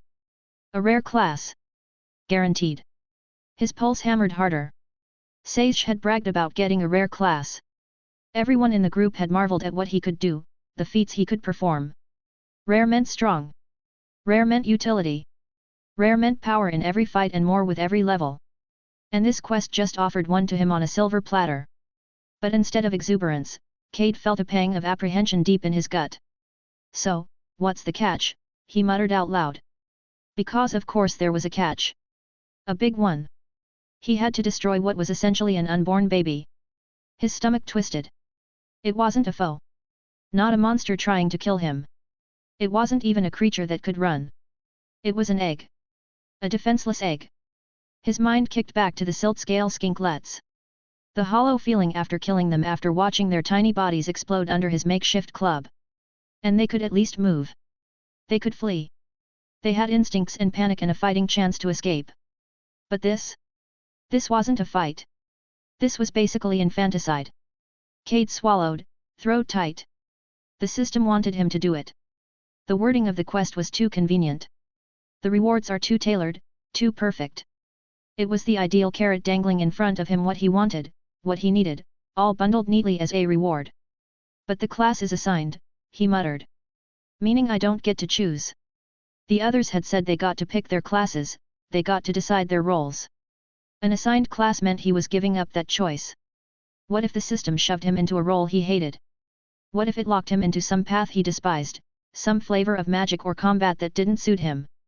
He'd escaped his old life, a job that had suffocated him, boxed him in, stolen years from him even though he had thought it was what he wanted. He wasn't going to let the system stuff him into another box just because he felt desperate. His eyes drifted back to the egg. Aquamarine lines pulsed faintly across its surface. This seems too easy, he whispered. There was no danger. No fight. No risk of death. Just crush the egg. A simple but horrifying task, and yet the reward was immense. So why is the system offering it so freely? That thought dug into him harder than anything else. He looked again at the quest window longer this time. And the more he stared, the more his gut twisted. He realized what really bothered him, it wanted him to kill something helpless and it wanted to tempt him into doing so. Cade closed his eyes and took a steady breath. He'd adapted quickly to this world.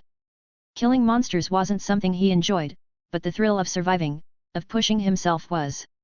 Fighting gave him something tangible to chase, and the intense feeling of accomplishment he got after surviving his most recent battles was like nothing he's ever felt. But that was different. In those instances killing was a necessity for his survival. Killing whatever was in this egg wasn't necessary, at least not right now. After a long, heavy moment, Cade opened his eyes. "I won't do it," he whispered. But he also couldn't just leave it. The quest text made it painfully clear that if the egg hatched, a lot of people would die. He couldn't walk away knowing that. Doing nothing would be the same as killing every person the Viscount eventually tore apart. He ran a hand through his hair, breath unsteady. There has to be a third option. Something between murdering a helpless creature and letting it grow up to murder countless people. His gaze drifted back to the glowing chamber, the pulsing lines with the egg at the center. Cade exhaled sharply and he knew what he had to do. He wasn't going to kill the creature, but he wasn't going to abandon the problem either. He would find his own answer. Cade strode into the chamber and continued until he was just outside the glowing circle, staring down at the egg. He hated the box the system had tried to shove him into to kill or be killed. But what if he made a different move? He walked forward slowly, cautiously, past the inner circle. His boots echoed lightly on the compressed soil as he approached the egg. The glow from the aquamarine conduit lines lit everything in a soft pulse of light. A static buzz in the air grew as he approached, tingling across his skin and fingertips. As he closed in on the egg, he knelt to inspect it closer. He looked at the glowing shell, at the faint traces of aquamarine etched across its smooth, leathery surface. Then he looked at the pulsing lines beneath it. That's when he realized something was off. The lines weren't feeding into the egg. They were flowing around it. He blinked and leaned closer. His eyes adjusted to the flickering glow. The epicenter wasn't the egg, it was below it. A point directly underneath, embedded in the tiny pedestal the egg sat on. The aquamarine light was radiating upward from that point, and the egg was merely resting atop it. Cade narrowed his eyes. The quest had told him to disrupt the conduit lines. He'd assumed that meant breaking them somewhere along the walls. But if the real source was below, then maybe he wouldn't have to break anything in here after all. His curiosity flared and he reached forward, pressing his palm gently against the egg. It was warm and solid despite its leathery appearance. His fingers could feel the faint rhythm of power vibrating through it with every pulse of light. That now familiar buzz intensified instantly, humming along his nerves. His axe remained at the ready in his right hand, but nothing attacked him. The egg didn't crack or react. It just pulsed. He pressed slightly harder, testing, and the egg easily shifted. Cade blinked in surprise.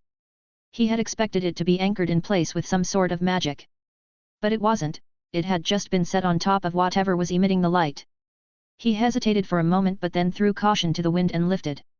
The egg came free easily, but immediately afterwards the chamber exploded in light. An aquamarine pulse surged up from the floor so intense it blinded his sight and caused Cade to stagger back. The light vanished just as fast as it had come, leaving Cade blinking in near darkness.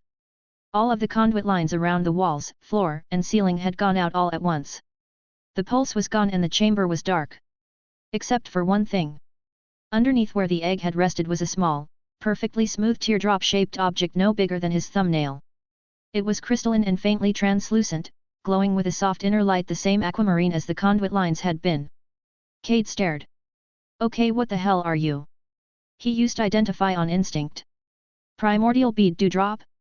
Cade stared down at the primordial bead dewdrop, its aquamarine glow faint but steady. Identify returned no information, just like with the flake of the obsidian keystone. But he didn't need the system to feel the subtle but undeniable pressure bleeding off the crystal. A similar but distinctly different weight than the flake carried. Not just power but a presence all its own. This wasn't just a random artifact. This was Tegziran's treasure, just as the flake had belonged to Enzel. Cade set his axe down, keeping the egg cradled in his left hand, and reached out with his right. His fingers closed around the dewdrop's cool surface. A sudden pulse of aquamarine light surged up his arm, across his chest, and into the egg like a living river. It didn't hurt, rather it restored. His breath hitched as energy washed through every fiber of his body. The ache in his legs dissolved. The tension in his shoulders loosened. He felt as if he'd just woken from 10 perfect hours of sleep, eaten a rich breakfast, and chased it with strong coffee all in a single heartbeat. He felt alive and alert, for the first time in days he was clear-headed and sharp.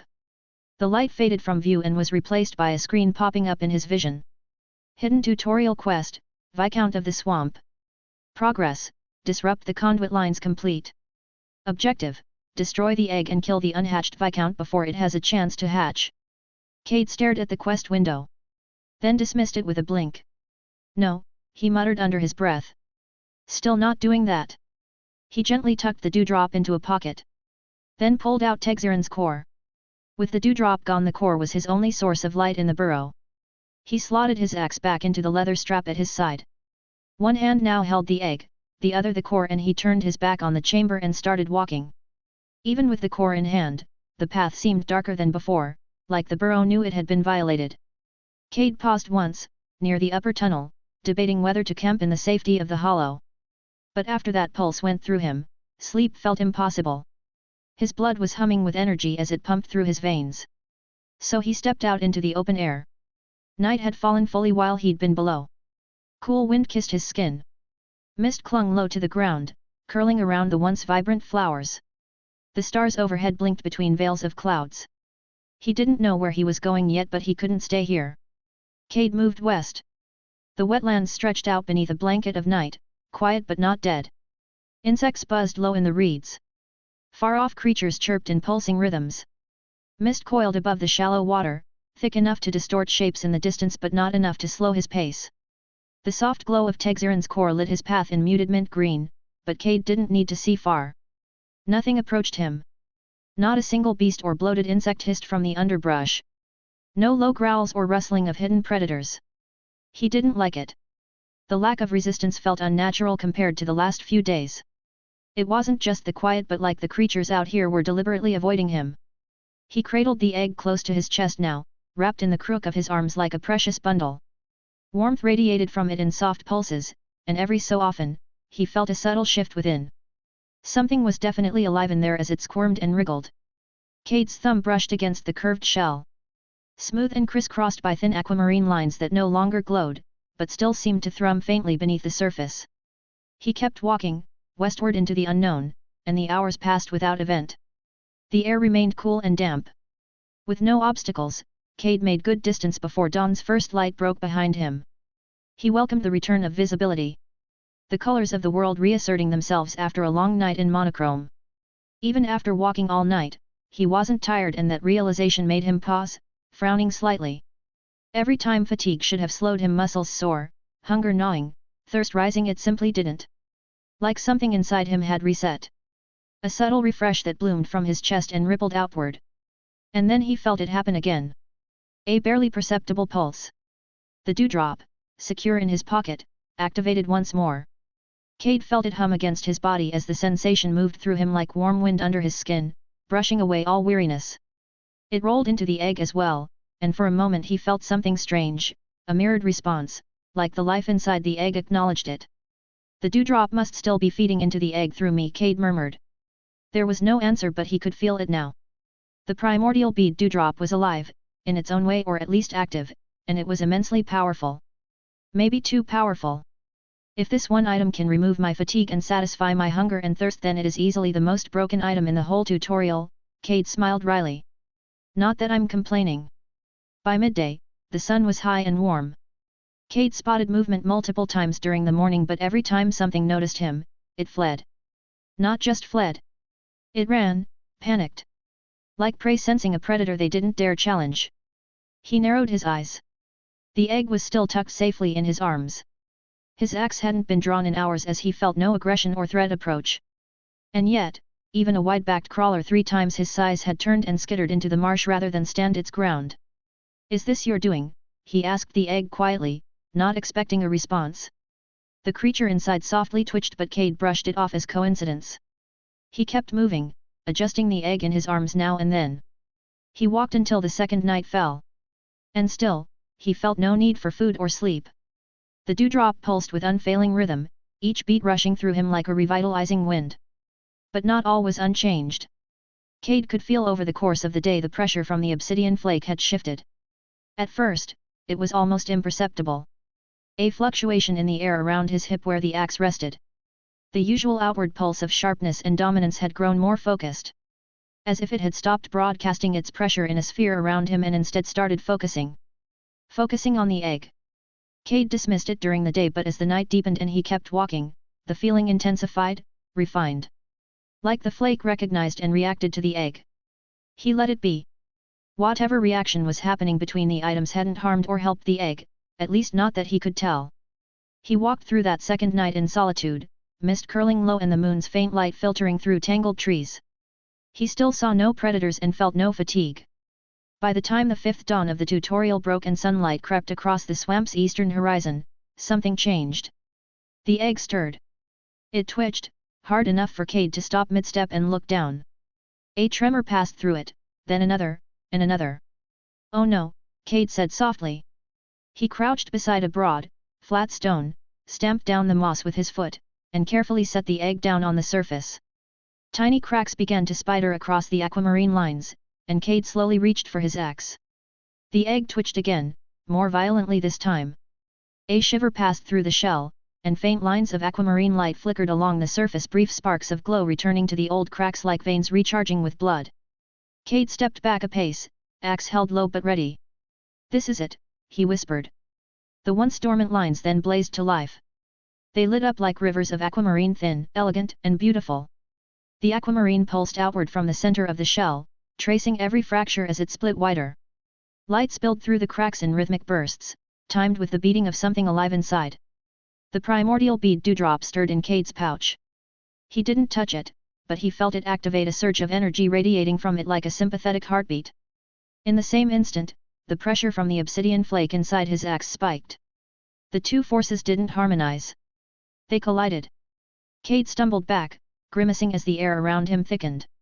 Invisible tension rippled across the clearing, pressure and power clashing like opposing tides. One cold and sharp, the other warm and hungry.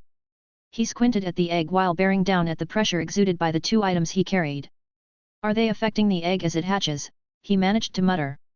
He had no answer, only the sensation of a delicate equilibrium unraveling, two ancient predators circling the same prey. The egg cracked again. Louder this time. Hairline fractures burst outward, dividing the surface in jagged segments. From within came a sound, not a roar or a cry but a soft hiss. Then silence. Cade held his breath. A small snout pushed through the cracks. Black, sleek, shiny and definitely reptilian. The snout wiggled slightly, then pushed harder, breaking through the shell with deliberate force. A second crack split the top of the egg. A shard of shell popped loose, and then, with a wet shuck, the creature's head emerged. Gleaming jet-black scales covered its face, smooth and wet. Tracing along its black skin were veins of aquamarine light, glowing faintly beneath the surface. The eyes opened next. Two large, radiant aquamarine orbs, wide and round with vertically slitted pupils, focused directly on Cade. For a long moment, they just stared at each other. Cade's axe remained in his hand, but his fingers loosened around the handle. He felt no threat. Nothing of the hostile creature the system had tried to warn him about. The only thing he saw in the little creature's eyes was an intense curiosity. The creature blinked slowly. Then began wiggling forward, dragging the rest of its small body free of the cracked shell. Limbs stubby but coordinated, tail thick and twitching. It was a baby alligator. Its entire body shimmered with slick scales so dark they seemed to drink the light. Glowing aquamarine veins traced along its back and tail like natural runes, and its claws clicked faintly on the moss-covered stone as it crawled forward, then turned and began eating the eggshell, crunching it with adorable effort. Cade blinked and the axe dropped from his hand. "You've got to be fucking with me," he muttered. The alligator paused mid-bite, lifted its little snout, and looked at him again. Then it gave a tiny huff, like a sneeze, and continued munching on the shell. Without hesitation Cade used Identify. "Acalion, Viscount of the Swamp, Level 1. Infant Alligator Scion." Cade exhaled slowly. "Scion," he murmured. The word struck something in his memory. A scion wasn't just any offspring. It was a successor. A being born to inherit a legacy. This tiny gator, freshly hatched, had a destiny carved ahead. But it was so freaking adorable. Small jaws. Wide eyes. Scales like obsidian glass. And when he finished devouring the last of his shell, he turned and waddled toward Cade with an eager, lopsided gait. "You don't look like the engine of humanity's doom," Cade said to the little gator. Acklyon tilted his head and made a sound halfway between a squeak and a chirp. Against every instinct, Cade extended one hand. "Easy, now." The baby gator shuffled forward and butted his snout gently into Cade's palm. It was soft and surprisingly warm. Not the cold and damp he'd expected of a newly born gator. Cade gave him a few slow head pats, and Acklyon leaned into it, his tail wagging back and forth. Then, without warning, he spun in a tiny excited circle, nearly tripping over his own feet, and gave a triumphant little growl like a cub trying to roar. Cade chuckled. "I can't kill you," he said aloud. "I really can't. It would be like murdering a puppy, and what kind of monster could do that?" In that moment he knew that killing Acklyon wasn't just morally wrong. It would be like snuffing out a spark that hadn't even had the chance to ignite. Ding! Hidden tutorial quest updated, Viscount of the Swamp, a forked path. By negligence or choice you have allowed the Viscount of the Swamp to hatch. If allowed to mature alone, it will become an engine of hunger and ruin against humanity. You stand at a crossroads. End its life now and buy humanity time, or side with the beastkin and shepherd the scion to its ancestral training grounds. Objective: choose one. Cull the scion by killing the infant Viscount. Shepherd the scion and lead the infant Viscount to its ancestral training grounds. Reward: culling the scion will guarantee a system core and class, rare, assignment. Shepherding the scion will grant access to the training dungeon Cynthia's Legacy. Cade stared at the prompt for a brief moment, but this time, he didn't hesitate. He looked at Acklyon, who had rolled over on his back and was now chewing on one of his own claws in open wonder. The little gator stopped, looked up at Cade with those bright eyes, and made a content chirping sound. Cade smiled faintly. "Let's go find your training grounds." Cade stood at the edge of the stone slab, boots sunk lightly into slick grooves, and watched as Acklyon now gnawed enthusiastically on a moss-covered stick. The little gator had it pinned between his front claws, jaws working with frenzied focus, tail thumping the stone in a steady rhythm. It was surreal. This was supposed to be a Viscount, a future terror of the wetlands. Its name would be spoken with fear. An engine of ruin.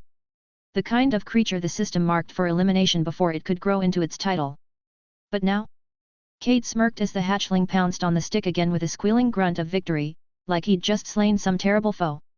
He absent-mindedly tapped the haft of his axe, eyes lingering on the edge of the stone. The system's quest window still lingered faintly in his memory. You stand at a crossroads, cull the scion, or shepherd it. Another binary directive just like before. The system was so certain it would grow up to be a terror. But standing here, watching Acklyon wiggle onto his back and scratch his belly with one tiny hind leg? "Yeah," Cade muttered. "A real monster of destruction right there." And it wasn't just a gut feeling. Every other creature he'd encountered in this cursed tutorial had attacked on sight, like it was hardwired into them. No hesitation or thought, just pure unadulterated violence. But not this one. Acklyon hadn't so much as hissed at him. The only thing he'd launched himself at was a stick. Cade sighed and dropped to one knee, hand outstretched. "All right, little gator. Let's get going." Acklyon looked up from his vanquished moss-covered stick, blinking slowly. Then he waddled forward and nosed into Cade's palm without hesitation. His scales were soft and warm to the touch, and his aquamarine eyes were wide with what Cade could only describe as trust. "Great," Cade said with a crooked smile. "This little guy probably thinks I'm his mom." He tilted his head slightly. "Wait. Did gators do that before the system? Bond to the first thing they saw after hatching?" Acklyon didn't answer as it climbed up Cade's arm. Tiny claws dug into the leather of Cade's borrowed armor, scrabbling for purchase with surprising strength. A moment later, the baby gator had wriggled up onto his forearm and was peering up at him expectantly. Cade stood, shifting the small weight to rest comfortably in the crook of his arm. "So I guess I'm shepherding you to your training grounds," he said aloud, but didn't receive a response from either the system or Acklyon. He scanned the surrounding swamp. Mist drifted lazily across the undergrowth. The air was filled with that same wet he'd grown used to by now. But there was no marker. No hovering waypoint. No magical arrow conveniently pointing the way. "System," Cade called out. "Are you gonna tell me where this training ground is, or do I just wander the swamp and hope I find it?" "Silence," he grumbled. "Figures." But at the sound of his voice, Acklyon stirred. The gator perked up, head tilting, then glanced toward the southwest. He chirped once, then squirmed free of Cade's arms, climbed up his armor with ease, and settled on his shoulder. Whoa, okay, Cade laughed, steadying him.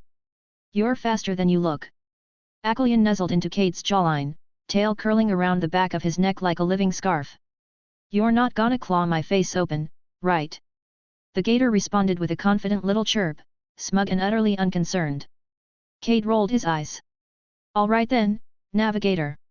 You know where we're going. He felt the faintest tug as Acklyon lifted a foreclaw and pointed very deliberately southwest. Cade stared at the gesture. You've gotta be kidding me. But Acklyon was already looking ahead, eyes fixed on a path only he could see. Cade exhaled, adjusted his grip on his axe, and started walking. Southwest it is. They moved throughout the day, unchallenged. Cade adjusted his stride unconsciously, slowing just enough that the gator didn't have to scramble to keep his balance. The hatchling shifted his weight, claws easing, tail relaxing around Cade's neck. He pressed closer, small body warm through the leather. Cade felt something unfamiliar tighten in his chest. He'd spent the last week being measured. Judged by the people around him. Flagged as insufficient by an uncaring system. But this little gator, this future terror the system wanted culled, didn't care about any of that. Acklyon hadn't asked what Cade was. He'd just accepted that Cade was there. The wetlands were as alive as ever with random chirps and croaks, but nothing approached them. Cade caught movement often. In the water, in the trees, at the edge of the tall ferns. Beasts that once would have leapt at him for the chance to tear him limb from limb now watched from a distance, then vanished. He saw a bog boar, as big a horse, lay down flat into the murky shallows the moment it noticed him. Even a trio of razor-fanged frogs, the kind his identify said would tear flesh with their hooked tongues, bolted at the mere sound of his footsteps. Cade frowned and glanced at the little gator lounging across his shoulders. Acklyon's tail swayed idly with each of Cade's steps, his head lazily resting near Cade's collarbone, eyes half-lidded. This didn't start happening until you showed up, Cade muttered. You're giving off some kind of presence, aren't you? Acklyon yawned, followed by a slow, deliberate blink, totally unbothered by Cade's accusation. Yeah, Cade said. You're definitely the boss of the beasts around here. The trail beneath his boots shifted as they pressed deeper into the swamp. Mud gave way to vine-choked thickets, then to low, rolling hills streaked with sheets of algae and moss. Strange fungal blooms marked the landscape in patches of red and gold, and the air began to change. Still damp, but cooler now. And still, Acklyon pointed the way. He didn't speak, but whenever the path forked, if one trail bent left, or a slope led upward or down, he'd tap a claw or shift his weight subtly in one direction. It was instinct, Cade figured. Some animals migrated across entire continents before the system ever appeared. Maybe this was the same. System amplified instinct, guiding the little scion to something his ancestors had set up for him. They walked until the sun fell below the canopy, casting the marsh in a pale, fading glow. The world grew dim. The shadows stretched. But Acklyon didn't let Cade slow down. No rest, hey. Cade said, cracking his neck. I guess it wouldn't hurt to keep going. Not that he was tired. The primordial dewdrop pulsed steadily in his pocket, a soft warmth radiating through him like a second much slower heartbeat. Every time the pulse came, the aches faded. The thirst receded. Hunger dissolved like mist in the morning sun. Cade glanced at Acklyon again. The little gator hadn't eaten since hatching. And yet, he showed no signs of fatigue. The dewdrop might not just be nourishing him, it might be nourishing both of them. The swamp darkened and another hour passed in silence. Then Cade saw it, a glow of green light up ahead. Bioluminescent mushrooms, small, at first. Barely more than a pinprick beneath the ferns. But they grew thicker as he walked, clustering along fallen logs and roots, casting faint emerald halos on the swamp floor. Then more appeared. Larger. Brighter. Some reached his knees, others bloomed like oversized toadstools along the trees, forming pillars of light that bathed the path in a soft, alien shimmer. Acklyon perked up, chirped twice, then darted down Cade's back and hit the moss with a splash of tiny claws. Hey, wait! Cade broke into a run after him, boots slapping against wet earth. Acklyon was fast as he darted between roots, leapt over shallow streams, and wove through the glowing fungal groves like he knew exactly where to go. Fungi pulsed with an unknown rhythm. Leaves shimmered with faint bioluminescence. Spore clouds danced in slow spirals through the air.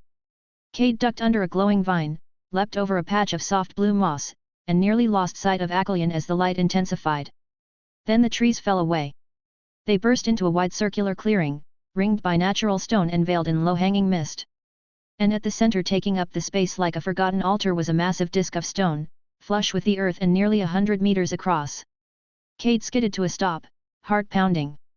Acolian was already at the center, claws clicking against the stone as he took his place. Cade stepped into the clearing, and his breath caught in his throat. This stone was definitely not natural. It had the look of something shaped by an ancient civilization, yet it was crafted with such eerie precision that no seams between stones were visible, as if the whole disk had been poured into the earth in one unbroken piece. Its surface was a smooth, matte gray. The light from the bioluminescent fungi schemed across it in soft ripples, revealing minute channels and lines carved deep into the platform's face. Moss and lichen filled the gaps along the outer ring, but the center was pristine, untouched by time or growth. And around the disk's circumference, arranged with ritualistic intent, were 8 enormous carvings, each etched into the stone in lifelike relief, radiating age and reverence. To Cade's left, the first carving showed snakes, dozens of them, tangled in a sinuous coil. Some were slim, elegant constrictors with slit-pupilled eyes frozen mid-strike, others were massive-bodied pit vipers, their thick scales rendered with obsessive detail, jaws spread wide to show needlepoint fangs. Despite their varied poses, all the serpents seemed poised to strike, as though guarding what lay at the heart of the circle.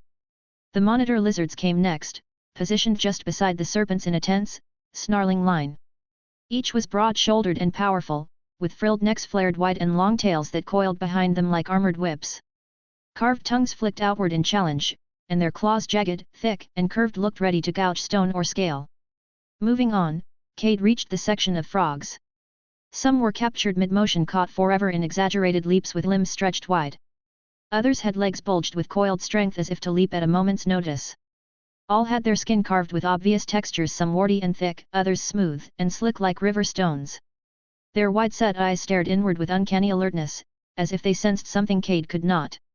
Just beyond them were the axolotls, arranged in a delicate cluster that felt somehow softer than the rest.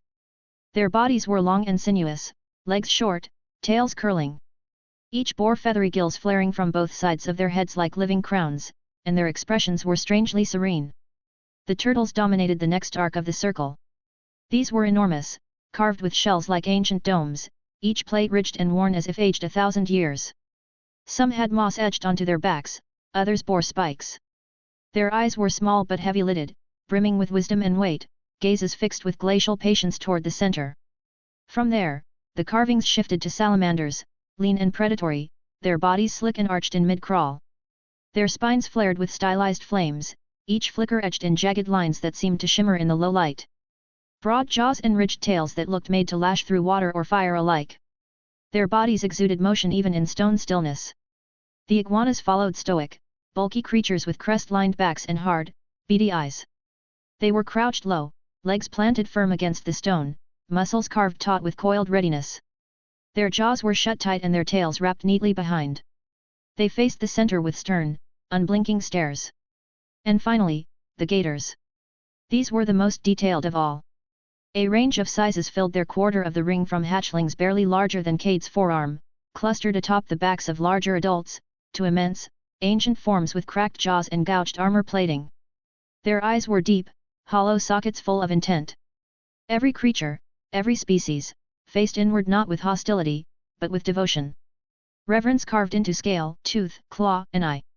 The entire circle, hundreds of tons of stone and thousands of years of meaning, was designed not to intimidate outward, but to honor what lay at its center. Cade followed their gaze. At the heart of the stone disk lay a dragon, not merely carved, but enthroned in darker stone, its presence anchoring the entire ritual site. This was no knight's monster, no gold-hoarding legend of pre-system times. Its form was long-bodied and powerful. Thick limbs braced its serpentine body, each talon engraved with fine ridges as if it had torn its way from myth into stone. Tendrils curled from the dragon's maw like flowing whiskers, sweeping back over its shoulders in arcs that evoked both ancient nobility and elemental fury. Along its spine ran a raised crest, segmented and sharp, ending in a tail that coiled in on itself like a waiting tempest. Its wings were outstretched behind it, vast and ridged like the fins of some deep-sea leviathan. This was no grounded god, but primordial force of all three domains, land, water, and sky all at once. But it was the face that held Cade's attention. The dragon's mouth was slightly open, its teeth long, curved, and overlapping like crescent moons sharpened to surgical points. Its snout was broad, regal, and fierce, but it was the eye set into its forehead that claimed dominance over the entire space. A gemstone the size of a clenched fist had been embedded there, carved from deep violet crystal. Even inert and in the dark, it gleamed faintly with a light that didn't come from the mushrooms or the sky. Lines radiated outward from the dragon's body, faint veins cut into the platform, connecting it to every creature around the ring. And Cade understood then, the dragon was not merely the center. It was the keystone, the conduit through which all their power would flow. This has to be it, Cade whispered, awestruck by the magnitude and detail of all of the carvings. Acalion stood in the center of the ancient disk, a lone living figure amidst a sea of stone. The platform stretched wide beneath him, smooth, precise, and ancient. Every beast around the circle stared inward, but only one creature truly stood at its heart. The hatchling gator looked impossibly small there, framed by glowing mushrooms and moon-silver mist. His obsidian-scaled body gleamed faintly in the green light, head held high, tail tucked neatly behind him. He didn't move. He didn't fidget or squirm. He simply stood alert, composed, and waiting. The clearing felt too quiet, too poised, like the swamp itself was holding its breath. Then Acalion's eyes began to glow. That aquamarine spark that had lived in his eyes since hatching now surged forward, brightening, deepening, coalescing until the light overtook his pupils entirely. Cade took a slow step forward, unable to look away. The carvings beneath Acalion's feet responded first. Fine grooves etched between the dragon's limbs flared to life, lines of aquamarine waking like veins under skin. One pulse. Then another. The rhythm of a drum being struck by unseen hands. Then the center erupted. Light burst outward from beneath the little gator like a wave of slow-motion lightning, smooth and electric, graceful and terrible. The aquamarine energy streamed along ancient channels carved into the stone disk, racing away from the center in 8 symmetrical spokes, each one pointed toward a different carved creature on the ring's edge. Cade watched it all, transfixed. The light was pure and he could feel it was more than just illumination. It was beautiful. And terrifying. The tendrils of light snaked along the grooves, curving with eerie purpose toward the outer edge. Where they reached, things would change. Cade could feel it already, something in the air thickening, charged like the space before a lightning strike. His fingers unconsciously tightened slightly around the haft of his axe. Acalion hadn't moved. He stood like a totem, his small frame brimming with unnatural stillness. The glow in his eyes intensified, not burning brighter, but becoming more focused, like a lens drawing in the full irradiance of a star. Cade took another cautious step forward. "What are you doing, little guy?" he whispered. The platform pulsed again. Cade glanced down and saw the energy flowing beneath his boots, a living river just under the surface. Every connecting line etched in the stone disk now glimmered with aquamarine light, winding slowly toward the carved guardians. The lords of the swamp, Cade realized. And Acalion stood at the center of it all, unblinking. The light reached the outer ring. When the first tendril of aquamarine touched the carving of a serpent, Cade felt it not through sight, but through a drop in the static pressure in the air. The aquamarine shimmered once, then shuddered. The glow sank into the stone and bled outward again, transformed into a void dark black that drank the surrounding light. It wasn't color so much as the absence of it, a depth that felt bottomless. The snake runes didn't shine, they consumed. They pulled the aquamarine into themselves like a starving animal, turning the serpent carvings into silhouettes carved out of the night sky. Cade staggered a step back. "What the hell?" he whispered. The aquamarine tendrils raced onward, connecting to the next creature. It reached the monitor lizards. The moment the energy struck the first frilled neck, the channel snapped from blue to mint green, a sharp, biting shade that cut through the air. Next came the frogs. Cade watched as their channels drank in the aquamarine and exhaled something warmer and earthy, forest green that oozed like sap from an old tree. The color thickened in the engravings, pulsing gently with a viscous rhythm. The glow painted the air with a faint, living warmth. The light shot into the axolotls and softened into sky blue, rippling gently through the carvings. Then the turtles. The aquamarine sank deep into their shells, and when it resurfaced it rose as a solemn, navy blue. The lines traced the rims of their domed backs with deliberate slowness, radiating an endurance Cade felt deep behind his ribs. The tendril reached the salamanders, and crimson burst outward. It wasn't gentle. It cracked along their carved spines like fire racing across tinder. The runes flared with a fierce scarlet that flickered with ember-bright edges, casting the salamander's stone bodies in dancing shadows. Then the iguanas took the pulse. The carvings shifted into a muted olive, understated but grounded.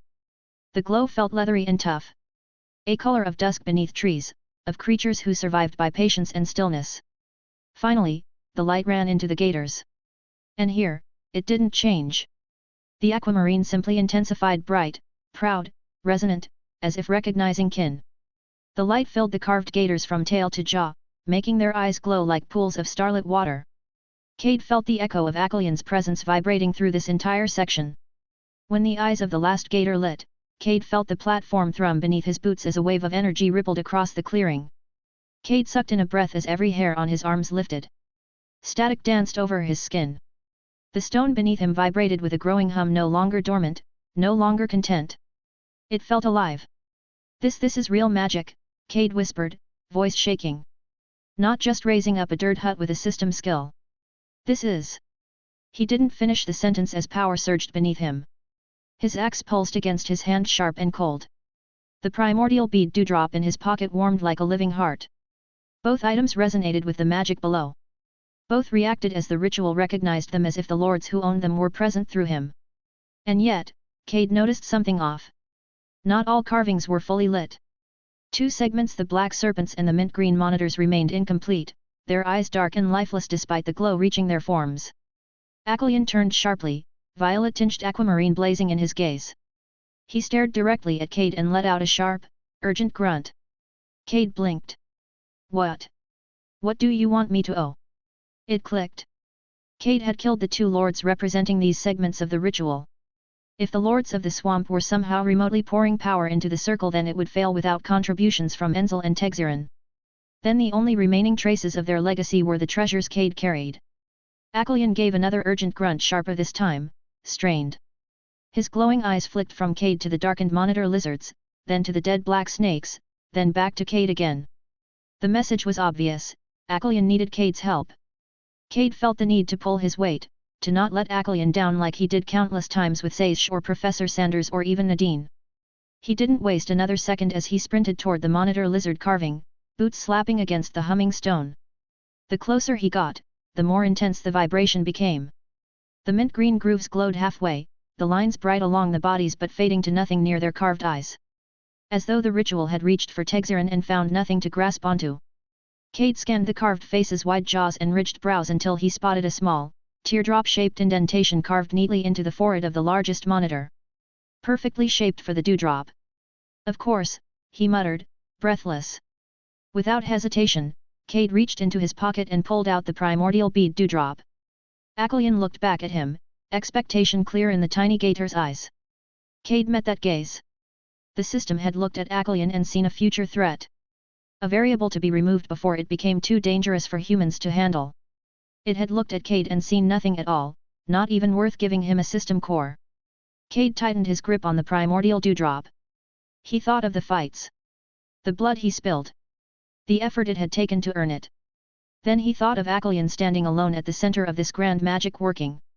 He didn't hesitate further and pressed it gently into the slot. It slid into place as though the stone had been carved for the treasure. The reaction was instant. A surge of mint-green energy exploded through the carving, filling the monitors with life. Their eyes blazed open in dazzling clarity, sharp, cold, intelligent, and the vibrational hum beneath Cade's feet deepened into a thunderous chord. Acalian let out a pleased grunt, the glow in his eyes flaring brighter as the ritual strengthened. One more, Cade panted, adrenaline crashing through him. He ran across the disc, heading for the serpents. The black carvings twisted in waiting silence, their edges absorbing what little light touched them. Cade found the indentation immediately angular, jagged, unmistakable. The shape wasn't smooth like the dewdrop slot. It was irregular with sharp edges. The flake of the obsidian keystone, Cade whispered. He raised his axe and tried to wrench the shard free, fingers digging desperately at the hardened sap that had cemented it in place. It didn't move. Come on, he hissed, prying with both thumbs. Come on. He hooked his nails beneath the edge until they tore. He slammed the flat of the axe against the stone, trying to jar it loose. Nothing. Not even a wiggle. Acalian squeaked high and panicked. I know, I know. I'm trying. Cade's breath came in sharp bursts. The ritual was intensifying. The air thickened with static and the carvings pulsed in uneven surges as the ritual raced toward some unstoppable conclusion. He looked at the indentation. Then at the shard embedded in the axe. Screw it. Cade angled the axe and pressed the shard into the carved recess, matching one jagged facet to the corresponding shape. The moment obsidian touched granite, black light seeped outward. It slowly bled into the groove, spreading through the snake carvings in branching streams. The carvings hissed with new life as the black light filled their coiled bodies. Their eyes lit last two pits of endless depth, swallowing the glow around them. Acalion gave a triumphant rumble as the last lineage ignited. All 8 species were lit. The ritual had a complete circuit. Acalion's eyes flared white-hot. The platform trembled. And the final phase began. The air tightened literally, like an invisible hand had gripped the clearing and pulled. Cade braced himself as the stone disc beneath him vibrated with a rising resonance, low at first, then deep enough to rattle his bones. Every carving around the ring blazed with their respective colors. The brilliant mint and olive and navy hues crawled over the ancient stone, meeting the forest green, sky blue, black, crimson, and aquamarine in a chaotic, breathtaking halo. Then the lights began to move. What had been a ring of distinct colors started to swirl inward, pulled by an invisible force toward the platform's center. Mint seared through crimson, sky blue bled into olive, aquamarine chased forest green. Streams of color twisted, merged, crashed together, and then were dragged toward the dragon carving at the heart of the disc. The stone dragon drank it all. Every hue, every spark, every ounce of illumination funneled into the single violet gemstone embedded in its forehead. The gem brightened first to a faint amethyst glimmer, then to a vibrant violet pulse, then to a radiance so intense Cade had to shield his eyes. A sound rose with it. Low at first, like distant thunder rolling across the marsh. Then it grew. Louder. Sharper. A keening resonance scraped along Cade's spine, like a beast awakening after centuries of sleep. The pitch climbed, vibrating the air, the stone, Cade's bones, his teeth. It wasn't thunder. It was a roar, a dragon's roar. Cade's heart jammed into his throat. His breath hitched as he looked to the center. Acalion sat perfectly still at the exact point where all color converged. His aquamarine eyes glowed so brightly now they were almost white, faint tinges of violet rippling through them like lightning under calm water. Acalion, Cade breathed. The violet gem swelled with light and then exploded upward. Not an explosion of sound or heat, but of pure energy. A razor-thin beam of violet shot into the sky, slicing through the clouds above. The beam widened slowly at first, then with violent acceleration expanding until it was twice as wide as Cade's torso. The raw force of it shoved air outward, sending leaves and spores swirling away, blowing Cade's hair back. As the light tore upward, Cade caught one last glimpse of Acalion, small, steady, and unafraid. Whatever this place demanded of him next, Cade knew one thing with absolute certainty. He didn't regret a single thing he'd given up. A system message flickered in the corner of his vision, but Cade ignored it as he raised an arm to shield his face. The violet light was blinding. The energy coming off was cold and hot all at once, biting and blooming along his skin in quick pulses. Acalion didn't move as the beam enveloped him entirely, swallowing his small form in blinding violet brilliance. Acalion! Cade barked, panic ripping the name from him harder than he expected. He sprinted forward without thinking. His boots slid on the trembling stone, the force of the beam hammering his chest with every step. The roar was deafening up close, the sound vibrating inside Cade's skull like a dozen thunderstorms compressed into a single scream. Then the system message he'd ignored unrolled again at the forefront of his vision with stubborn insistence. You have successfully assisted in the ritual to open Cynthia's legacy early. You may now enter Cynthia's legacy. Cade stared at the text for a heartbeat, chest heaving, sweat beading across his brow. Enter Cynthia's legacy? Wait, was this a portal? It didn't look like any portal he'd ever imagined, but then, what did he know about real portals? About ancient dragon-forged rituals? About anything this magical? Another surge of energy pulsed from the beam. The wind howled. The roar pierced through him. The beam was solid and liquid, energy and air, cold and heat. It rippled as he extended a hand and it felt like he was pressing into water made of light. A subtle hum ran up his arm the instant his fingers crossed the barrier. Static kissed his knuckles. Then the pulse came. It seized him. The second his skin touched the light, something yanked not physically, but from the inside. Like his bones had been threaded to a cable and the beam had just hit the winch. Cade had a brief, stunned instant to feel the pole start at his fingertip, race down his arm, and snap tight through his spine. And then he was gone. There was no transition. 1 second he was reaching, the next his body was no longer his own. There was no time to breathe, no moment to prepare. The world inverted up and down, collapsed into meaningless directions, air and earth shredded together. He was falling and flying, pulled through something that didn't exist a moment ago and wouldn't exist again. All around him, violet light warped and swam. There were shadows in the light. Shapes.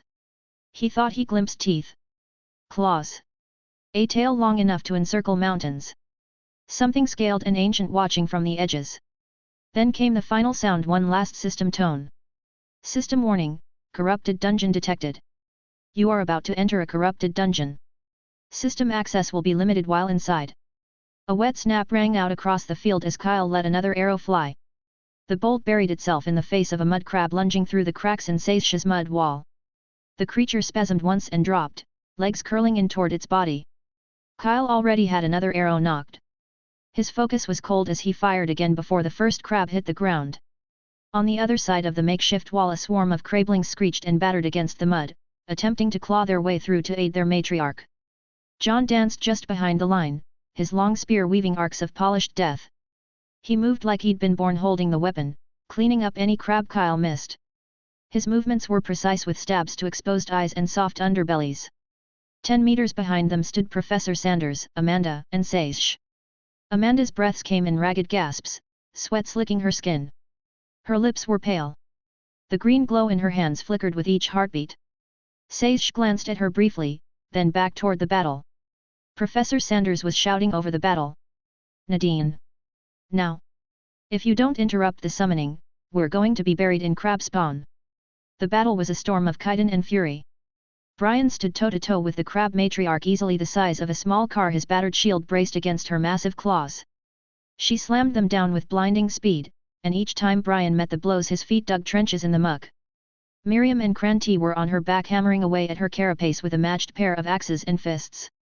Chitin cracked and splintered under repeated blows, but the matriarch screamed in rage and summoned another wave of crabs with a flicker of her maxillules, the long, delicate mouthparts that shimmered with flowing mana. Dangling from one of the matriarch's mandibles like a hooked fish, Nadine held on by a dagger jammed into a crevice between chitin plates. Her other hand slashed toward the glowing web of appendages as they wove mana. Every movement birthed more crabs from the swamp's depths. Another wave battered against Seish's wall. The mana in the air was thick, pulsing. Then crack. The sound echoed through the clearing, and Miriam whooped with delight. I've got through to the juicy bits, she shouted in her thick accent. The matriarch froze. A strange shudder ran through her segmented body as her maxillules faltered. Nadine's eyes flared as her exploit opening skill lit up a joint in the left maxillule like a beacon. She didn't hesitate, she reversed her grip and slammed her dagger in. The blade punctured the glowing joint. With a popping crack, the entire appendage tore free. Mana screamed as the tangled spellcraft unwound violently, the stored magical pattern exploding outward in a distorted pulse. Nadine was hurled backwards, flipping once midair before crashing into the muddy ground below. But her job was done. Professor Sanders saw it immediately. Seish. Collapse the wall. Kyle, focus fire on the matriarch. John, clear the rest. Seish raised his wand, already pulsing with power. Mana surged from his fingers, threading into the structure he'd built. The wall of mud quivered, then buckled before it crashed backward onto the crab swarm like a brown avalanche, crushing dozens of creatures beneath it. Kyle pivoted without pause. He fired a triple shot, the arrows glowing faintly. They struck the matriarch in rapid succession. The matriarch shrieked. Brian took a hit to the chest as her claw lashed sideways in a panic, tearing through his armor and knocking him back 5 meters. Blood arced through the air as Amanda screamed and sprinted toward him. Her hands flared green and she pressed them to the wound. The gash knit shut in seconds, and Brian coughed, rolled, and got to his feet. He didn't say a word, just charged back in. With the summoning stopped and her back armor compromised, the crab matriarch began to falter. The fighters redoubled their efforts, and Seish turned his focus to clearing the remaining swarm, spikes of hardened mud erupting beneath the crablings to impale them one after another. 2 minutes later it was over. The clearing was a mess of crushed shells, blood, and bodies. The group stood panting, weapons slick with crab goo. Sage was the first to speak, wiping sweat from his brow. "Loot fast," he said. "If that thing called in anything else, we need to move before they arrive." He turned toward the path ahead. "We're close to the lake," he added. "Maybe a few hours more. With luck, we'll find others. Maybe some normal people this time." His voice was flat and controlled, but behind his dark eyes, a fire smoldered. The group stood frozen at the edge of the trilene, beige sand stretching before them. The lake lay just beyond, its surface rippling only faintly under a distant wind. The sky above had darkened to a smoky grey, clouds clustering around the horizon. But no one was looking at the water. They were all staring at the creature in front of them. A spiral shell the size of a dump truck sat nestled in the sand, its ridges edged with deep grooves and strange symbols. And spilling out from the shell's mouth was a creature unlike any they'd faced. Its legs were armored in layered plates, each joint thick with muscle. 2 barbed claws rested half-buried in the sand. And protruding from its grotesque face were 4 forward curved appendages ending in jagged edges twitching and dripping with gore. Laid around it were corpses. 4 strewn in the sand, limbs exploded off at odd angles. The 5th, what was left of them, was currently lodged between the creature's mandibles. The sound of crunching bone echoed faintly across the beach as the beast slowly chewed through the torso. The sand was stained with blood and viscera. Amanda let out a strangled sound. Kyle stepped forward half a step and then stopped. His brow lowered, eyes wide. Professor Sanders didn't speak at first. He raised his hand, palm out, and gestured for everyone to stay still. Then slowly, deliberately, he motioned for them to retreat. One by one, the group backed away from the clearing. Sage kept his eyes fixed on the creature as they moved. Its mandibles twitched as it continued to eat, but it didn't shift towards them. The beast was seemingly content with its current meal as it kept feeding. They didn't stop retreating until they were 5 full minutes into the trees. Then, and only then, did Professor Sanders speak. "That," he said grimly, "was a lord of the swamp." The words hung heavy in the humid air. Amanda shivered. "My identify said its name was Carvaxus, shell-bound shock lord of the shore, but it didn't show a level." Professor Sanders nodded. "My analyze could barely get anything right away, but give me some time and I can go through the data I did receive. I did get that it was level 14. A ripple of uneasy murmurs ran through the group. That was higher than the strongest creature they'd fought thus far. Brian shook his head, muttering something under his breath. Cranty swore quietly. Professor Sanders raised his hand to settle them. "I don't think we should fight it. Not yet. Based on the state of the corpses and its name, I'm guessing that thing either has electricity powers or something else that can explode limbs." John muttered, "Maybe it's like a pistol shrimp." "That is one possibility," Professor Sanders confirmed. Silence again. He looked around the group, eyes calm behind his thick glasses.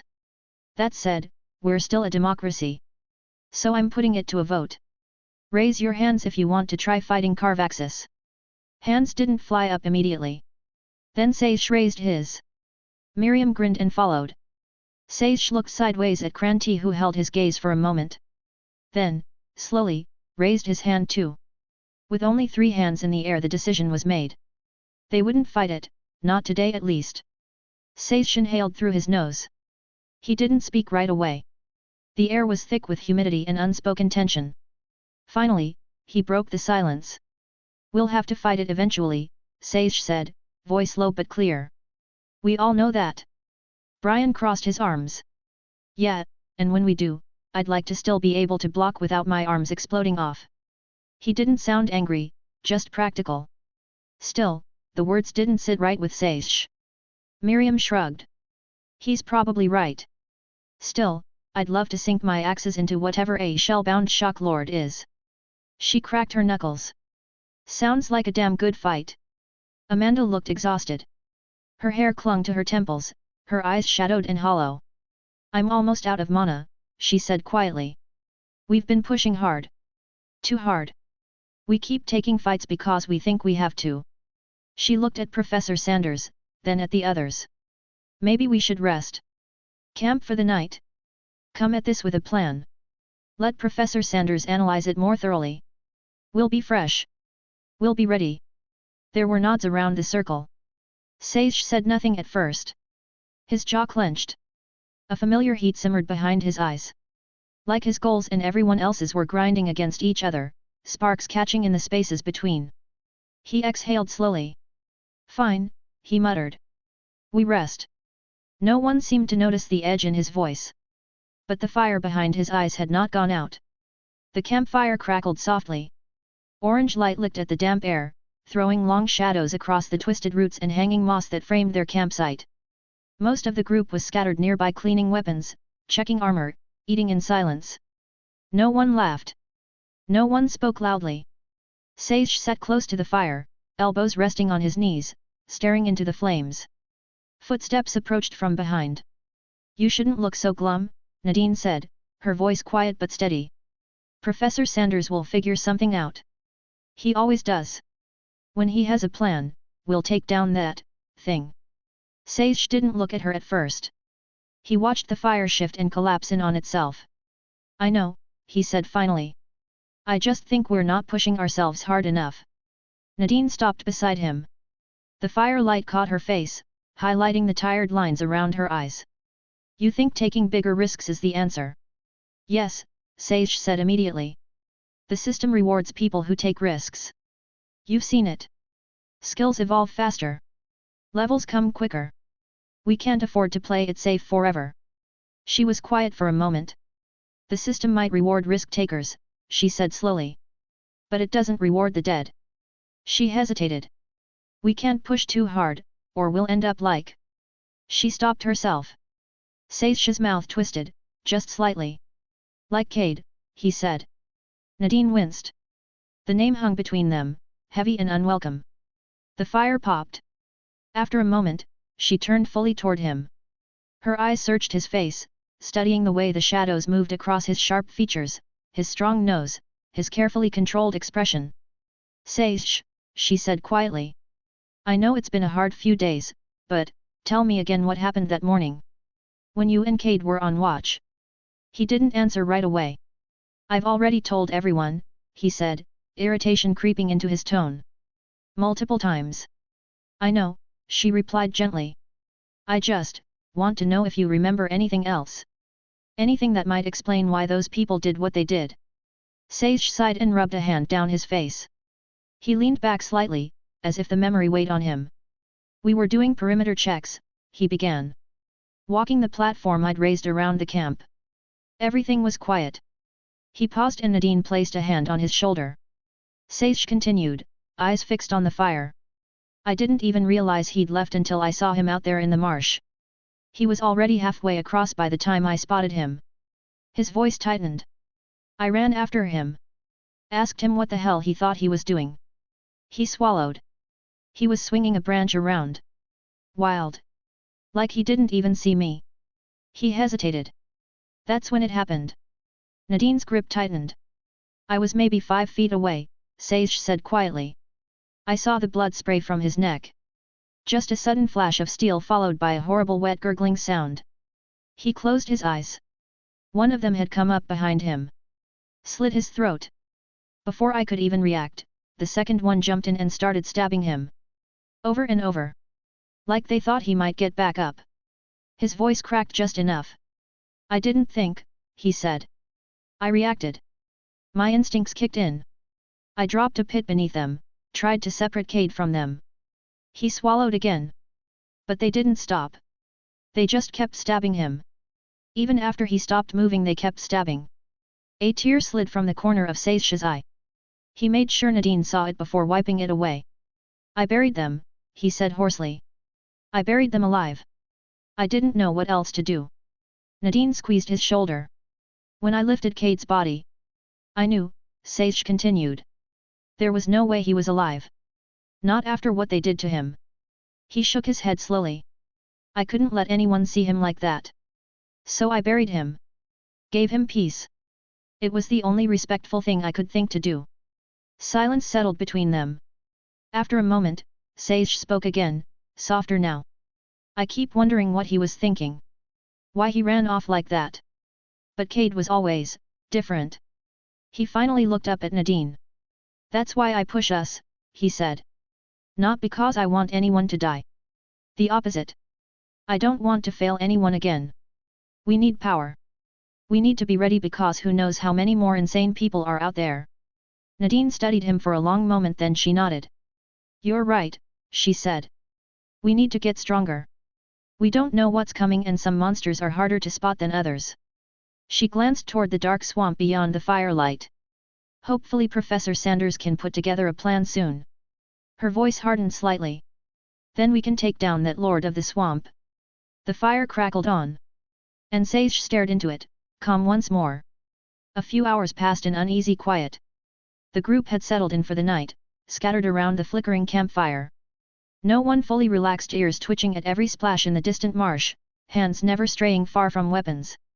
Then Professor Sanders stood. He brushed dirt from his pants and adjusted his glasses with the air of someone trying to mask his fatigue. All right, everyone, he said, raising his voice just enough to gather attention. I've been going over what I could pull from my analyze skill earlier. Sage perked up immediately. Others looked over from their seats, eyes alert but weary. I think I have a plan, he began. A sharp hum filled the air. Every head turned. A thin violet beam lanced skyward in the distance, impossibly bright, so bright it washed out the moonlight and cast long shadows across the marsh. The beam was slender, focused, and utterly unnatural, like a spear of divine fire stabbing into the heavens. Silence fell as no one dared to speak. Then the light flickered once and vanished. Only darkness remained. What the hell was that? Kyle asked as he knocked an arrow in his bowstring. Professor Sanders stared at the empty sky. It was too far to analyze. But that kind of mana signature, he trailed off. Sage felt it too. The air was charged, like the aftermath of a thunderclap. Then came the ping. System notice all tutorial participants. Warning, the Viscount of the Swamp has reached its ancestral training grounds. With the Viscount temporarily removed from this quadrant, the remaining lords of the swamp will expand and contest for new territory. Of the original 8 lords, 2 have already fallen. The balance of power has shifted, and their domains lie vulnerable to conquest. Until now, the surviving lords have been content to slowly absorb their claimed treasures. While the Viscount is training, treasure absorption will be accelerated as the lords prepare to wage for dominion within the tutorial. Advisory: encounters will become more lethal. However, with greater risk comes greater rewards. Survive, advance, and secure a foothold for humanity. Cade drifted in a sea of black. Direction had no meaning here. He couldn't tell if he was upright or upside down, if he was being dragged forward or plunged downward. The void was a featureless expanse. He couldn't even see his hands when he lifted them in front of his face. Am I dead? The thought came unbidden. Cade opened his mouth to ask it aloud, but even that felt distant. Then something changed. A flicker. A flare of presence bloomed in the darkness. A slit of deep violet burned into existence far ahead of him, and as it expanded, Cade realized it was an eye that opened wide, its gaze cast far beyond him, illuminating a massive swath of the void in front of it. The vertical slit of a pupil contracted slightly as it adjusted to its own radiant light. The light from the eye washed outward, cutting through the black void. In the distance, the illumination caught on something, a small, glinting shape being pulled through the same odd plane of existence as Cade. It was Acklion's tiny form far ahead. Cade could just barely make out the obsidian gleam of scales, the shape of a tail dragging behind the little body. The violet light surrounded him like a tunnel, and Acklion glided steadily through it, drawn toward something Cade couldn't see. Then the eye shifted. Cade didn't see it move, he felt it. The focus changed and space warped as the gaze turned towards him. Cold panic bloomed in Cade's gut. The light intensified, drowning his senses in a deep violet haze. The pupil locked onto his tiny form, and in that moment Cade felt his lack of understanding. The eye made even stars look like grains of sand. It was the largest thing Cade had ever seen, had ever experienced, and it was looking straight at him, inside of him. Not just seeing but appraising who he was, everything he had ever done and everything he could ever become. Cade felt stripped raw. Every thought, every memory, every crack in his self-image laid bare under that gaze. It didn't judge. It didn't need to, as it knew all. The eye sharpened its focus, the pressure doubling, tripling, and then increasing exponentially as an invisible weight pressed against Cade's mind. He felt something shift. The pole that had carried him suddenly wrenched. Acklion drifted on, his path unbroken, but Cade began to slide sideways, diverging from the gator's trajectory. The eye's focus narrowed even further, as if trying to pierce something buried deeper within him. Cade's breath would have caught if he could still feel his lungs. His thoughts frayed. His vision blurred. Then he looked directly into the eye. Just for a second, but that second was too much. A wave of nausea crashed through his soul. His mind recoiled. In that instant, Cade felt something strange ripple from the eye, not contempt or anger, but confusion. Then everything went white as Cade passed out. Cade's consciousness returned in pieces. First came the light white, glaring and merciless. Then heat, pressing against his skin like an open oven. His mouth tasted of dust and chalk. When he tried to swallow, his throat rasped as if lined with grit. The air was dry, bone dry, and every breath scraped going in. He groaned and rolled onto his side. What the hell? For a moment he didn't move, just lay there blinking at a sun so bright it looked artificial, hanging in a cloudless cobalt sky. The glare stabbed his eyes and sent a dull ache pulsing behind them. When he finally sat up, sand shifted beneath him. Fine, pale powdery grains sliding down the slope of a shallow depression that cradled him like a bowl. The sand here wasn't yellow or tan but pure white. Blindingly white, like powdered marble ground to dust. Cade lifted a handful, letting it run between his fingers. Some of it clung to his skin as the rest scattered in the dry wind.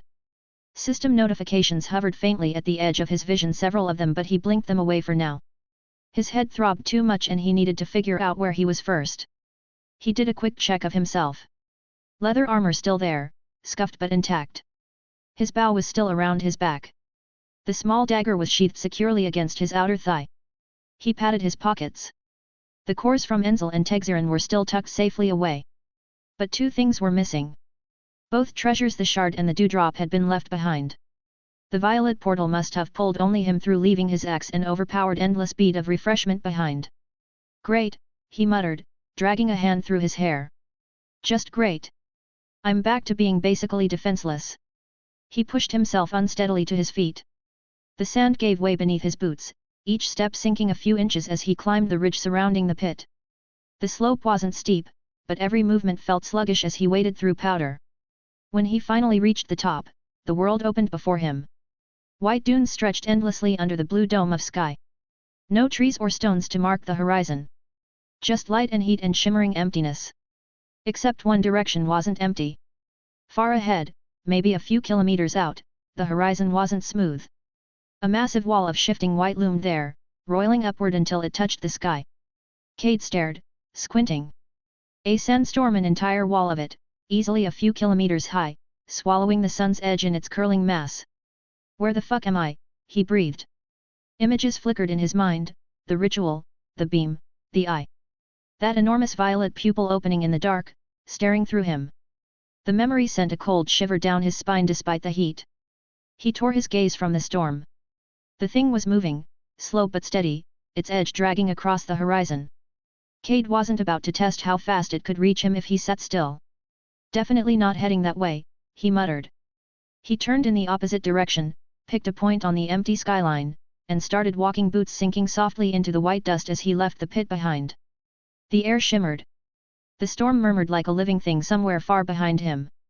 And Cade, still aching, still half-dazed, began his first steps into Cynthia's legacy. The white sand whispered beneath Cade's boots as he moved, up one dune and down another, his pace steady but cautious. Every few minutes, he glanced back over his shoulder. The sandstorm still loomed behind him like an approaching tidal wave, the wall of dust and heat clawing its way slowly forward. Still distant but not far enough. He turned his eyes back to the endless dunes ahead. Somewhere in the back of his mind, a thought itched. System access will be limited while inside. That last message had come through before the void had devoured him. Limited access? What did that mean exactly? Cade squinted up at the sky, shielding his eyes. The sun hung high and harsh. If this place was Cynthia's legacy, it didn't feel like any kind of place fit for an alligator. Just this dry, endless desert and that monster of a storm chasing him across it. With nothing else to distract him, Cade finally called up his waiting system messages. Ding! You have gained a quest. Dungeon quest, cleanse Cynthia's legacy. Cynthia's legacy was forged as a sanctum for her brood. It contains trials to temper the monarch's descendants, accelerate their growth, and instruct the paths of ascent. However, a corrupting presence has taken root, distorting the dungeon and its legacies. Purge the taint from its creatures, sever its conduits, and restore the sanctum to its intended purpose. Objective: find and cleanse the corruption within Cynthia's legacy. Progress: corruption cleansed, 0/. Reward: performance-based, reward scale with the depth and thoroughness of cleansing. Cade blinked at the message. Hey! Well, that confirms it. This is Cynthia's legacy, he muttered. And it's corrupted. He read the quest again, slower this time. A sanctum for Cynthia's brood. Trials. Growth. A monarch's descendants. That last bit snagged on something in his memory. Acalian. He remembered the system referring to him as a viscount, a titled creature, a noble of some kind. A monarch's descendant didn't sound so far-fetched. The quest at least provided some clarity. It wanted him to find the source of this corruption and root it out.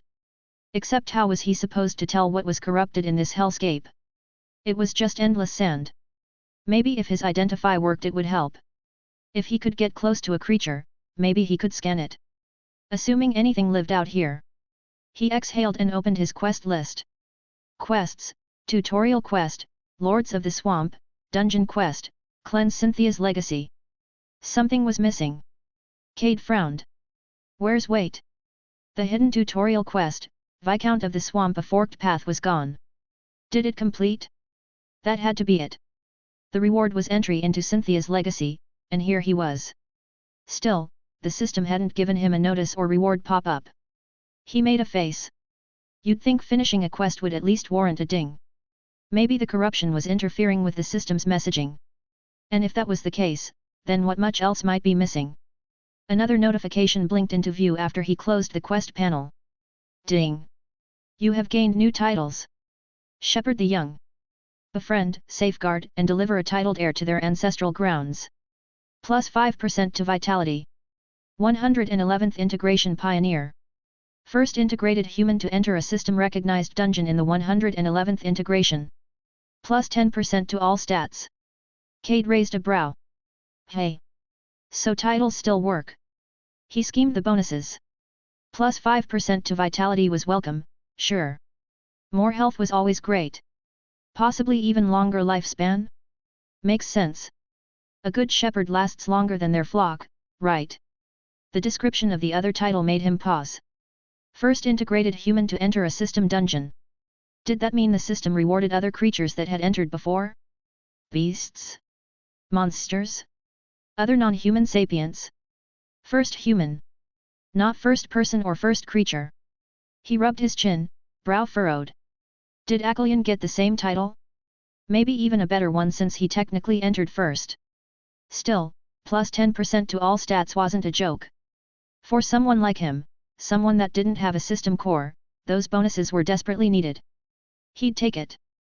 The system liked rewarding firsts and Cade had apparently stumbled into another one. He closed the notification and looked back. The storm was still there and it was closer now. Still distant but definitely gaining on him.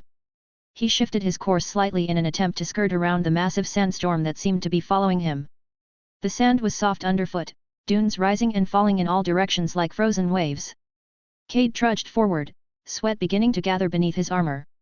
The heat was relentless, the sky blank and unchanging. After a few minutes of silence and nothing but the whisper of wind, Cade needed something to take his mind off of his current situation. He muttered to himself, I haven't checked out my status page in a while. He willed open his status screen. Status. Name, Cade Whitehollow. Age, 26. Race, Human, G, LVL 9. Health points, HP 270/270. Stamina points, SP 240/240. Mana points, MP 260/260. Statistics. Strength, 1824. Dexterity, 1623. Endurance, 1824. Vitality, 1927. Wisdom, 1522. Intelligence, 1926. Willpower, 2431. Titles, A Brutal Welcome, Coreless Conqueror, Shepherd the Young, 111th Integration Pioneer. Quests, Tutorial Quest, Lords of the Swamp, Dungeon Quest, Cleanse Cynthia's Legacy.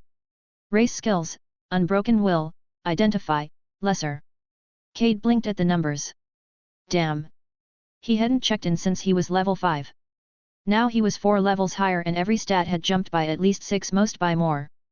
That title scaling was already showing its worth. 3 of the titles together now gave him plus 30% to all stats, and the 4th added another plus 5% to vitality. Even now at level 9 they were making a difference. But if he gained more and extrapolated over time? These are going to stack hard later, he muttered. What caught his eye the most was his willpower. It had always been his strongest stat for some reason, but now it sat at 31, towering over the rest. That stat had to be doing more than he understood. Maybe it was part of why he could resist things others might not have been able to resist. Maybe it was even what let him stare into that eye, if only for a second. He moved down the sheet and frowned. HP, SP, MP were all full. The values didn't really surprise him as that dewdrop had been constantly refreshing him before the ritual. I still haven't used any mana, he muttered. I really need to figure out how it works, but without any spells or skills that use it, I have no clue how it even works or what it feels like. He rubbed the back of his neck, still remembering the way the stone disc had pulsed, how the ritual had surged around him, the lights and the feeling of that static pressure in the air. That had to be magic. But it didn't belong to him. Akalian was the one controlling the ritual. All he'd done was shove 2 magical rocks into their rightful slots. Cade exhaled and dismissed the screen. His stats were improving and the system still seemed functional. After trudging through sand for a few more minutes, the silence became oppressive. With his status checked, titles logged, and quests reviewed, Cade had nothing left to distract himself. Just white sand, endless heat, and the slow, building roar of something massive behind him. He glanced back again. The sandstorm was unmistakably closer. The wall of churning white had devoured half of the horizon now. The wind hadn't picked up yet, but the distant murmur had grown louder. Cade muttered a curse and picked up his pace. Each step sank an inch or 2 into the powdery terrain, and soon he was jogging, then running. Dunes blurred around him as he charged forward. Thanks to the improvement of his stats, he was faster than pre-system Olympians. But just because he had improved stats didn't mean his body was used to running. He stopped working out years ago and his lack of conditioning was showing as sweat stung his eyes and his breath came faster and faster. Trudging through the soft sand was difficult and he felt himself grow tired quickly. Much faster than even his unconditioned body should. He flicked open his stamina bar and watched the numbers drop as he ran. SP, 241-83. 170. 158. What the hell? He hadn't been running long through the soft sand and direct sun. But his stamina was dropping fast. Way faster than usual. Was it the sand? The heat? Great, he gasped, legs already aching. He pressed on, digging his boots into the powder and forcing himself up the next dune. 5 minutes later, he was stumbling. His legs burned. His lungs ached. Each breath felt like it scoured his throat with grit. The storm behind him loomed larger now, blotting out the western sky entirely. The wind was finally reaching him, fine, dry gusts that carried flecks of white dust across the air. Then Cade froze at the top of a dune. There at the front of the storm, something moved.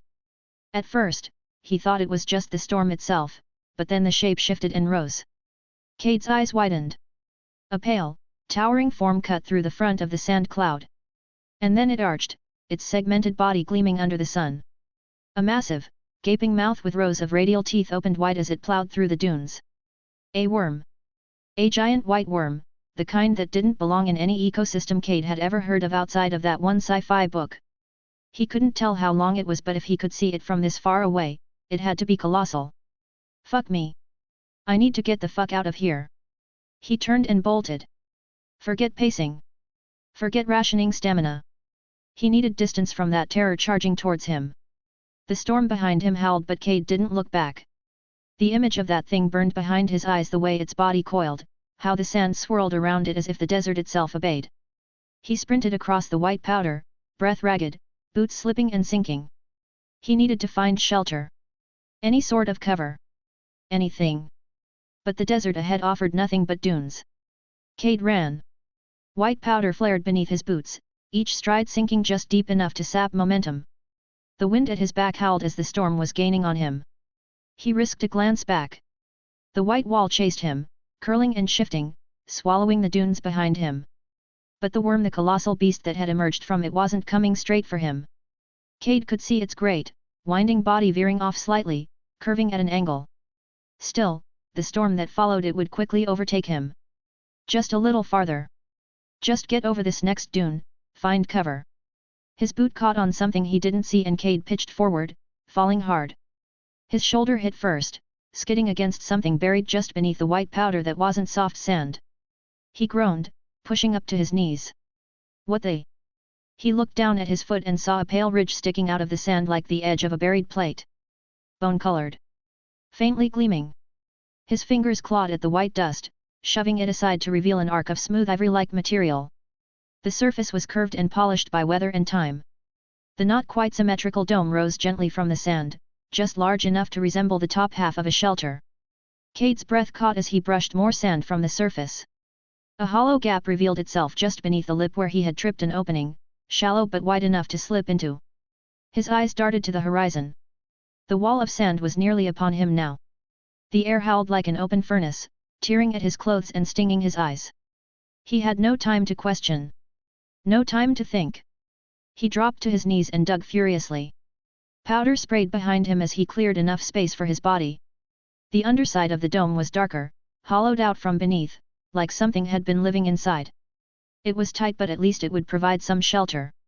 He twisted his body sideways and shoved himself in, gritting his teeth as his armor scraped against the curved ceiling. Something jutted down from the very center, a short spike or nub of the same material, but Cade had no room to investigate. It scraped down his back as he pushed deeper inside. His legs curled tight beneath him, and just as he tucked the last of himself beneath the dome, the storm screamed down over the ridge and swallowed him whole. It hit like a tidal wave as wind screamed across the dunes, slamming into the ivory dome with such force that Cade thought it might rip the entire structure free and hurl it into the sky. Fine white sand blasted through the narrow opening behind him, pelting his calves and lower back like needles. He tried to twist, to angle his body to block some of it, but the dome was too small. Any movement only made the cramped space tighter. Sand accumulated behind his legs anyway. It was like the storm was trying to bury him alive. He shut his eyes and grit his teeth as the wind roared louder, a shrill keening that blended with the hiss of shredding grains. It had weight and almost physical pressure pressing against the dome and vibrating through Cade's bones. Then, boom! Cade's entire body jolted. His spine stiffened. His breath caught. That wasn't thunder, he whispered. The second boom came closer. Cade didn't just hear it, he felt it, a deep subsonic thud that seemed to lift the sand beneath him, shove it upward, and then let it settle unevenly. The impact rattled his ribs. His teeth clacked together hard and a spike of adrenaline drove through him so sharply he almost cried out. What the hell is happening out there? A third boom tore through the earth. This was something alive. Something hitting the ground with catastrophic force. The kind of sound that didn't travel through the air but crawled under it, slipping beneath the sand like a living tremor. A sound that reached into his bowels and shook them until he felt sick. Is the worm thrashing about? Is it fighting something?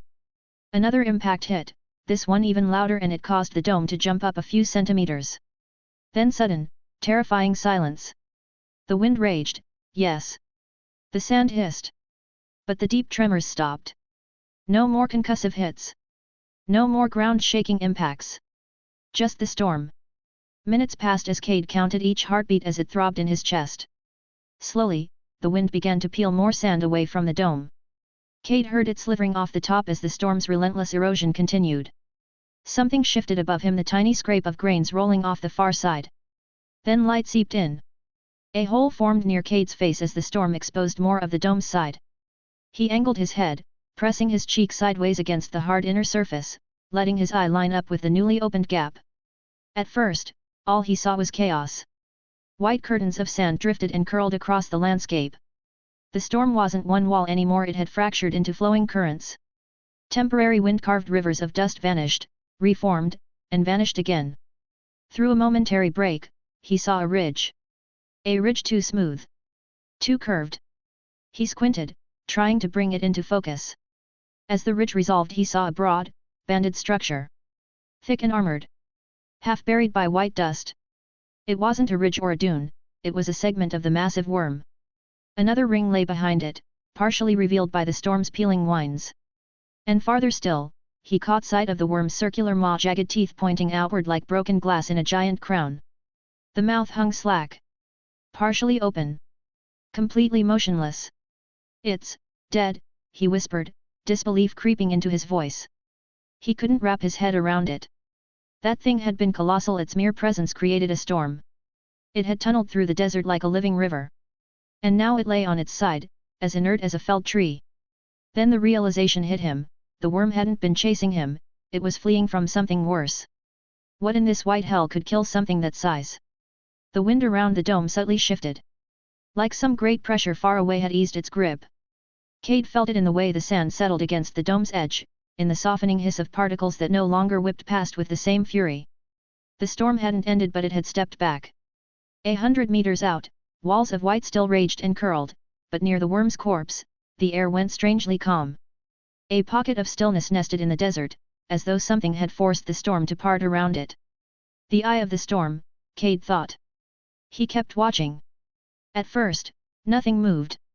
Just the impossible corpse of the worm lying in the sand, its segments half buried and slack.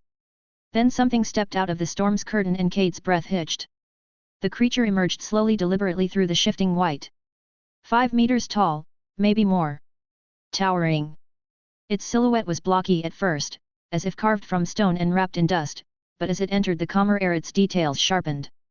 Leathery skin, pale as bleached hide. Wrinkled and loose, hanging off of a skeletal form in heavy folds. A shell rose from its back. Thick, solid, curved in broad plates layered atop one another.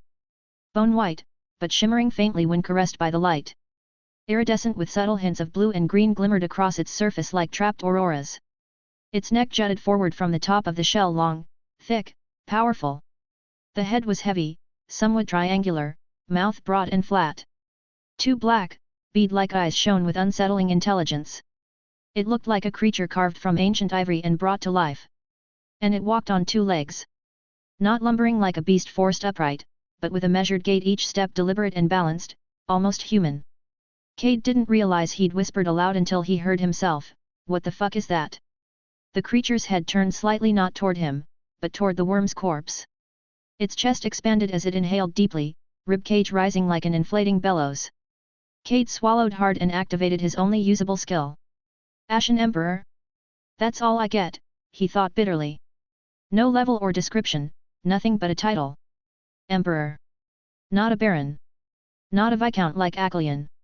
An emperor.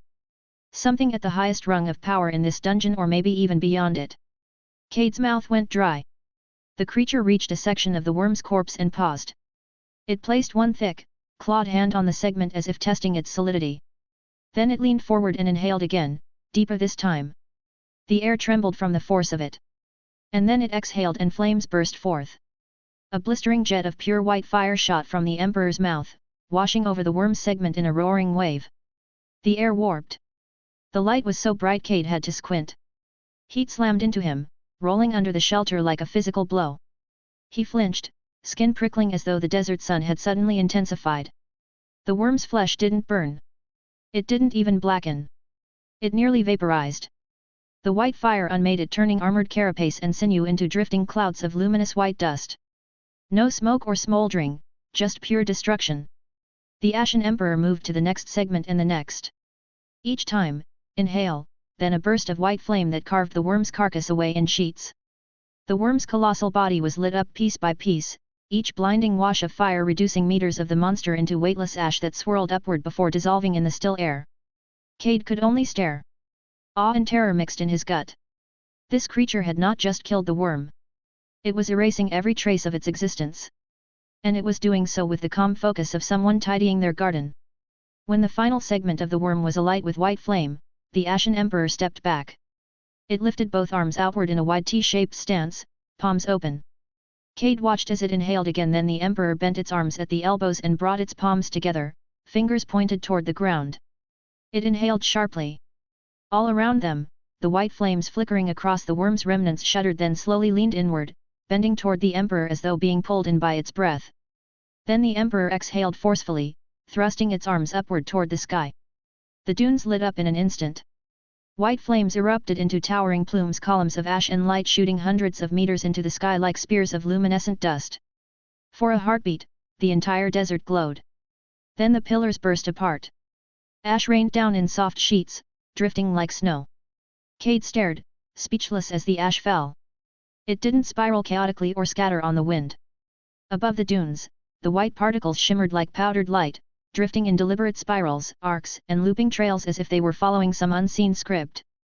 The desert itself became a stage, and the ash moved across it in silent choreography. Cade had never seen snowfall before, but he imagined it might look like this. Peaceful. Weightless. Unnatural in its beauty. Even the air had changed. The static pressure, the same he'd felt during the ritual at the stone circle, returned, only now it wrapped the inside of the dome like an invisible current humming against his skin. The ash above seemed alive, responding to it. The Ashen Emperor stood unmoving, arms lowered now, its head tilted slightly up toward the falling flakes of luminous dust. Slowly, the creature's gaze turned steady, unhurried, and met the narrow opening in the dome. Cade's heart stopped as they made eye contact through the small opening. The Emperor didn't move toward him. Didn't posture or roar. It simply stared with an expression Cade couldn't interpret. Then the wind shifted again. A sudden gust curled through the dunes, and with it came ash. The strange white particles swept along the ground in thin tendrils, curling through the hole at Cade's rear where he had first entered. The ash touched his boots and then crept up his legs. He first felt a tingle like pins and needles. Cade grimaced and tried to brush it away, but more slipped through the widening gaps in the dome. It dusted his knees, thighs, hips, and then his arms and back. A gust caught a plume and flung it directly into his face. Cade gasped. His eyes burned instantly as searing pain flooded his brain. He squeezed them shut and ground his palms into the sockets. Tears ran down his cheeks in an attempt to flush the ash from his eyes. He felt the ash curling over his skin, slipping further and further into his eyes, not drifting, but moving with intent. It wanted in. Not just to cling to him, but to get inside him. His hands shook as he desperately tried to rub the ash out of his face. Then he felt his scalp begin to tingle and then sting. His fingers pressed into his hair and he felt it come away in clumps and tufts. Panic tried to take root. He pressed his back against the curved inner wall of the dome and drew his knees to his chest. He could feel the ash sticking to him, clinging to every inch of his body as it wrapped its way around his skin. His skin burned as more white dust blew in from both openings, embedding itself into his flesh. The leather across his chest cracked audibly. Cade reached for the strap and it crumbled. The supple hide that had protected him now flaked away like dead leaves. His legs trembled as the corrosion began to affect the flexible leather pants. He could feel the armor degrading, turning brittle, then becoming a fine powder that blew away with the next influx of ash. Even the dagger sheath on his thigh softened under the ash's touch. Cade's hand shot down, fingers wrapping around the knife. The sheath came apart in strands as he pulled it free. The metal felt cool. Grounding. His fingers tightened around it. Then a thought slipped in, quiet and more seductive than ever before. You could end this now. Just a quick thrust into the throat and then no more burning. No more confusion. No more terror from monsters the size of buildings or magical creatures to fight off. Just the sweet release into eternal silence. He thumbed at the blade in his hand. Just a little pressure. No, he breathed. The burning in his skin was growing ever more intense. Like 1,000 tiny cuts being cauterized all at once. No, he said again, louder. This place doesn't get to break me. He wasn't going to die beneath this dome. Cade's fingers tightened around the dagger's hilt until his knuckles whitened. He could feel the metal already pitting and flaking under the creeping veil of ash. The thought of driving it into his own throat whispered again, soft, insidious, but he crushed it beneath the weight of his will. The blade shuddered as the corrosion spread. Cade only held tighter, teeth bared, refusing to release it, refusing to give an inch to either the all-consuming ash or to the despair clawing at his mind. With a snap the brittle dagger gave way, collapsing into dust that sifted through his fingers. Cade's chest rose and fell in shallow, rapid bursts. He was curled beneath the ivory dome like an animal hiding from the end of the world, his armor gone, his skin raw, the taste of grit and pain thick in his mouth. More and more white ash swirled through the dome, dancing like ghostly flames across the sand and scorching his flesh. He didn't move. He didn't dare move. But he didn't surrender, either. His body was system-enhanced. Unlike his armor and dagger, he was a living creature with stats. With vitality that would help his body repair and with willpower to persist. His skin might burn and slough off, he might scream but he wouldn't fail. Not here. Not now. The ash could take his armor. It could take his hair. Hell, it could take his damn dignity. It could strip him bare, but it wouldn't take him. Far away from the mortal realms, beyond the grasp of any tutorial participant, a vast platform of polished stone drifted through a sea of distant stars. At its center stood Corden. The god's towering frame was motionless, yet everything around him bent subtly to his presence. His skin was a deep cobalt blue, smooth and unmarked, reflecting the shifting glow of the countless screens that surrounded him. 4 powerful arms rested at his sides, each one embodying a different aspect of his dominion. Thousands of displays hovered in the void around him.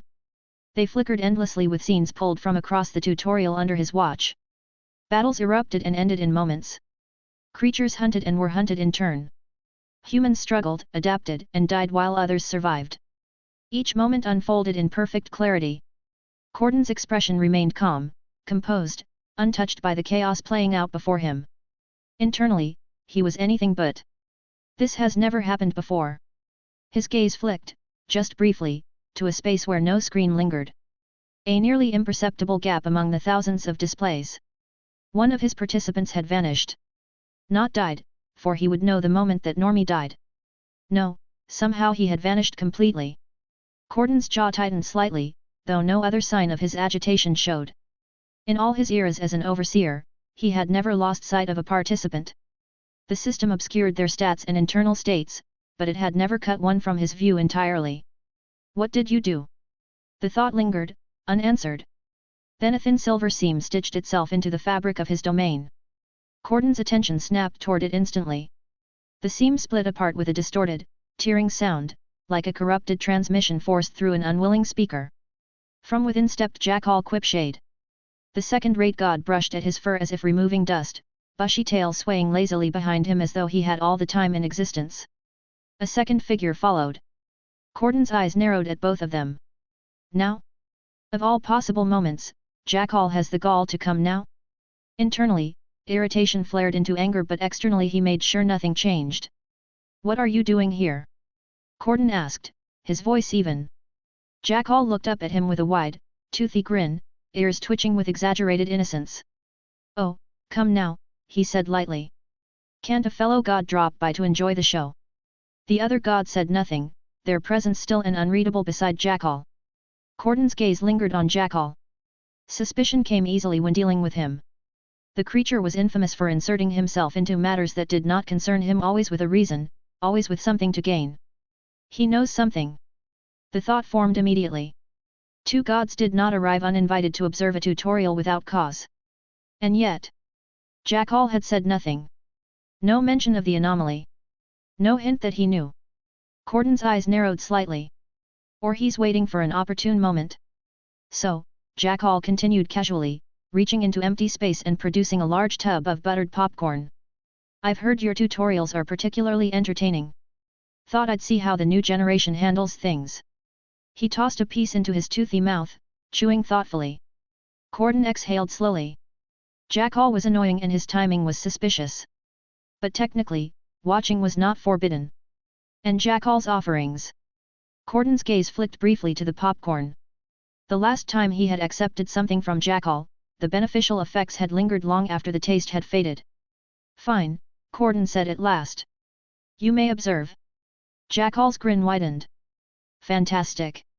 A plush recliner materialized beneath him as he dropped into it without hesitation, settling in as though he owned the place. The soot-robed god, in stark contrast, produced a simple wooden stool and sat with rigid precision, hands resting neatly in their lap. And just like that, Corden was no longer alone. Jackal tossed another handful of popcorn into his mouth, eyes already scanning the nearest screens with open amusement as he leaned sideways in his recliner, elbow draped over the armrest before giving Corden a casual nudge. So, he said, voice light with curiosity, who's your pick? Corden did not answer immediately. All 4 of his arms folded slowly across his chest as his gaze remained fixed on the constellation of screens drifting before him. Internally, his thoughts sharpened. Of course he knows. Jackal Quipshade did not arrive uninformed. If he had come here, if he had brought another god with him, then he already knew something was amiss. And yet, he hadn't said it outright. No mention of the disappearance. No probing questions. Cordon's eyes narrowed slightly. How much do you know? His attention flicked, just briefly, to that same empty space among the screens. One moment, the coreless human had been there performing some strange ritual alongside the Viscount of his quadrant. The next moment, both of them were gone. Even now, Cordon could replay every other moment within the tutorial with perfect clarity. Every battle. Every death.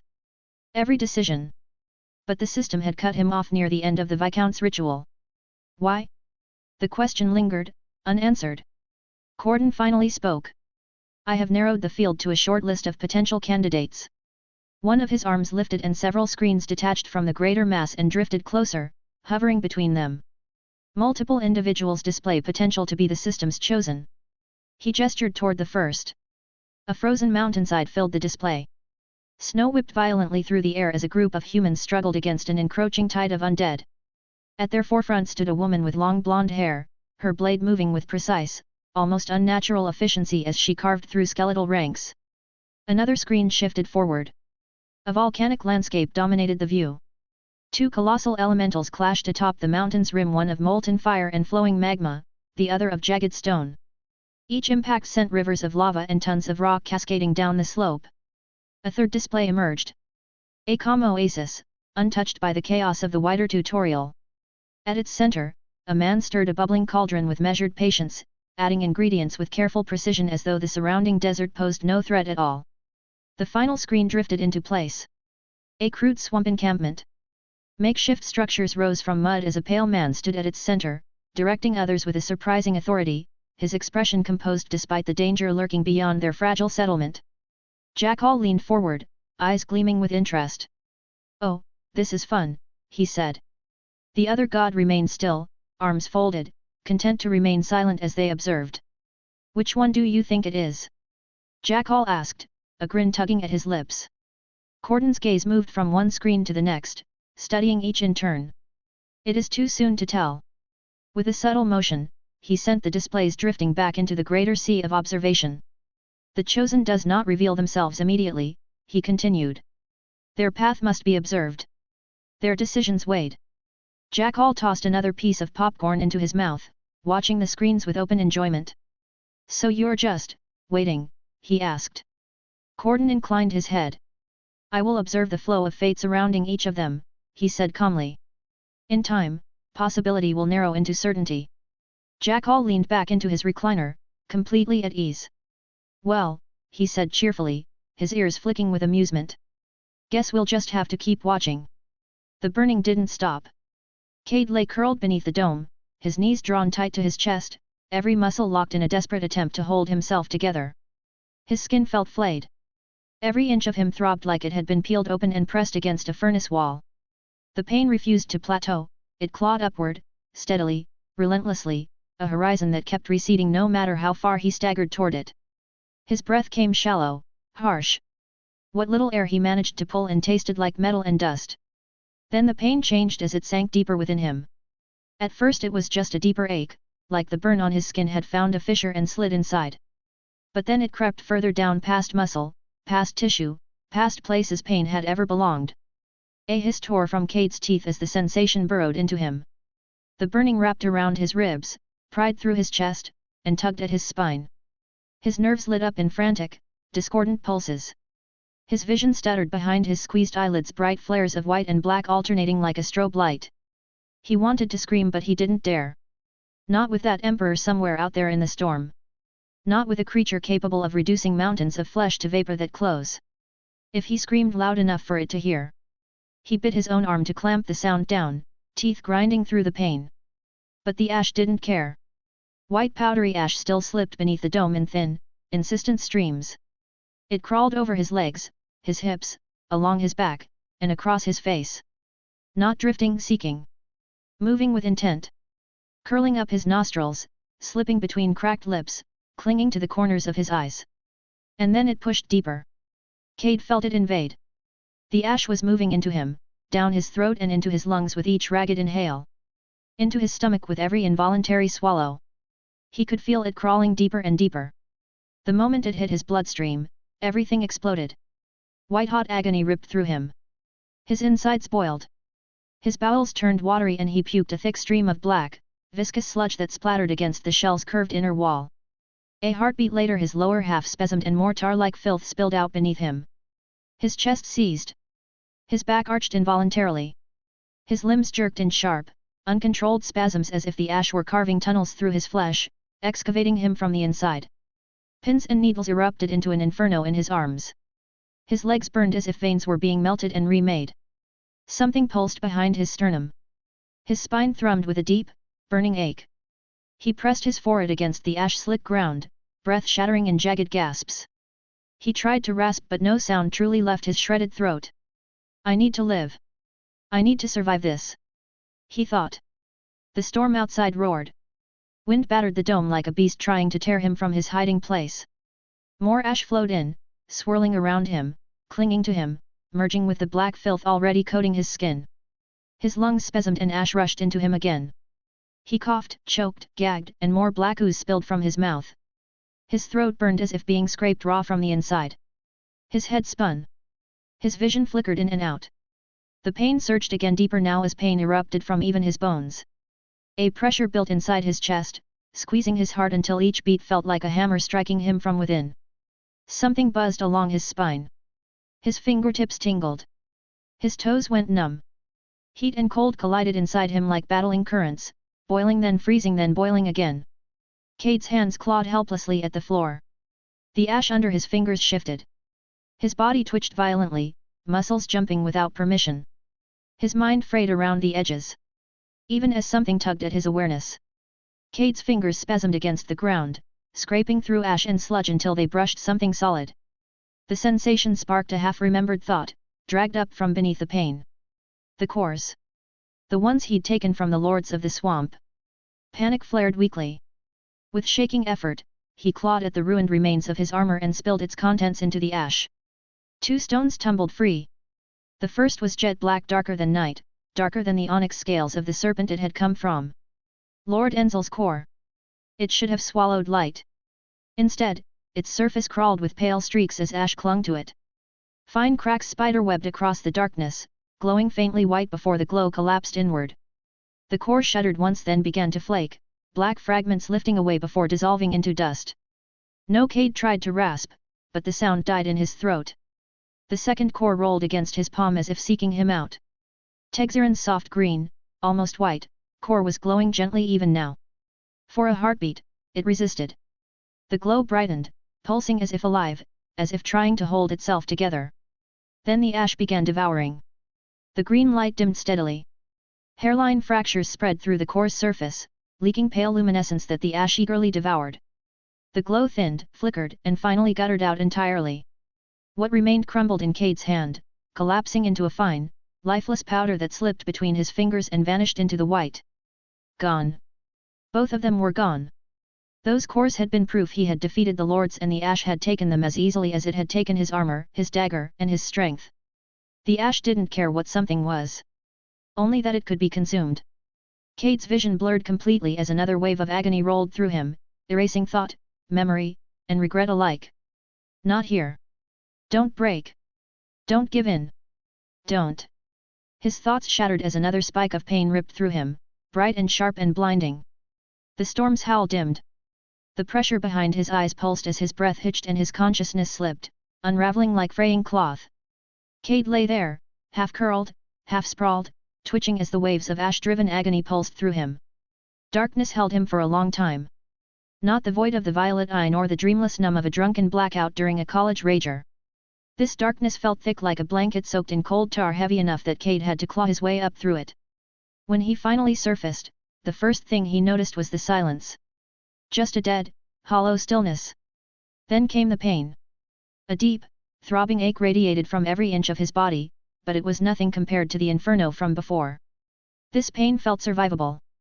Like the aftermath of something catastrophic rather than the catastrophe itself. His skull pulsed. A pounding headache hammered behind his eyes, each throb sending a wave of nausea through him. Cade groaned and shifted. The motion smeared something thick and tacky across his chest. That was when the smell hit him. Oh God! He gagged. It was the worst thing he'd ever smelled. Worse than the summer, Cade forgot his gym bag in the trunk and opened it a week later to find his socks fermenting into a biological weapon. Worse than the time his college roommate tried and failed to make homemade kimchi in a plastic bin and left it stewing under his bed for 2 months. And far worse than the half-rotting corpse of a deer he and his father had stumbled across during one of their yearly camping trips. This was a suffocating blend of bile, sourness, iron, and something chemical and rotten like fermented sewage marinated in battery acid. It clawed up his nostrils and coated the back of his throat.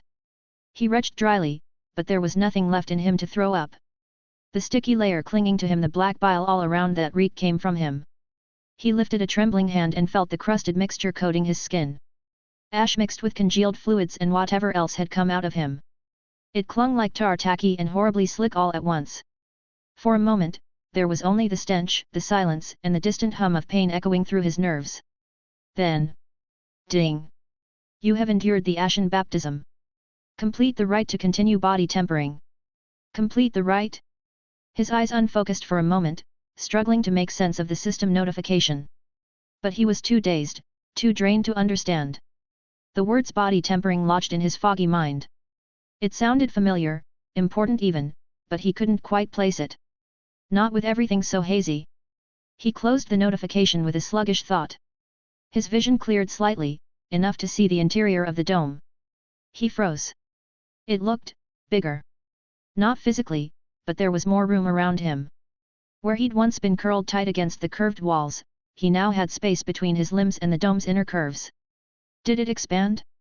His fuzzy brain couldn't latch onto any logical explanation. Maybe the ash had been piled thicker than he realized. Maybe the storm had hollowed the space out more. Cade shoved the thought away before it could form fully. He planted his palm against the slick floor and pushed. His arm trembled violently. His shoulder screamed. But he forced himself upright, dragging his filthy body toward the dome's opening. Each movement peeled crusted patches of goo from his skin. It came away in sticky strings that snapped back against him. His knees wobbled and his breath shook. But he crawled and clawed his way out, desperate to escape the stench and the claustrophobic heat trapped beneath the shell. He hauled himself free, and at last, cool air touched his face. The light outside was dim soft blue and pale gold as the sun hovered low across a landscape that had transformed beyond recognition. Cade pushed himself to his feet, unsteady, and stared. The dunes were gone. Completely wiped away. Where rolling hills of white had once stretched endlessly, there was now only a vast, cracked plain, a flat expanse hardened as if fused by unimaginable heat. The ground was a mosaic of pale plates and thin fissures, each segment brittle but solid beneath his bare feet. Cade crouched and touched the surface. The storm hadn't just passed through, it had devoured the dunes. Pulled them up and compacted whatever remained into a barren ivory desert. The whole landscape, he whispered, voice ragged. Gone. His gaze drifted back to the dome behind him. Fully revealed now, no longer buried, it gleamed bone-white in the fading light. Sunlight traced the weathered ridges across its back, each groove and plate catching a dim, pearly shine. It looked ancient. Worn. Beautiful in a stark, brutal way. Recognition struck him like a jolt. It was a shell just like the Ashen Emperor's, only not as massive, but unmistakably cut from the same lineage. Cade reached to lift it and froze. He looked at his hand for the first time. Truly saw what he had become after the ash had its way with him. His breath stuttered. His fingers were thin. Skeletal. The skin stretched tight over bony knuckles, smeared with streaks of congealed black goo. His wrist looked wrong, too narrow, like half of the mass had been carved away. He looked down. His entire body was a horror. Every rib visible. Hips jutting sharply. Thighs little more than twigs wrapped in brittle skin. His abdomen hollowed out like he'd been starved for weeks on end. His flesh streaked in chalky white and oily black. His voice cracked. How am I alive? He fumbled for his status screen as his mind tried to focus on the most important section. HP, 18/270. SP, 4/240. MP, 0/260. Cade let out a breath that violently shook his entire body. He was basically a corpse. His mind scrambled to make sense of the numbers. The ash had eaten his body, so of course it drained his HP. Fighting it off must have drained SP too. But MP? Why did he have 0 mana? He had never used mana, every time he checked before it was always full. He didn't even know how to use mana. The system itself said mana was for expressing energy outside the body, and Cade hadn't done anything close to that. So why was it 0?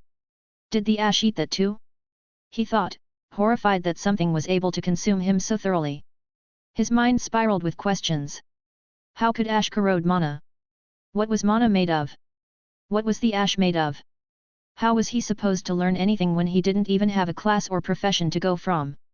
He pressed trembling hands against his face, smearing more black sludge down his gaunt cheeks. He had too many questions and not nearly enough answers. Cade's eyes drifted again to the dome, the shell that had shielded him from the brunt of the storm. It had held together even while his gear had disintegrated. Even the metal dagger had dissolved to dust. But this thing? It had somehow remained. Not a single crack ran across its surface. No corrosion or any sign of damage.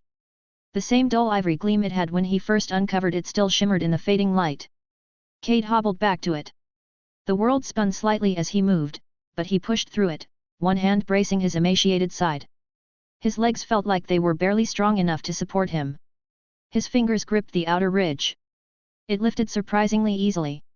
Lighter than he expected. Much lighter, given how solid it looked and how frail he felt. The outer surface was ridged and bumpy. Up close Cade could see the tiny grooves, natural etchings formed by years of wind, ash, and heat. The underside was darker, more matte, with subtle ridges and depressions shaped by long-gone anatomy. At the center of the concave side, a single bony protrusion jutted downward, curved like a hooked handle. The thing that had scraped at his back when he'd crawled in. He reached for it and his hand slid naturally into place. It almost fit. His fingers curled around the protrusion, but the grip felt loose, his hand too narrow, too gaunt to fill it properly. Yet there were grooves there, shallow contours shaped to cradle muscle and bone. He could feel it if he still had the bulk he'd lost. If his body hadn't been stripped down to skin and sinew, the fit would have been perfect. Cade blinked. He was naked, reeking, emaciated, and exposed to a world that had already tried to kill him many times over. He had no armor or weapons, so he gripped the only thing left, the shell that had acted as his shelter. His fingers tightened around the handle as he pulled it close, pressing the curved surface against his chest. It was his now. The ash hadn't claimed it, and if he had any say in the matter it wouldn't claim him either. The light was almost gone. What little sun remained bled orange across the sky, spilling warmth that didn't reach Cade's skin. He turned, the shell clutched tightly in his arms, and cast one last look toward the horizon, toward the direction the Ashen Emperor had vanished, where the storm still churned in the far distance, fading opposite the setting sun. He adjusted his grip. His scrawny form twitched with fatigue, joints stiff and raw. The handle beneath the shell's belly nestled into his palm, and as he shifted, the curved surface slid naturally along his forearm and shoulder. Then he turned his back on the storm's remnants. The white cracked ground crunched beneath his bare feet. He walked slowly at first, unsteady and light-headed, the shell hugged close. With each step, the wind kissed his raw skin, but it no longer carried the same corrupting malice it once had when it rode in with ash. He didn't know where he was going. There was no path or sign he would find an end to this white hell, only the dim orange bleed of the dying sun and the endless white plain stretching beyond it. The air grew colder as the last of the warmth drained from the sky, but Cade kept walking into the night. The shell dragged behind him in his left hand, scraping a faint trail into the cracked white ground as Cade plodded along. Each step felt heavier than the last, but he kept moving forward. Above, a pale lilac moon floated nearly full and glowing faintly against a canvas of midnight blue. Its light painted the landscape in cool hues, softening the brutal edges of the compacted desert. Cade squinted at it, slowing to a shuffle. Is that a real moon? He wondered. It looked real, but what did real even mean in a place like this? Was it an actual moon suspended in space, or just a projection by the system meant to mimic a natural world? Could he walk far enough to reach the horizon and see the edge of a skybox? Was this dungeon an entire planet in a solar system, or would he hit a barrier if he kept walking in one direction? The questions came with no answers, just the dry rasp of his breath and the ache in his limbs. His throat was parched, each swallow scraped like sandpaper, and a dull hunger gnawed at his stomach. But at least the night air was cool, almost refreshing against his raw skin. He walked for what felt like hours, always angling away from where the distant storm had disappeared beyond the horizon.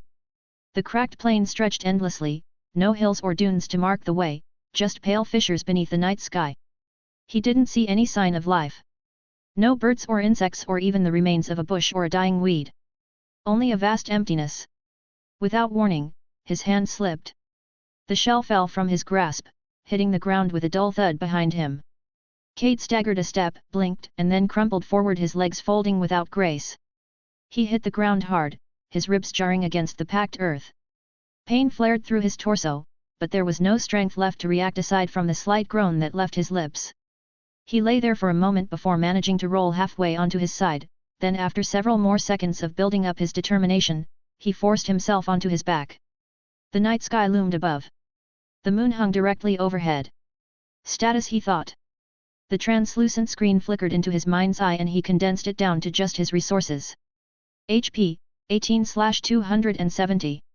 SP, 0/240. MP, 67/260. No change to his health. He'd hoped that being out of immediate danger would have let some kind of passive regeneration kick in, but his HP was stagnant at not even 10% of his total health.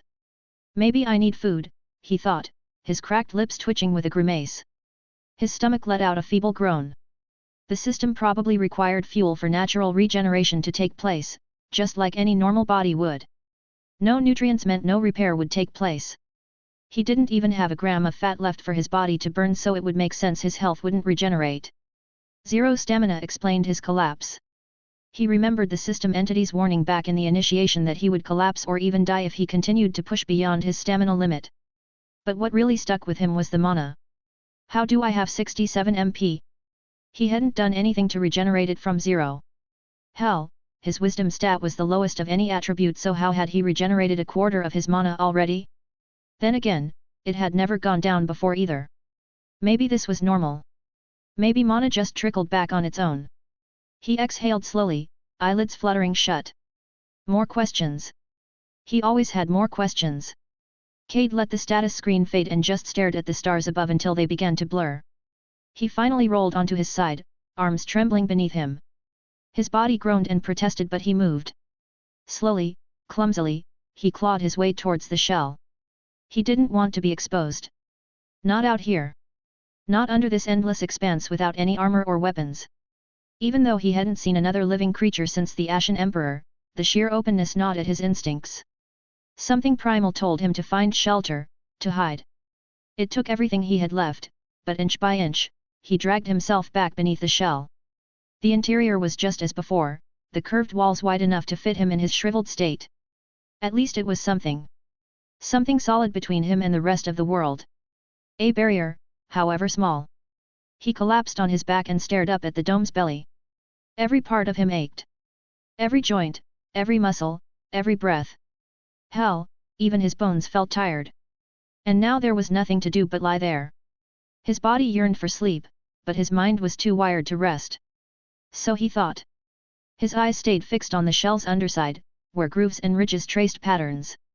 They looked almost natural, organic, but some of the lines curved too precisely, as if shaped by something other than organic growth. His thoughts drifted to the system. To the way it had transported him into this place. Why am I even here? He wondered. He was supposed to be in the human tutorial for people without cores. A proper entry for someone like him. Somewhere to learn, to adapt, to survive with others like him who weren't initially worthy of the automatic core formation. He wasn't supposed to be here in a corrupted dungeon with monstrous creatures and storms that peeled your soul out through your lungs. It should have been different. Maybe he would have had a guide. Maybe he'd be learning to fight slimes in a cave or goblins in a forest or some other generic low-level creature.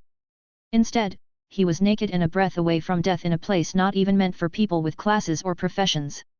His hands curled into weak fists. Why did I rush into the portal? He kept coming back to that moment Akalian had disappeared into the pillar of light. To the seconds after, when he'd looked on and without any real thought he had leapt in to follow. Why did I help in the first place? Because a little gator he barely knew had given him a look. It didn't even ask, just gave him a glance that said it needed help. And Cade had helped. Just like that. No hesitation. He'd given up the two most valuable items he had, the dew stone, which had refreshed his body constantly, and the axe embedded with the obsidian flake, which had cut through anything he came across with ease. He'd handed them over because the ritual needed them. Because helping felt right in the moment. He wanted to help. He wanted to feel useful and not let another person, well creature, down like he had Sage and the others. He gritted his teeth. Fuck, I'm an idiot. If he'd just taken 5 seconds to think before leaping, he probably wouldn't be lying under a shell in the middle of this sterile wasteland. But he hadn't. Because deep down, something in him had wanted to help. Something had seen Akalian and wanted to prove what? That he wasn't useless? That he wasn't a waste of space? Cade shut his eyes. It didn't matter. None of it did now. What was done was done. Wishing wouldn't refill his health or bring back the items he fought for. Regret wouldn't give him food or fix the damage to his body. He was here now and there was no going back. He inhaled slowly through his nose. The air inside the shell was rank and stale. He held his breath for a moment, then let it out through his mouth. Again. Inhale. Hold. Exhale. Hold. He forced the rhythm. Tried to calm his mind. The thoughts came sharp and spiraling but he didn't cling to them. He let them come and then he let them go. Just breathe. He told himself. He focused on the air entering his lungs. The way his chest rose with each breath. The slow deflation that followed. He could feel the breath anchor him. The pain dulled. His awareness of his body began to soften. His nerves slowly receded like a tide pulling back from the shore. The aches and itches didn't vanish, but they stopped demanding his attention as he sank into the rhythm and focused just on his breath. And as he did, something inside his mind shifted. A pressure pulled gently at the edge of his awareness. A flicker of thought. A strand of something coiling deep within his mind, tickling the base of his skull. Not a memory. Not a hallucination. But something else he couldn't identify. He noticed it and let it be, but the pull only grew stronger. It wasn't malicious. It wasn't even foreign. It felt familiar, like a part of himself from deep inside of his mind wanted to connect. A hand reaching out in the dark.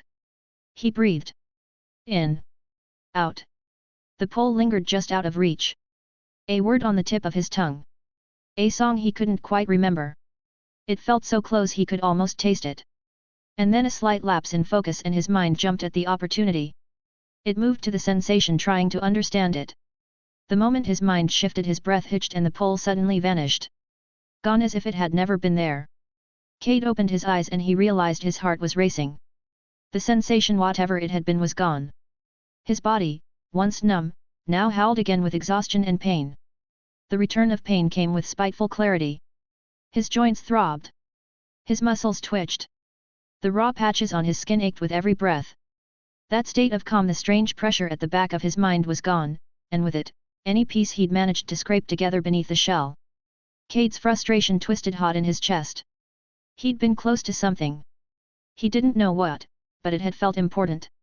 The sensation had been pulling at him, just on the edge of his awareness, but as soon as he'd shifted focus, it had disappeared like smoke in the wind. A soft sting flared across his thigh but he didn't move. His skin prickled again, that faint pins and needles sensation from earlier creeping in along his body. The same feeling that had come at the beginning of the ash, though far less intense. His eyes cracked open. The dark under the shell made it hard to see and his vision was blurry. He rubbed at his eyes, hoping to clear it, but the blur remained as a dull, pale smear. He cursed softly under his breath. Had the ash damaged his eyes permanently? Was this it now? A permanent haze, like looking through frosted glass? Then he looked toward the shell's opening. Thick white mist pooled outside, spilling in low like smoke crawling across the ground. Cade stared, realization trickling in. The haze wasn't in his eyes. It was everywhere around him. He pulled himself up slightly and peered around outside the shell. A dense white fog now blanketed the land, clinging to the compacted ground. The air tasted damp. For the first time in what felt like forever, moisture coated his throat, as faint as dew but enough to give the air weight. His body tingled all over. Even his mouth and throat had begun to tickle. The mist is doing something. His thoughts sharpened slightly. It didn't feel hostile. The sensation was strange, yes, itchy, a little burny, almost like a mild sunburn, but compared to the burning he'd suffered through with the ash, this was tolerable. The pale wall of mist rolled slowly, without wind, hugging the ground like it had weight. The mist lapped gently at the edges of the shell, creeping into his shelter. He shifted again under the shell, skin dragging across the floor, coated in that slick, tar-like residue. It felt a little softer now. The black gunk that had hardened over his skin since the baptism was starting to loosen and even peel at the edges. That couldn't be a coincidence. The mist was doing something to him. Slowly, with effort, he rolled onto his side and crawled the rest of the way out from under the shell. The mist engulfed him further. The pins and needles surged and the burning kicked up a notch. Cade hissed softly but pushed through it. His feet settled against the ground, and he stood bare, trembling, and aching all over. The white haze rose to his knees. Now that his head was above it he could see the mist stretched across the landscape in all directions in an endless smooth tide across the desert floor. There was no high ground nearby. No hills or dunes he could climb to get out of the mist. It's covering everything, he thought. There were no hills or dunes behind him, there was only forward. Cade stretched his arms slowly. The pain flared but it was less than before. His joints didn't creak as badly. His skin didn't feel quite so brittle. His body still hurt, still reeked, still hung by a thread but it was a little better. He summoned the status screen again, eyes scanning quickly. HP, 21/270. SP, 7/240. MP, 125/260. His brows lifted. All three stats had ticked upward with his mana nearly doubling in the short time he had laid down. Was it the mist? He wondered. It had to be. He hadn't eaten or rested properly. He didn't even sleep, he had just laid under the shell breathing. Cade looked down at his legs and arms again. The black crust on his skin was starting to flake, to soften. Where the mist clung he could swear the patches of ash and bile were breaking down. Cade crouched and retrieved the shell, his fingers wrapping once more around the protrusion on its underside. The grip still didn't feel right in his raw, bony hands but it was better than being naked and empty-handed. He hefted the shell against his left side. The mist curled around his knees, growing more dense with every passing moment. There was no clear path but he walked in as straight of a line as he could. He had no landmarks to go by as the mist-covered landscape stretched out in every direction. Only the shell in his hand, the sting of mist against his legs, and the dark sky above. The mist clung heavier the further he went. It lapped at his waist and continually crept higher reaching his ribs, his chest, finally curling against his shoulders. Every rise in height brought a sharper burn, a deeper itch. His skin tingled constantly now, the sensation halfway between a slow peel and a soothing balm. The black goo coating his skin had continued to soften. Slick chunks peeled from his arms, floated down, and dissolved into the mist. It's stripping it away, he thought. With each step, he felt lighter. Not stronger, he was still starving and still shaking but less bound by the tar covering his skin. The crusted death coating his body was slowly melting off but as it did Cade's skin flared with new sensation. He pressed forward, bare feet cracking the ground as he moved. Keep walking. The thought looped in his mind. Keep walking. Keep moving. Don't stop. And then he heard a noise far in the distance. A soft, slow, low-rolling thunder rumbled across the sky. Not the explosive crack of the colossal worm's death shudder but the long, guttural groan of rain-heavy clouds twisting up above. Cade turned his face upward and closed his eyes. He listened as another roll of thunder swept across the horizon. A smile crept up on his lips, weak, tired, and cracked but a smile nonetheless. Thunder meant clouds. Clouds meant rain. Rain meant water. Real, drinkable, blessed water. He stared into the mist-wreathed dark. The fog curled around him, stinging and soothing all at once. Above him, the thunder rolled once more closer this time. Cade took another step forward, into the growing fog. The mist swallowed Cade whole. It covered his head and the world dissolved into a formless white cloud. Thick enough that there was no horizon, no sky, and no ground, but if he got close enough he could still see his hand in front of his face. His fingers curled tighter around the shell's handle, dragging it behind him as he trudged forward. The tingling sensation that had started at his calves now spread across his entire body. Pins and needles became a slow burn. The black sludge had begun to slough off in layers, peeling like a snake shedding its skin. Every fleck that fell away revealed raw, new skin beneath. The mist reacted with it like an acid and a bomb all at once, searing and soothing in alternating waves. Cade stumbled, nearly fell, but caught himself. He pressed a trembling palm to his chest and forced his legs to keep moving. The thunder overhead had grown louder and deeper. Still, somewhere inside the pressure and pain, his thoughts had cleared. The fog in his head was no longer as thick as the one around him. Body tempering. He remembered the phrase now. It was from cultivation stories, mythic tales of warriors hardening their bodies to withstand elemental forces, to channel energy, to survive what others could not. He remembered reading about them only a week ago. Has it really only been a week since the system came and changed the world? He remembered the system entity had said something about manual core formation requiring exceptional body refinement. Was this what it meant? Was this how people or beasts could achieve power without an automatically formed system core? He recalled the recent system notification back into his mind. You have endured the Ashen baptism. Complete the rite to continue body tempering. He frowned. The ash storm must have been part of the initial rite, triggered when the Ashen Emperor unleashed its fury on the colossal worm. Cade remembered the moment when the Emperor had looked toward him, ever so slightly, just before the ash poured in. Had it mistaken him for one of its own? Had it meant to baptize him as if he were its kin? That would imply beasts like Akalian were meant to endure such things. A trial of pain and growth. Maybe all titled beasts went through something like it at some point. But if the ash was only part 1, what was part 2? What was he meant to do to complete the rite? He glanced at the sky or tried to. Above him was nothing but white haze and soundless pressure that made his ears feel as if they were about to pop. He couldn't see the stars or the moon, but he could still hear the thunder growing closer. The system message said to complete the rite. He had no clue what that meant or what it entailed, but he knew that there was no going back to finish what he accidentally started. There was only endless wasteland behind him. If he turned around now he'd surely die. All Cade could do was move forward, the remaining parts of the body tempering would have to wait. As he trudged on, his thirst continued to claw at his throat. The mist teased him with tiny beads of moisture clinging to his skin, gliding along his jaw, but never enough to drink. And then whispers of raindrops began to fall. They landed in scattered bursts at first, like tiny glass threads striking his arms and shoulders. He exhaled shakily and let the shell clatter to the ground beside him. Rain. Real rain. He lifted his head, arms hanging limp as the drizzle became steady. It wasn't a gentle warm summer shower he remembered from childhood. This was cold. The kind of rain that sticks to your skin and seeps into your bones. Each drop was small but clung tightly to his body, creating a thin wet film. He opened his mouth to drink and nearly gagged as he felt an immediate burn. The rain water felt like needles coated in vinegar and fire. He choked, coughed, staggered back and nearly fell over the shell behind him. His tongue recoiled against the taste, acrid and chemical, like the ash had found its way into the sky. But he couldn't stop. His thirst egged him on as he opened his mouth again and let more in. His throat screamed, but his desperation overrode the pain. Cade told himself it wasn't the rain that was the problem.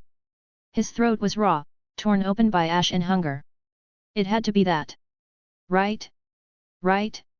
He spat the first mouthful out, washing the filth from his gums and tongue. He cupped his hands together, caught more rainwater, and drank greedily. It hurt but helped at the same time. The cold water coursed through him, and for a moment, just a moment, he felt alive again. Until the shivers hit. Violent, uncontrollable shivers shook his frame.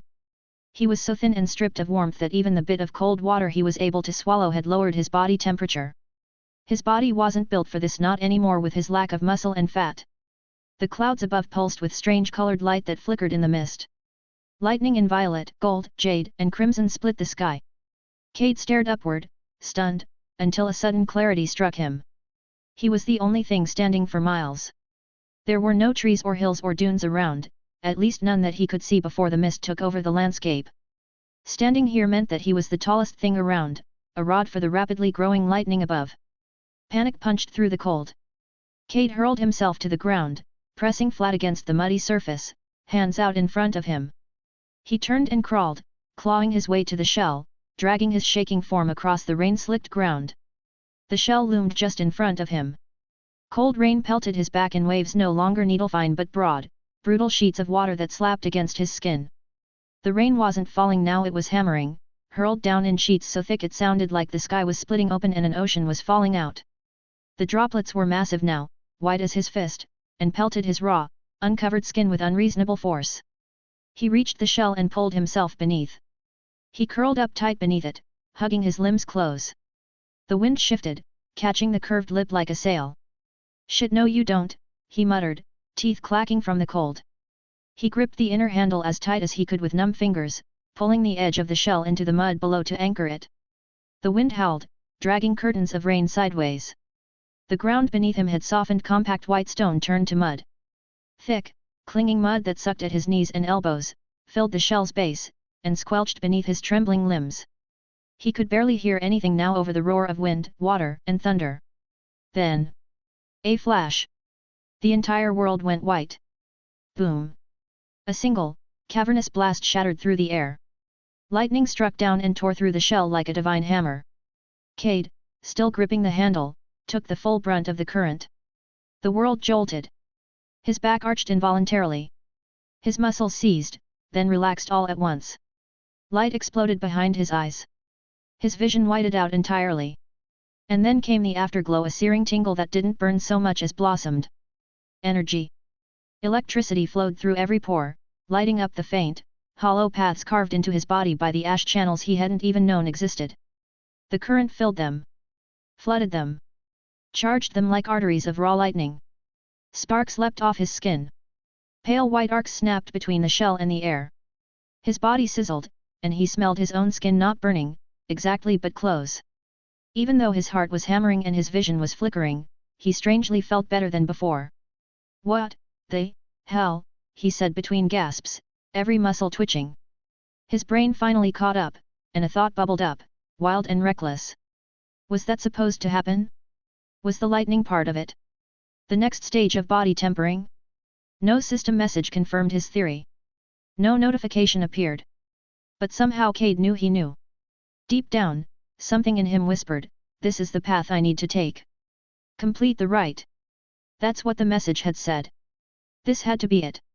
His body was buzzing now, like static had taken root inside him. Not just pain power. His thoughts sharpened. The haze that had been dragging at his mind for hours suddenly lifted, wiped clean by the surge of current. The ash had hollowed him out, carved new trails in flesh and bone. And now the lightning filled them. He stared down at his hands. They trembled, but not with weakness or from the cold. They trembled with anticipation of what was next. Cade grit his teeth and pushed himself forward, out from under the shell. Rain battered him immediately. It was so thick now it felt like drowning on land. His skin screamed with the cold, but something deeper in him welcomed the punishment. He crawled through the rain-slick mud, and then using every shred of energy left in him he climbed up onto the top of the shell. The wind tore at him, whipping his wet hair across his face, but he stayed steady. He rose onto his knees. Then, with a breath that felt like it could have been his last, he stood. Naked. Shivering. Alive. He threw his arms out wide. His fingers spread to the heavens. Strike me again, he commanded. As if in answer, the sky tore open. A jagged bolt of crimson-red lightning cracked through the cloud cover and slammed into him with the force of a falling god. It struck him dead center, chest first, and he swore he felt the impact resonate in his bones. It poured into him. Poured through him. Into the shell and out through the ground below. Cade screamed not from pain, but from a release of something deeper.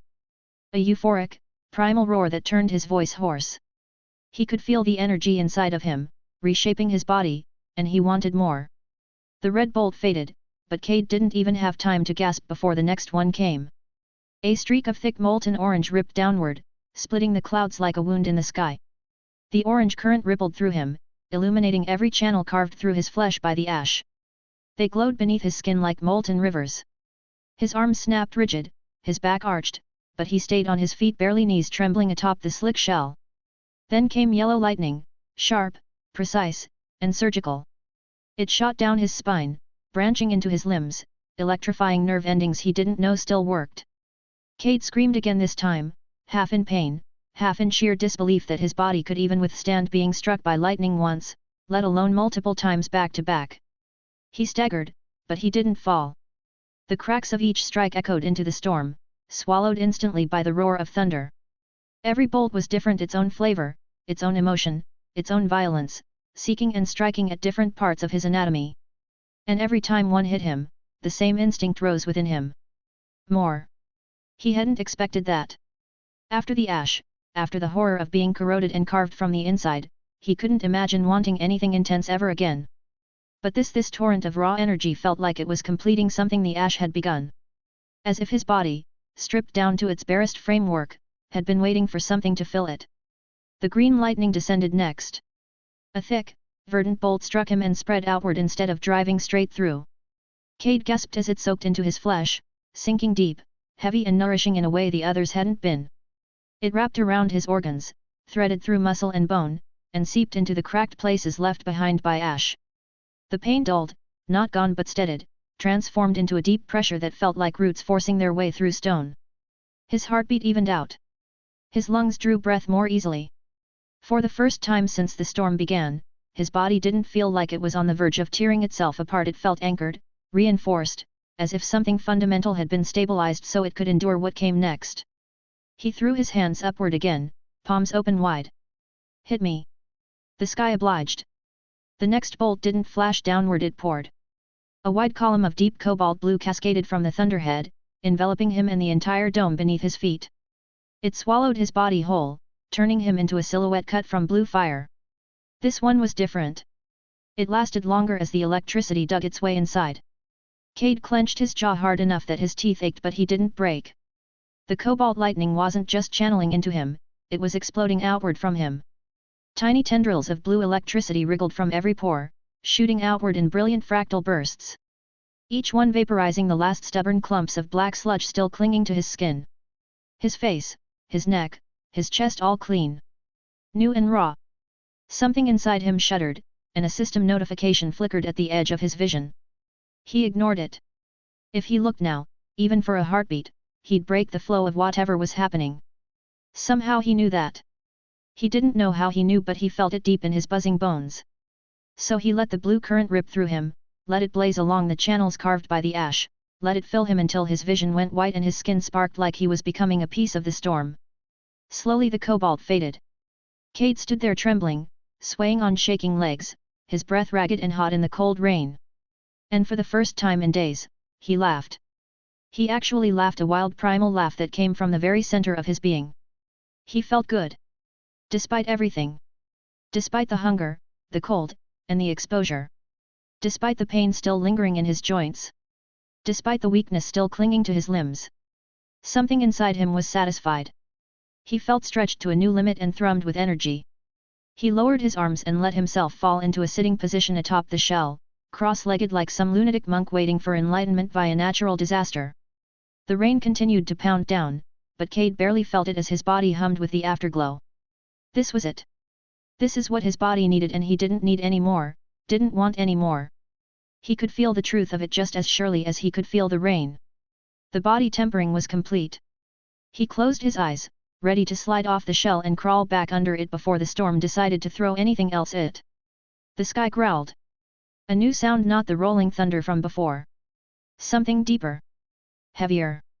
The air pressure around him changed, pulled upward as if the sky itself were inhaling. Cade opened his eyes. Above him, the clouds churned with sudden, violent purpose.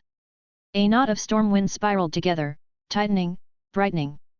Every bolt of lightning he had seen earlier had been colorful, varied, but this one was different. The cloud pulsed. A massive vein of deep violet light spread across its underbelly, like the sky was cracking open. He didn't even have time for another thought as the purple lightning fell. It wasn't a singular bolt but rather a column of amethyst fire 3 times wider than the shell, crashing down with the force of a meteor. It swallowed Cade whole before he could even take a breath. This time, the energy didn't flow with him and harmonize with his body. This energy fought to invade every cell simultaneously. His newly filled channels lit up and the violet lightning slammed into them like a sledgehammer. His cells, swollen with energy from the previous strikes, tried to push back. To reject the new energy forcing its way inside. They failed as the purple lightning demanded space. Pain ripped through him, pure, perfect, and overwhelming. Not the cutting invasion of the ash, not the invigorating thrust of the earlier lightning. This was annihilation. This was too much for him to handle. Cade screamed, mouth locked open but no sound escaping. His back arched so hard he thought his spine would snap. His fingers curled like claws. His vision was blinded by the intense light all around him. Every organ, every muscle fiber, every bone felt like molten metal was being forced through it. His new channels ruptured as the lightning tore into him. His heart missed a beat too, then slammed hard enough to bruise his ribs. His consciousness flickered like a candle in a hurricane. He couldn't take this one and he knew it. He'd pushed too far. Wanted too much. This was the end. And then the purple lightning stopped. Just as quick as it came, the beam snapped off, leaving silence. The rain hissed and steamed around him. Cade collapsed forward, body limp, barely conscious. Smoke curled upward from his skin. He lifted a trembling hand and stared. His flesh was blackened and charred, barely holding together. He didn't have the strength to climb down. Instead, he tilted and fell off the shell entirely, landing in the mud with a thick, wet slap that sent a shock through what remained of his nerves. He groaned and crawled as he dragged his naked skeletal form back under the shell, under the only shelter he had out here. The world spun. His breath came shallow. Every inch of him screamed. He was sure the storm would hit him again, finish him off, but nothing came. He sat there and listened to the rain pound on the shell overhead before finally pulling up the system notification he ignored before. Ding! Ashen baptism body tempering has been interrupted by the rite of lightning. Unique body tempering detected. Assessing. Sage stood before the group, arms folded, the morning firelight flickering against his jawline. His eyes scanned each of them. They were caked in mud, bruised, and tired, but they were all still together. I want to start by saying I'm proud of how far we've come, he said, voice carrying over the quiet shuffle of boots and gear. We've fought hard, we've worked as a unit, and we've pushed through every challenge the system has thrown our way. And now we've all made it to level 15. A few nods. Kyle adjusted his quiver. Amanda looked up from where she sat, her expression drawn but listening. That means we're ready, Sage continued. Ready to finish what we started and take down that monster Carvaxis. A ripple of tension moved through the group like a stiff wind. Brian was the first to speak. Are we sure about that? He asked, voice slow and steady. We all saw the beach. The corpses. That was before the system warned us the lords of the swamp were getting stronger. And that thing, it wasn't just a beast. It watched us with more intelligence than any hermit crab should have. Sage nodded. You're right. That other group didn't make it. His tone hardened. But we're not them. You all saw the system notification. 2 of the 8 lords have already been killed. They're not untouchable. He let that settle before continuing. We were put in here with them for a reason. We're meant to defeat them. His gaze shifted to Professor Sanders. They can be beaten, and we're better prepared than the group that tried before. We're stronger. We're smarter. A faint, assured smile tugged at his lips. And this time, we're walking in with a plan. Professor Sanders adjusted his glasses and stepped forward, clearing his throat. When I reached level 15, I was given a new skill selection, just like all of you. But I also received an enhancement option. There were murmurs of recognition. Everyone knew what he meant. I chose to upgrade my Analyze skill, Professor Sanders said. It evolved into Advanced Analysis. The upgrade grants me access to significantly more detailed information, weak points, behavioral patterns, elemental tolerances, and even some predictive modeling. That sounds good, Miriam interrupted, crossing her arms. But how does that help us right now? Professor Sanders didn't flinch. Please don't interrupt. I was getting to that. He continued, more firmly now. Along with Advanced Analysis, I gained a sub-function, Overclock. I can increase my cognitive speed dramatically for a short duration. With it, I'll be able to process combat data in real time, strategize and direct the battle moment by moment even better than before. He paused to let that sink in. As long as you all follow instructions and execute quickly, I'm confident we can bring Carvaxis down. Brian still looked uncertain but didn't speak. He glanced at the others. Cranty stood tall. Miriam cracked her knuckles.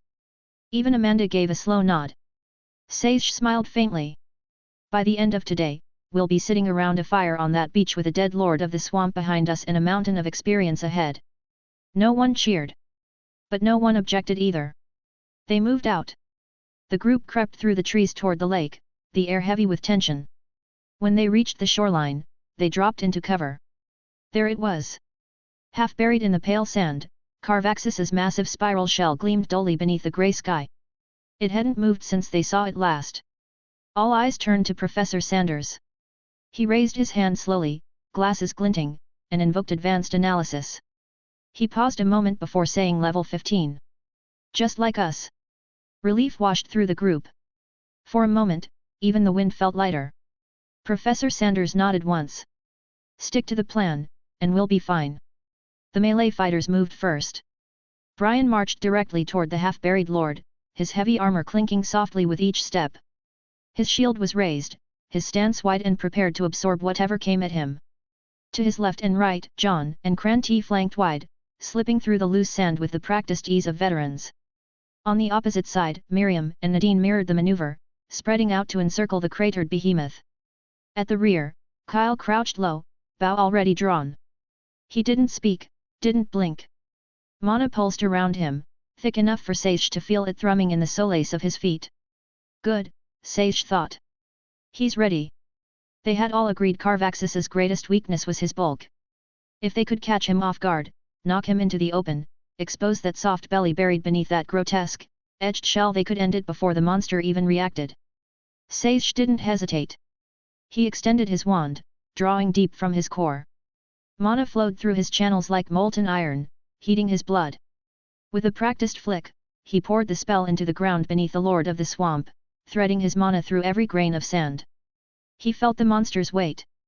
Felt where the body shifted slightly, just enough for him to sense the weak spots. And that was where he struck.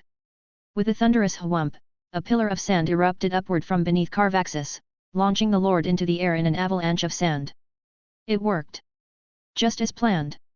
Carvaxis soared into the air, a behemoth dislodged from its sandy throne.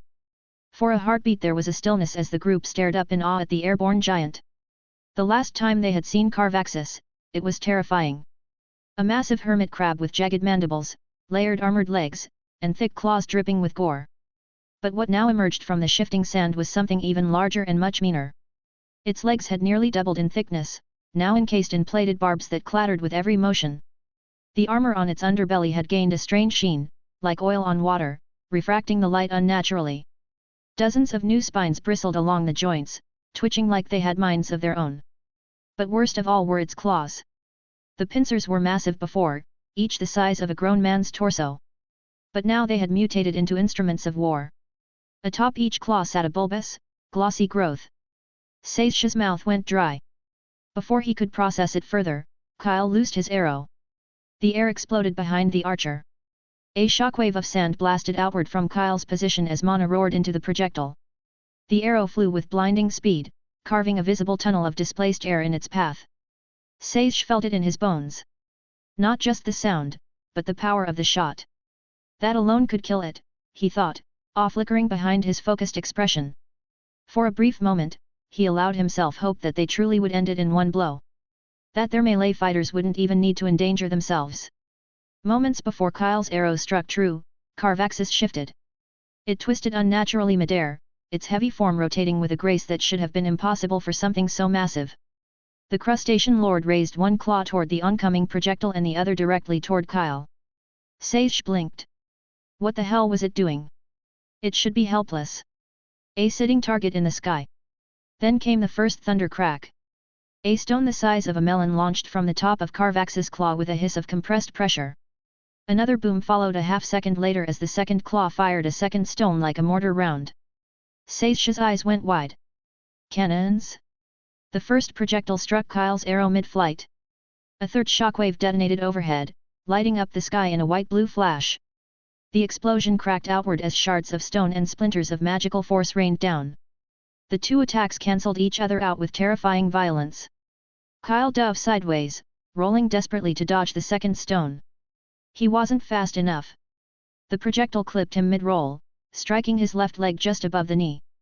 Crack! His leg exploded into mist and shredded meat, severed clean by the force of impact. Kyle was launched across the beach like a rag doll, blood arcing in a grotesque ribbon through the air. He hit the sand with a sickening thud and didn't move. For a second, the entire battlefield froze. Amanda screamed a raw, guttural sound that ripped through the quiet and sprinted toward him, hands already glowing with frantic green light. But the nightmare wasn't done. Carvaxis, still descending, shifted its claws again, one toward Nadine, the other snapping down to lock on Sage. Sage reacted on instinct. He flung Mana into the sand beneath his feet, calling up a thick wall of compressed earth between him and the descending cannon blast.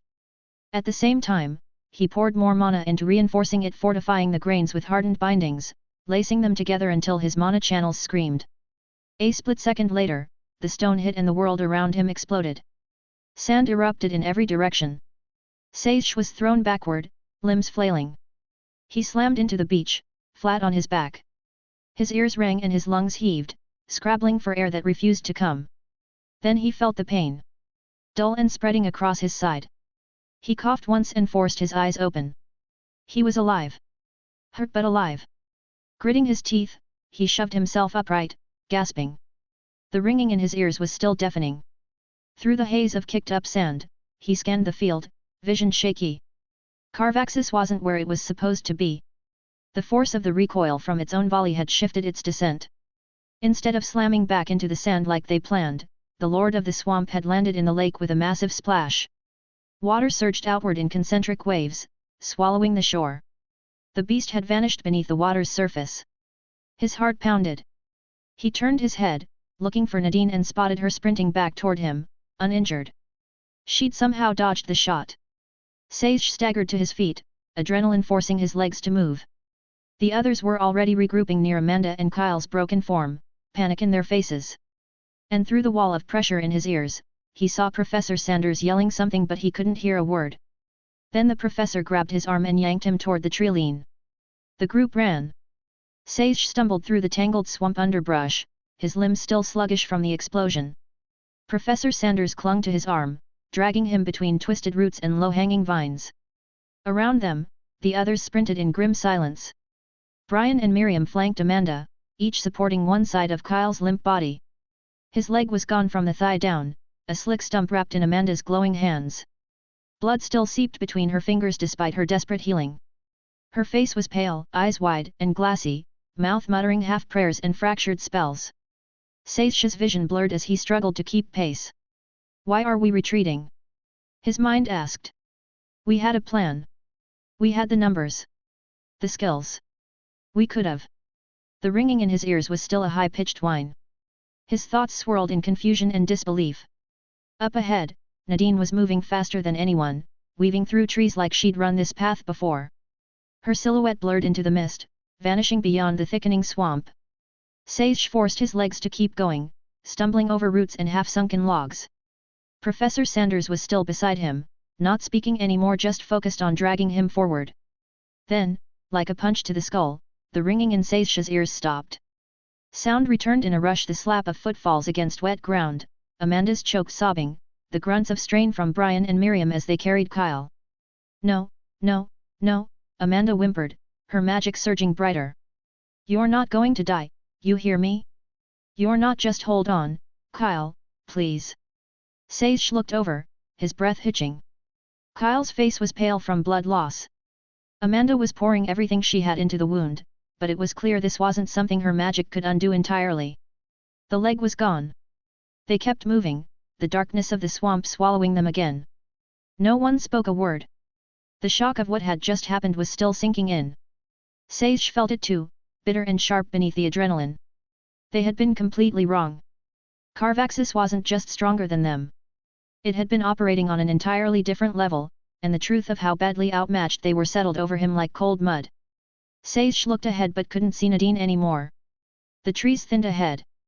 The group burst into a clearing they hadn't passed through before, a ring of open space framed by thick moss-laced trunks. Vines curled low over scattered brush, but what caught Sage's eye wasn't the trees or the silence. It was Nadine, standing in the middle of the clearing, running toward them with a strange look of relief spread across her face. Behind her came 4 figures, 3 tall, broad-shouldered men and 1 much thinner man whose skin looked so pale it was nearly translucent in the morning light. Sage's breath caught. On the far side of the clearing stood a palisade, tall wooden stakes driven deep into the earth encircling what looked like a hidden stronghold. A wide gate marked the center, slightly ajar, revealing glimpses of movement beyond. Panic flashed in Sage's gut. This wasn't the place to fight. They weren't ready. His eyes scanned the faces of the 4 approaching figures, but he didn't recognize any of them. Nadine reached them and slowed to a jog, hands raised in reassurance. "It's okay," she called out. "You can stop running, we're safe now." The others slowed, panting and bloodied, collapsing into the edge of the clearing in wary exhaustion. Sage stepped forward, teeth clenched. "Who are they?" he demanded, eyes locked on the approaching men. "How do you know we're safe?" Nadine's relief faltered just slightly, her breath still ragged. I found them, while I was running. I didn't know where I was going, I just ran, and then I saw the wall. She gestured behind her. I ran straight to the gate and started shouting. At first they didn't trust me, but after a minute, these four came out. They listened. Seisha's gaze narrowed. And you just believed them? After what happened last time? The last people we came across killed Cade in cold blood, remember? Nadine winced but held her ground. This is different, Seish. They didn't try anything. They said Carvaxis and the other lords can't enter this area. Something about the terrain or a barrier, they said it's safe. As she spoke, the thin, pale-skinned man stepped forward, leaving the three larger men behind. His movements were slow and deliberate, and when he reached the group, he offered a placid smile. You've had a rough time, he said, voice calm and oddly soothing. But you're safe now. This area's protected. We've carved out a foothold here, away from the lords and other monsters in this swamp. You can rest. Recover. We have food, clean water, and a healer inside. The group glanced at each other warily, doubt flickering in exhausted eyes. The man didn't press. He simply nodded, as if understanding their hesitation. I know this tutorial has been cruel, he said. But we humans have to stick together. No one will harm you here. We've made sure of that. The system may want bloodshed and turmoil, but we do not. His pale eyes swept across them, lingering briefly on Kyle's unconscious form, then Amanda's drained expression, then on Sage himself. My name is Richard, he said smoothly, extending a hand in greeting. Welcome to Camp Persistence. Assessment complete. Body tempering, Ash Tempest Confluence, unique. Imperial Ash has scoured your body, stripping impurities and hollowing new conduits through flesh and bone, bridging the physical and metaphysical. Woven mists have catalyzed a secondary purge while tempering your body at the brink of collapse.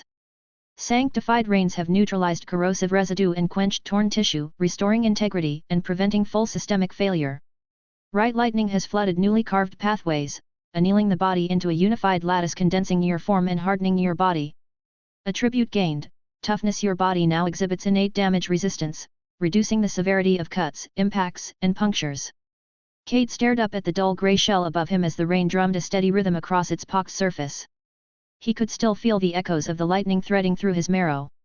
His nerves hummed with static and pain, like they'd been twisted and left to rust.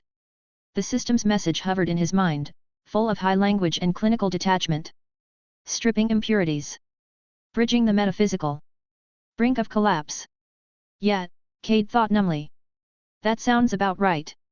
He wasn't in much of a state to think, but one word clung to his consciousness. Toughness. He had gained a new attribute without any sort of formal advancement. The system entity had said that attributes could be merged and expanded, but he assumed that would have come from a class or profession. Not from whatever he just went through. His fingers twitched as he tried to shift position under the shell. Pain answered the movement. His body ached in ways he had never felt before. But even through the haze, Cade could feel it. Beneath the damage, something had changed. Toughness was more than an arbitrary label. It was a number the system now quantified. A real shift his body had experienced. As long as he healed, this body would be stronger than before. Ding! You have gained a new title. Forged body. Survive the first round of body tempering before core formation. +5 vitality. +5 endurance. +5% to vitality and endurance. Another title, he thought. Add it to the pile. The stat boosts were welcome. Even better was the line buried in the description, the first round of body tempering. Which meant there were more. Cade wasn't sure how many, but he wasn't finished. This was just the beginning. That knowledge was both terrifying and strangely reassuring. His body had been hollowed out, burned, and remade into something new. He let the rain fall around him, the shell above protecting him from the worst of the storm, and let the thought roll around in his brain. If I can survive this once, I can survive it again. Just not right now. Still, the system had recognized what he went through and recorded the changes. He exhaled again and blinked hard as he brought the system to the forefront of his thoughts. He filtered out the quests, race skills, and titles. No need to repeat information that hasn't changed. He didn't have the energy to scroll through walls of text. What mattered now was his status and if he could survive the next hour. Status. Name, Cade White Hollow. Age, 26. Race, Human, G, LVL 9. Health points, HP 4/350. Stamina points, SP 1/320. Mana points, MP 260/260. Statistics. Strength, 24. Dexterity, 23. Endurance, 2432. Toughness, 020. Vitality, 2735. Wisdom, 22. Intelligence, 26. Willpower, 31. Cade stared. For health. He wasn't just on the edge of death, he was barely clinging to life. Hell, the burn he gave himself to test Amanda's healing skill had reduced his health by 5 points and he barely felt that. One more misstep and that would be it. He'd be dead. He questioned why his health and stamina were so low if he had just gained a title that increased vitality and endurance. He had gained titles before and the system didn't just increase the size of those resource pools, it filled them too. At least by how much it gained. But now? It was as if the maximum had increased without the benefit of a refill. His maximums were higher but the tank itself was still bone dry. And why the hell is my mana full? Cade let his thoughts slow. He needed to focus on what he could understand. Toughness was a real stat now and he had a full 20 points. Did his new statistic benefit from his previous titles? He checked the wording on his other titles, and sure enough, a Brutal Welcome, Coreless Conqueror and 111th Integration Pioneer still gave a percentage boost to all stats. This meant toughness also had to benefit from the percentage amplifiers he'd gathered so far. That was great news, if he could survive long enough for it to matter. Cade felt a gust of wind shove against the shell. His arms burned as he clutched the bony protrusion at the center, every muscle crying out. He braced himself, pulled it back down, and clenched his jaw against the rising groan in his throat. Stay down. Stay sheltered. Just. The shell lifted again. Harder this time. Shit. Cade held on as the entire world shifted. His arms screamed. His fingers clung to the handle. His leg flailed uselessly against the wet muck. The shell rose, and Cade rose with it, dangling and barely holding on. His eyes opened as he rose and what he saw made his heart stutter. Standing over him, lifting the shell like it weighed nothing, was the largest orange frog he had ever seen. Storms reset the world. They scour away what has grown stagnant and breathe new life into desolate wastes. Pearl drank the rain through her skin, letting the cool settle deep into her lithe frame. Each drop carried motion, memory, and purpose. The storm was not chaos, it was a much-needed correction to desolation. Somewhere beyond the horizon, on the far side of the moving scar, the Ashen Emperor marched. She did not need to see him to feel his passage. Behind him, ash fell like dead breath, smothering land and sky alike. Ahead of him, life clung desperately to existence, only to be crushed beneath his vast, unceasing advance. And in his wake, her tribe worked. Mist weavers came first. They pulled the mist slow and thick, softening the Emperor's passage and binding ash before it could choke the air. Stormicallers followed, tilting the clouds and shaping the rain, calling down cleansing torrents to wash away the corrosion. Life breathers came last, threading the storm with seeds of potential and the song of renewal. Today, Pearl walked as all three. She moved ahead of the line, one with the squall, singing mist into the empty expanse. A small pouch of seeds rested at her hip, and a barbed spear sat comfortably in her hand. It had been many cycles since a true crew had followed this close to the Emperor's hunger. Most chose safer ground farther behind. Pearl did not. She pushed herself more than any other of her kin. She had to be the one to unknot their realm. The mud beneath her pads was wrong, lifeless, scorched clean of essence. It clung together in a sour, sticky mass, refusing to transmute properly even under the rain. Dryness had passed through here not long ago. Dryness was a wound on the world, one that lingered long after the skies opened again. But every wound could be healed. Even through the downpour, she tasted ash with every breath. She cut through the silver veils of rain with long, easy steps, her pads finding purchase where feet would have slipped and sunk. Rain parted around her shoulders and ran off in smooth sheets. She hummed 2 soft notes, and the mist ahead obediently drew aside. That was when she saw it. A shape crouched at the edge of her sight. A shell. Pearl slowed despite herself. It was unmistakably tortoise-made, thick scuts, heavy ridges, patterning in broken chevrons. The proud geometry of an ash tortoise shell was baked into each plate, a living crest denoting cultivation and lineage. But this one lacked the brilliance she expected. It was dull. Listless. Almost dead. An ash tortoise hatchling. It must be. And it had found enough sense to use its shell as an umbrella. Pearl tasted the air again, more carefully this time. Tar. Ash. Wet earth struggling to transmute and failing under lingering contamination. Beneath the shell was something else, something that stank of wrongness.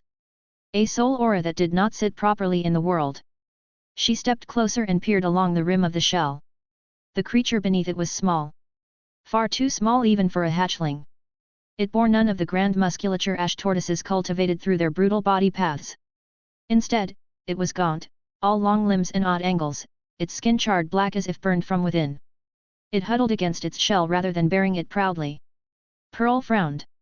The songs of the ash tortoise sex spoke of initiates who carried their dryness high, who welcomed desolation as proof of strength. This creature did none of that.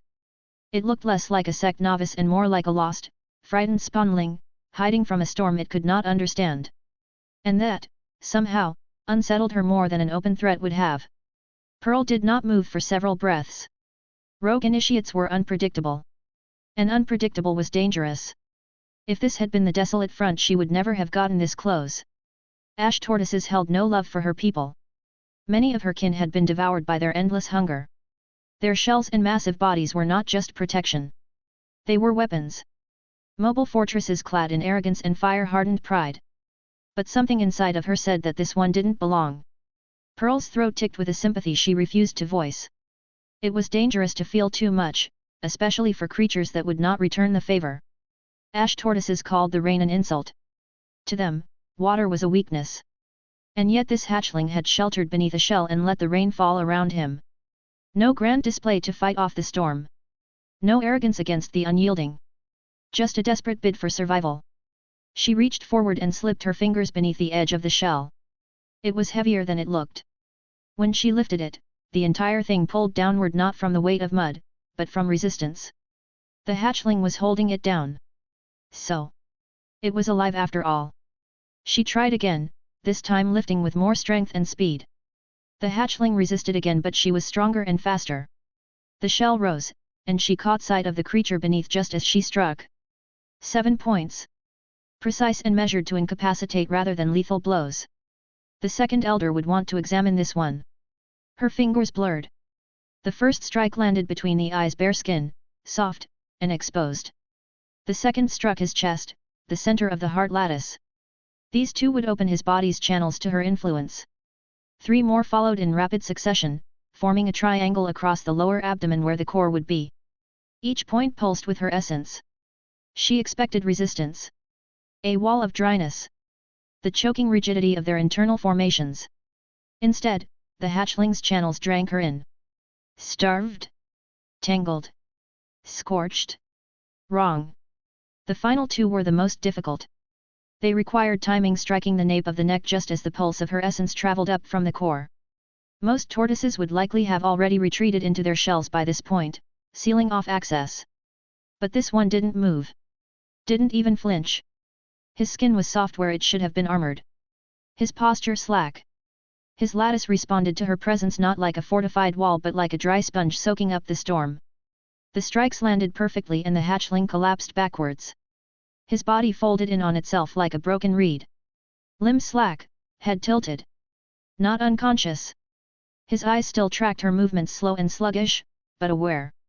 Breath rasped between his lips but his body no longer obeyed him. Rain drummed quietly across the shell. The mist curled closer to watch. Pearl stepped back and examined the fallen figure. Thin. Too thin. Skin blackened unlike the pale white ash they were known for. There were no signs of proper cultivation. What little musculature that existed was corded in the wrong places, tight where fear lived, soft where discipline should have carved strength. His aura was twisted, unraveled in places, reknit by something that she didn't fully understand. Foolish child, Pearl murmured. The second elder's words echoed through her mouth. She would be scolded for this. She knew it already. But what was she supposed to do?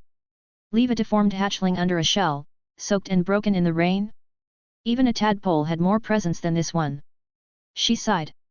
Her fingers hooked under the shell's rim once more and she lifted it cleanly, settling it over her head with ease. Her pads adjusted to the weight without strain. The storm, relentless as ever, failed to slow her. The hatchling reeked. You stink, she said to the air. Let the rain rinse you before the second elder smells you. I'd rather avoid a second lecture about dragging dead breath into the village. Pearl tilted her face to the rain and sang 3 notes. The melody braided together into a thread of command. Ahead, the mist parted. Behind her, it thickened, closing the trail. She moved quickly. The faster she dropped this hatchling off, the faster she could return to the line back to where she belonged. Her work lay with the squall, not ferrying lost tortoises like a hatch mother. We heal what he devours, she reminded herself. Rain hammered down on Cade's body as he lay splayed out on the concave hollow of the shell. He flinched, or tried to, but his body didn't respond. He was paralyzed from whatever the orange frog had done to him. His limbs hung uselessly at his sides. The shell rode atop a broad, flat head and shifted with each step, rocking gently as the creature carrying him walked. Cade's own body sloshed in the pooling rainwater, unable to do anything about it. The char across his skin blackened lines that spiderwebbed across his torso, arms, and cheeks had continued to ache beneath the downpour. Where the purple lightning had left its kiss, his flesh felt cracked and brittle. But the rain dulled the fire. At first it stung. The initial impact of cold water on seared flesh was sharp enough to make him gasp. But as more rain came, sheet after punishing sheet, something shifted. The sting faded and his skin softened as heat bled away. The pain didn't vanish, but it dulled into something bearable. He didn't know how long he'd been carried. Minutes. Hours. The sky above was still filled with thunderheads but the storm around him no longer roared. Cade's fingers twitched, but wouldn't obey him. Only his face muscles worked barely. His jaw ached and his mouth tasted of copper, smoke, and rain. The ash that had once clung to him as well as the sticky black sheets were gone. What remained was raw, blistered skin, striated with fine cracks from the lightning. Still, he breathed. Rain ran down his cheeks, slicked into the corners of his eyes, and blurred his vision with a constant wet sheen. His captor hadn't vocalized since it had lifted him up. Earlier there had been a series of low croaks that echoed oddly through the storm but none came from the orange frog below. If it wanted to kill me, it would have done it already, he thought. Or maybe it's just taking me back to feed its young. Overhead, the sky still churned with flashes of color as lightning crawled through the cloud belly. Each flicker painted the world in strange hues of jade, copper, crimson, and cobalt. But no new bolts struck. That part of the storm seemed to have passed. He let his breath sink with the frog's steady footsteps. Breathing was all he could do, the only thing he could control at the moment. As the frog walked it continually adjusted its grip on the shell. Occasionally it would lean to one side and let out a few croaks that resonated through Cade's spine. Were they words? Orders? Was this thing trying to communicate with him? He couldn't tell. The frog walked with purpose, like it had a destination in mind. Cade swallowed hard. His throat felt like sandpaper again, a sensation that was becoming all too familiar. As they continued on, the veiled tapestry of mist and clouds above began to shift, revealing glimpses of a living forest that hadn't been there previously. The mist lifted slowly, peeled back in gauzy sheets. At first it revealed little a glisten of wet bark here, a flash of vine there but soon colors returned to the once grey landscape. Real color. Lush and brazen. Green, first. Deep as emerald and bright as lime. Then red, ember, and yellow, brilliant hues he hadn't seen in what felt like days. The land around them was alive violently so. As the frog walked Cade witnessed plants burst upward like a sped-up time lapse. Broad-leafed vines laddered into the air with a shiver and snap, ferns uncoiled in a rustle of leaves. The rain thinned into a trickle, caught and drunk by a canopy that rapidly grew out of nowhere. Broad fronds and slick umbrellas of foliage knitted overhead until only scattered droplets made it through. What once had been a punishing downpour was now a soft cadence of water on leaf and bark. He could barely move his head but his eyes caught motion. Flowers opened to the rain, each caught a drop and began to glow. Some of the nearby leaves looked like mirrored plates. He glimpsed his own reflection warped, charred, and gaunt. Holy shit, I look so much worse than I feel and I feel like death. How am I even alive? The mirror leaf didn't lie. His skin was still blackened, cracked and pitted like erupting earth. His cheeks were sunken, charred skin pulled taut over a skeletal frame. Every inch of him looked battered and wrung out. And yet he was alive. Cade focused inward as best he could, trying to take inventory of himself. The system offered no help, no neat breakdown of what had gone wrong or right. But his body didn't feel the way it had before. The pain was there, yes, sharp and constant, but beneath it was something else. A density. A strange resilience, like his flesh and bone had been stressed past their limits but hadn't failed. The lightning should have cooked him from the inside out. Instead, it felt like it had changed something within him. Cade tried to grasp at the thought, to label it, but it slipped through his fingers. Whatever had happened to him wasn't something the system was going to explain. The frog's pace slowed and brought him out of his introspective haze. He saw thick vines parting ahead like curtains, and what lay beyond made Cade forget the pain in his body entirely. A village moved through the trees. That was the only way to describe it. Great lily pads meters wide crawled through the newly formed jungle on tangled root legs. Each carried a structure on its back, huts made of bark thatch, liana fiber, and living vines. Braided ropes slung between some of the pads letting smaller frogs easily cross between them, leaping across the bridges from one walking home to another. It wasn't a city. It wasn't a caravan. It was somewhere in between a wandering ecosystem. Alive and in constant motion. Cade's shell was lowered gently into a clearing between two pads. His spine jolted at the contact with solid ground. He breathed deep, and for the first time since he arrived in Cynthia's legacy, he smelled something other than ash and smoke, earth, wet bark, flowers blooming, and even rot. All forms of life. Cade blinked and wasn't sure what he was seeing as one of the giant lily pads lowered itself down to ground level. A golden toad loomed on a pad twice the size of the others. It was massive, easily 3 meters from toe to crown, with shoulders significantly broader than Cade's shell. Its skin was not painted gold, but grown that way, gleaming with mucus and hammered with wart-like growths that glittered in the light. The toad's throat sac pulsed like twin drums as it breathed, the membrane stretched thin with thick veins just below the skin. Its eyes were ember with horizontally slitted pupils. They studied Cade with the weight of authority. Cade didn't move. He couldn't. But he could still activate his only usable skill. Golden Grand Toad? Oranged Recurrent Frog? He dismissed the screens with a flick of annoyance. His identify skill was practically useless. Beside him, the orange frog set a hand to its own chest and bowed, slow and deliberate. A series of low croaks and trills followed. The golden toad answered with a single bass note that Cade felt in his skull more than his ears. They were communicating, of that, Cade was certain. Not in any language he understood, but through rhythm and structure that clearly followed some internal logic. If they were intelligent enough to speak with each other, then there had to be a way he could speak to them too, or at least convince them not to eat him. When the toad turned its gaze fully on Cade, the shell vibrated slightly beneath him. Cade swallowed dryly. The remnants of ash and char still clung to his mouth, but the rain had given him enough to speak. Hey, he rasped, wincing at how his voice sounded. I'm not here to cause trouble. I won't hurt anyone. His words fell flat. Meaningless to the creatures before him. The golden toad tilted its head. Its eyes narrowed slightly. One webbed hand lifted and gestured towards its back. A single deep croak echoed outward. The orange frog stood and left Cade's view.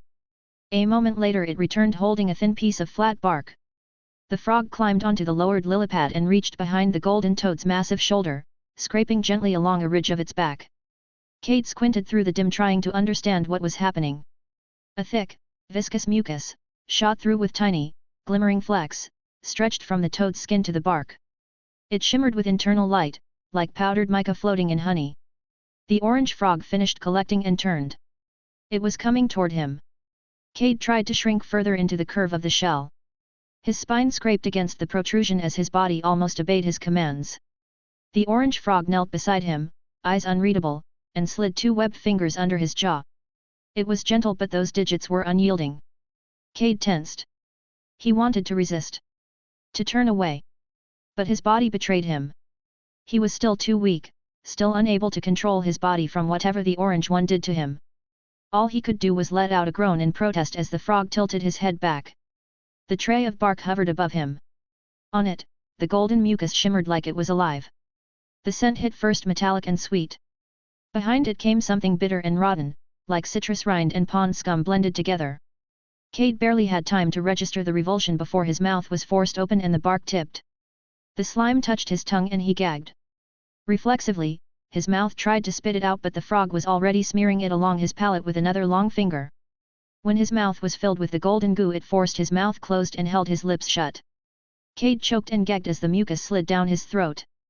Every nerve in his mouth lit up, tasting textures and temperatures in places that didn't normally register sensation.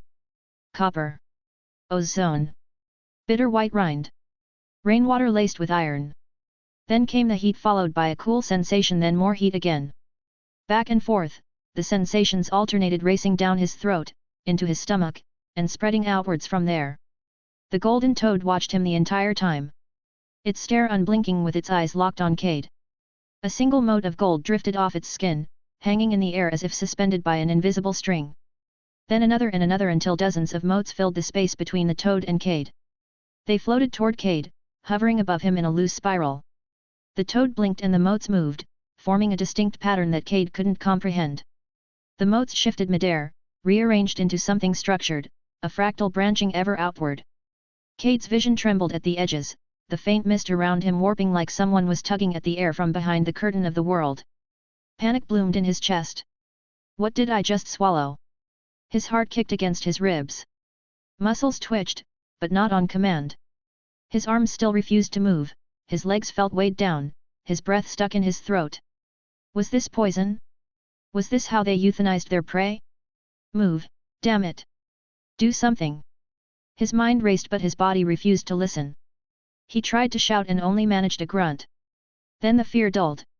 It didn't vanish but its sharp edges softened, as if someone had wrapped his panic in soft wool.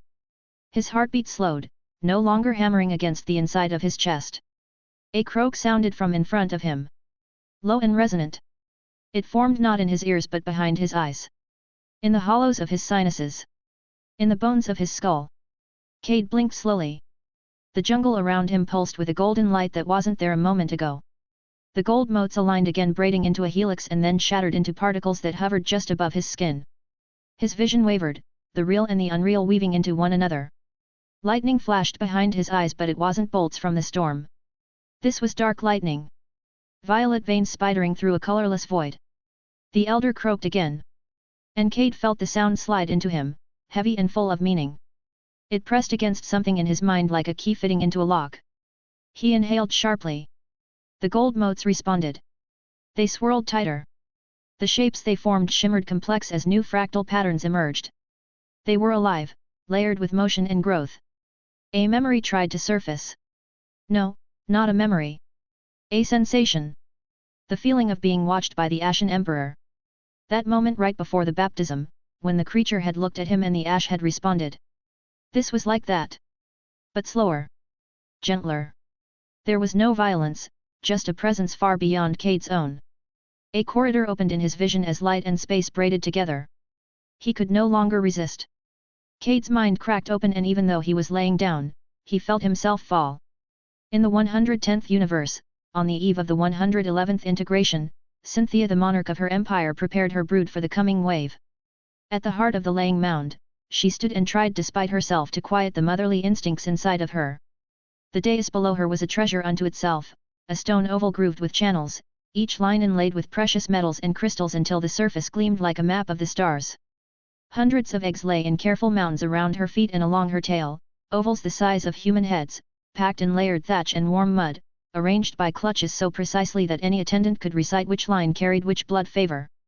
Glyphs burned along the floor, bright enough that the chamber needed no torches, bright enough to paint the underside of the vaulted ceiling in steady golden light. Cynthia lowered her head and brushed the nearest mound with her chin. She felt heat quicken against her scales. The eggs thrummed back at her, each with a rhythm of its own, some steady heartbeats, some quick and staccato, some as slow as the turn of the fourth moon. The sound never left her, even when she turned away. Let the system bless them, she thought. Let it bless them and not merely use them as pawns in one of its games. The Empire's priests called the wave a covenant, its generals called it a campaign, its scholars called it an opportunity. Cynthia knew it was all of those and more. Here, in the chamber beneath the mound where the ceiling held the smell of old earth and ritual incense, she called it something else, a raging river her brood had to ride, for the future of her lineage depended on it. Footfalls thundered beyond the carved doors. 20 meters high, Thick as the trunk of a millennium cypress, their faces a bas-relief of the Empire's triumphs. Leviathan crocodilians dragging fortresses into riverbeds, serpents coiled around towers, a crowned alligator, the monarch herself rearing in front of a sea of kneeling figures. The doors groaned inward as two figures stepped through into the heat of the chamber. Ram came first, a walking battlement whose plates of onyx scale reflected the glyph fire in oil-dark bands. A spiked shell rose over his back, its surface edged with the scars of decades of battles. Even now he moved like a soldier. No flourish or fear, just the certain inevitability of his victory. Lepar slinked at his flank like a piece of night-given form. Her ebon skin drank the light, glyphs carved into it pulsed in time with her calm, measured breath. The living script traced a language most of her peers could not read, the same way most of her peers could not name the plants in her inner world that thrived because of that script. She moved with a grace that could not be taught but had to be cultivated over millennia. Cynthia felt her daughter, Ali, shift beside the central nest. The princess's crest flattened for a heartbeat, protective, possessive, and then lifted again when she recognized Ram and Lepar for what they were, pillars to support the ritual. Ali's eyes, green as new river weed, flicked to her mother for permission. Cynthia let the smallest tilt of her head convey what was needed. Hold, watch, learn. Attendants flowed around the newcomers, guiding them to the paired altars that flanked Cynthia's four claws. Their altars were smaller cousins of the large dais, slabs inlaid with runes and one large socket set in each to cradle a single offering. Above them, the ritual array hung in the air like a translucent tapestry, a three-dimensional lattice of glyphs and lines that mapped, in miniature, the colossal diagram carved into the floor. In that lattice, the immemorial realm captured and pinned to the Empire's wool eons ago by the monarch herself writhed like a distant storm. Your Majesty, Ram rumbled, voice deep enough to vibrate in Cynthia's chest. He bent neither head nor knee, as she preferred for those she considered the Empire's shield. We brought what we pledged. Lepar set her palm over the center of her altar and exhaled. And more, if the wave demands it. Cynthia's crest ticked. She would never ask for more than she had already demanded, and yet the system often required more than she anticipated. Place them, she said. Before the tide crests. Ram drew from within his breastplate a jagged flake of onyx that did not reflect the chamber's blaze so much as swallow it. Its edges were sharp enough to cut reality itself. To Cynthia's trained eye it looked like a piece of night pride from the dark side of the fourth moon. When Ram set it in the altar's heart socket, the stone drank the ritual light and answered with a pulse that rang through the chamber like a hammer striking an anvil. The obsidian keystone, Cynthia said. She would not let herself say thank you, not with half the court watching. A magnificent sacrifice, your inner world will be weaker without it. Ram's mouth quirked in what passed for humor on his scarred face. Only the best for the next generation. If the brood lives to continue the Empire, my world will soon be stronger from the resources they generate, he said. Lepar's hand rose to her altar holding a bead that glowed as if a tiny sun pulsed inside. Not the intense heat from a noon sky, but the generative light that coaxes seeds to crack and plants to bloom. Cynthia smelled green when the bead touched air, deep loam and sap, the sweetness of first bloom. Lepar cupped it a heartbeat longer than necessary, eyes shuttered in a personal farewell, then she set it into the second altar's socket. The primordial bead, Ali whispered under her breath, unable to help herself, pride and awe filling her voice. She had studied with Lepar for a season and never lost her fascination for the frog's living garden. Lepar smiled, not at the princess but at the eggs. May your children wake in a world where growth outpaces hunger. Cynthia had chosen Ram and Lepar because they were formidable, yes, but also because their treasures would shape the brood in complementary ways. Retaliatory defense and unstoppable growth, a body that cut those who harmed it in a world that burst through drought. She had known the sacrifices were costly. However, until this moment, she had not let herself imagine the true weight of this sacrifice. They willingly handed away the keystones of their cultivation. The very foundation of their inner worlds. They would be slow to recover unless this gamble paid off. A third altar waited opposite the first two, its socket set not in stone but in a glass so clear it made the air above appear solid. Cynthia turned toward it last and, for a fraction of a second, allowed herself to remember the hunt that had bought what she was about to surrender. It had not been on any world mapped by their astromancers. The monarch had followed rumor into a stretch of the deep void between universes. There, in a forest whose trees were made of slow light, they had found a most wonderful creature. It bore a single horn shot through with stars and, when it breathed, nebulae curled from its nostrils. They called it the star-horned unicorn out of expedience, because no word in their tongue could capture its true glory. Cynthia had stood at the head of the hunt, jaws half open to drink the cold that poured off the beast's steps. Her platoon had lost many members, but eventually she brought it low. However, some beings did not die so easily. Instead of continuing the fight and losing more of her brethren, she convinced it to part with a trophy in exchange for its life, the horn that she gained pulsed with celestial mechanics unknown to her empire. The queen reached into the spatial vault at her back and lifted the star horn. Its surface was smooth, its core seemed to hold a night sky that turned at a tempo different from this world's clocks. She set it in the third altar and felt the chamber tremble, the item's combined powers nearly altering the surrounding reality. An offering of my own, Cynthia said, for their pathfinding in the void between universes. The three treasures answered one another when the lattice of the array tightened. Onyx drank, bead nourished, horn aligned. The dais under Cynthia's 4 feet hummed. Attendants withdrew. Allie lowered her head to the clutch nearest her as if to whisper one last ambition into every shell. The ritual master, a narrow-minded genius who never learned how to bow without first calculating the exact angle, slithered forward. His face shone with sweat. Majesty, he said, keeping his eyes fixed on the glyph lines so he would not drown in her gaze, the wave has advanced faster than our astromancers predicted. The crest will cross us within minutes. Then we begin, Cynthia said calmly, even though inside she growled at the advance in timeline. The room reordered around her words. The chants rose not loud, but layered, 1,000 low rivers adding up to a flood.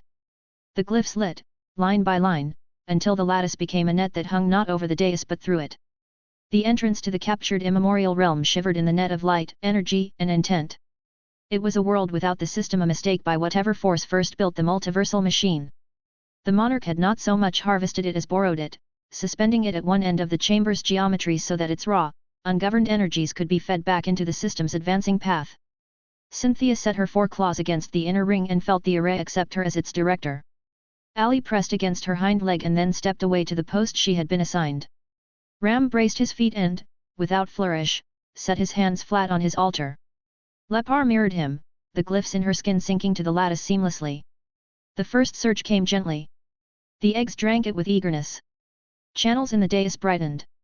The lattice's threads thickened from hair-thin to finger-thick as potential wrote itself into the ritual. The second surge rolled harder. Cynthia widened her stance.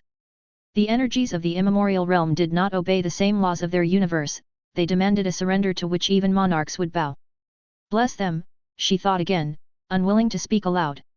Let my children land not as expendable pawns on some cold shore but as seedlings with good soil beneath their claws. The ritual master called out instructions as attendants echoed them. For long breaths, the ceremony was as it had always been in rehearsals, arduous, precise, and magnificent. The dais collected the wave's approaching energy and entwined it with that of the immemorial realm, feeding the ritual. And then the tide reached a place in the lattice it should not have found. Cynthia felt it before the ritual master could begin to translate his panic. The captured realm had never been entirely empty. Strange creatures nested in its crevices the way barnacles clung to a host. Most were inert patterns that forgot themselves with the system's rules in place. One, it seemed, had remembered enough to watch. For a long time it had witnessed. Now, tasting the open throat of a channel and the scent of 1,000 young, it slid like a sliver of rot toward the lattice's central node. To everyone else, there was nothing, perhaps a change in the pitch of the hum, a scale lifting at the nape of the neck. To Cynthia, whose bloodline was as pure as they came, it was a wrong note in a song she had rehearsed over and over again since she was old enough to stand in this chamber. She reached for control with a queen's reflex and found she could not stop the intruder. Hold the second cadence, she said, voice even. The ritual master tried. The attendants tried. But the array was too far into the ritual to be stopped. From the corner of her eye, Cynthia saw Allie's crest flatten again. Breathe, she said to the hall. Breathe. We have done this before and we will do it again. The sliver of presence from the immemorial realm found the exact seam where the 3 treasures' signatures touched and lodged itself there. It had no true shape, yet it fed on the energies and laws provided by the treasures, learning them as it consumed, echoing their structure just enough to remain unseen. Pain ran down Cynthia's forelimbs as the array began to take over her pathways. She dug her claws deeper into the ritual stone. The eggs shivered in their thatch and the sound of their quickening became for a heartbeat deafening. Majesty, the ritual master said, voice a thin wire over a chasm. Something has. I feel it, she said, and did not permit the chamber a taste of the fear she felt within.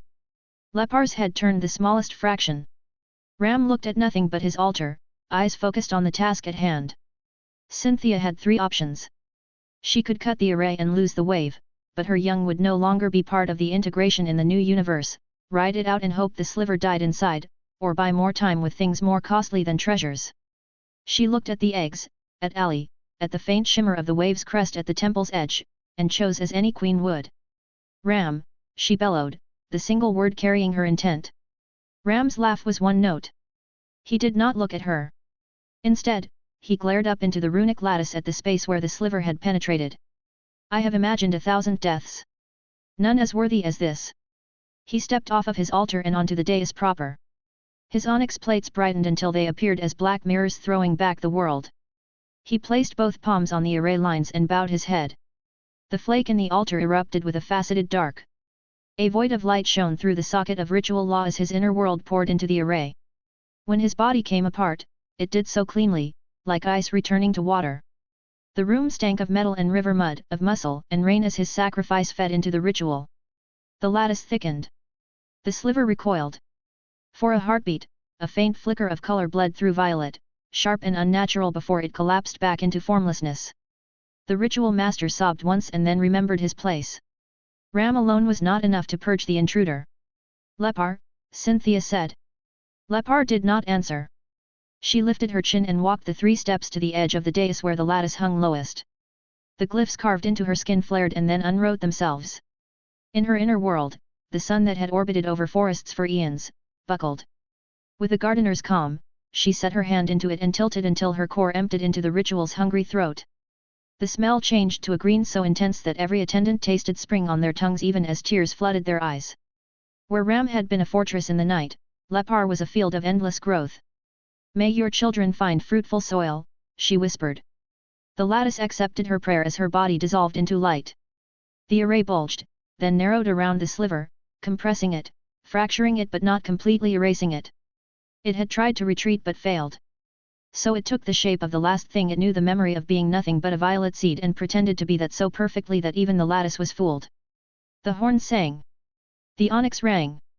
The bead burned.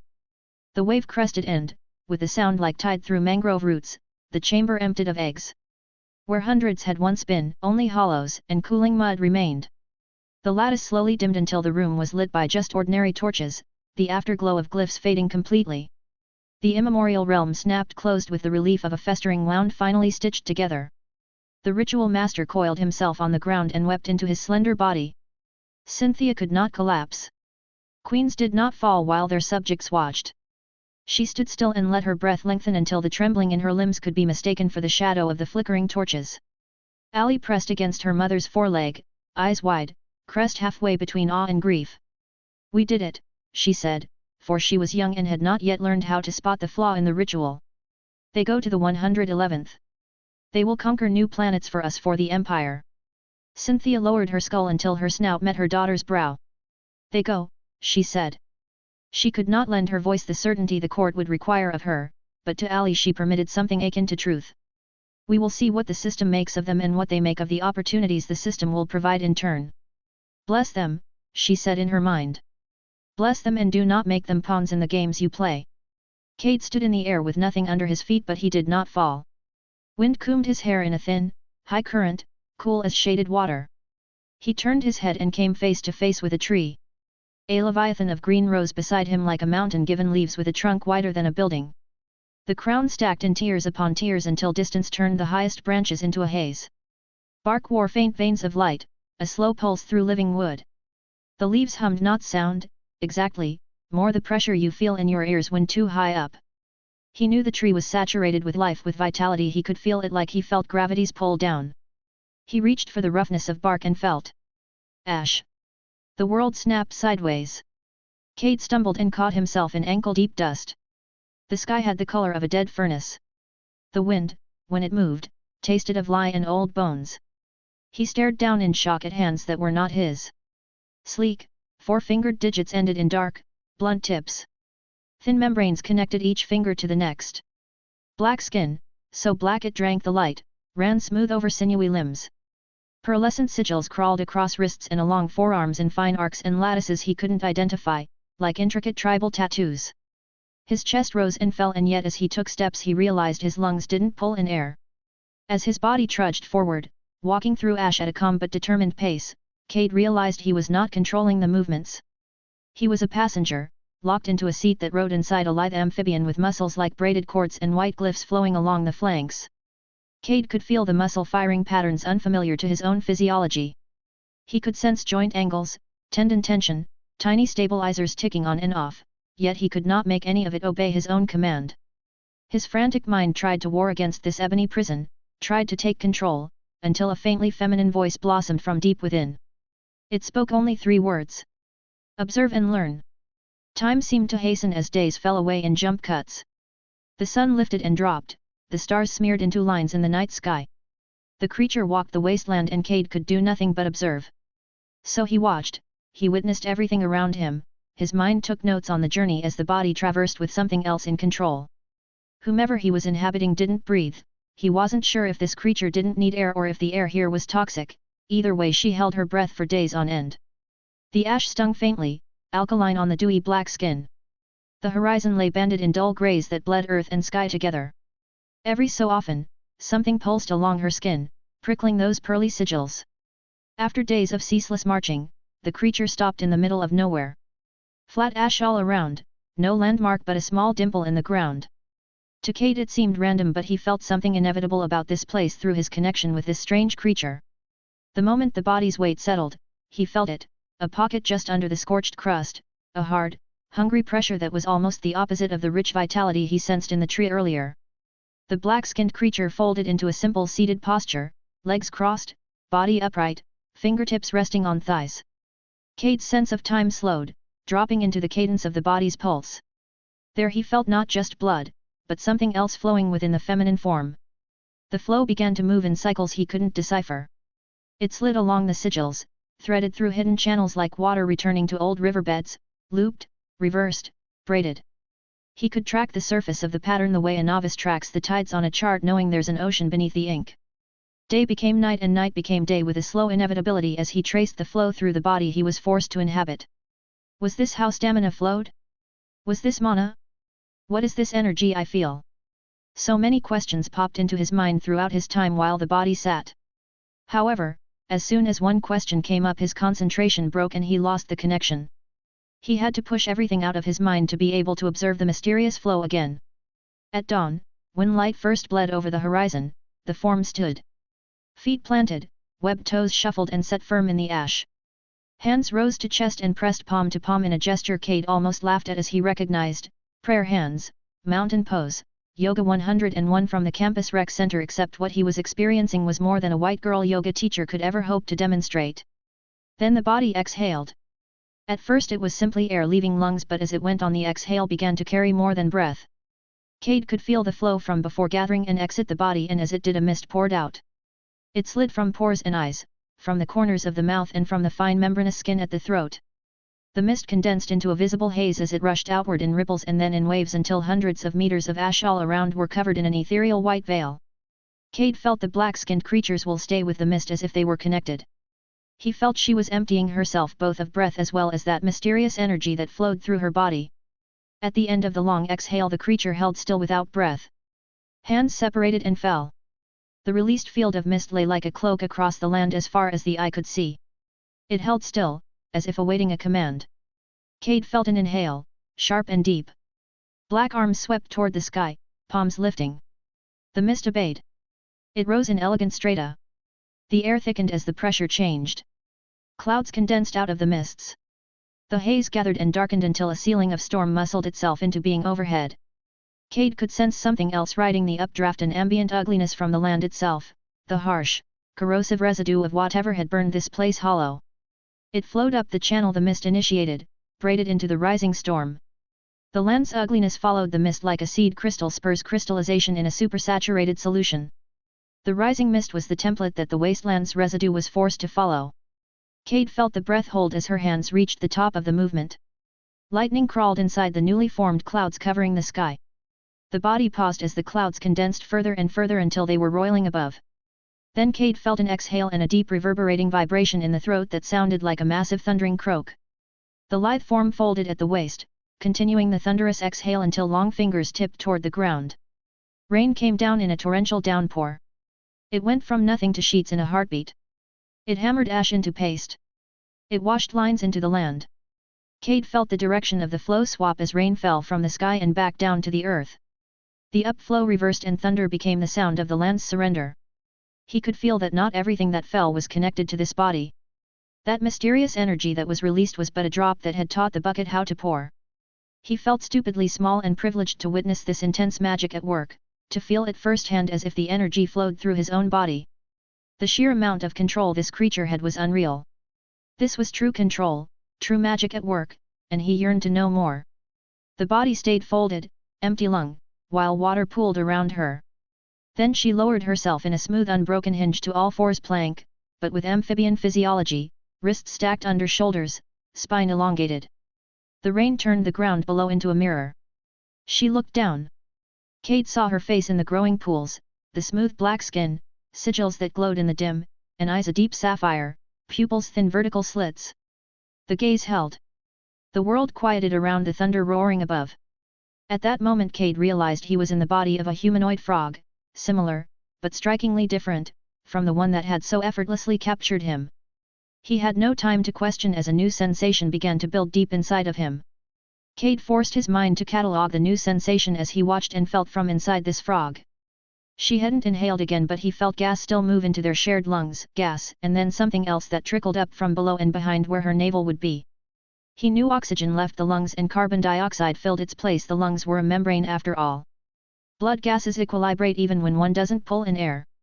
But beneath his understanding of physiology, there was something he couldn't identify.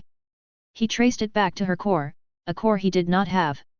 A different feeling had gathered there, more real, somehow, than anything else that moved so far. If he had to describe it, he would say that it had the feel of potential. Not a defined thing yet, but instead it was a library of possibility.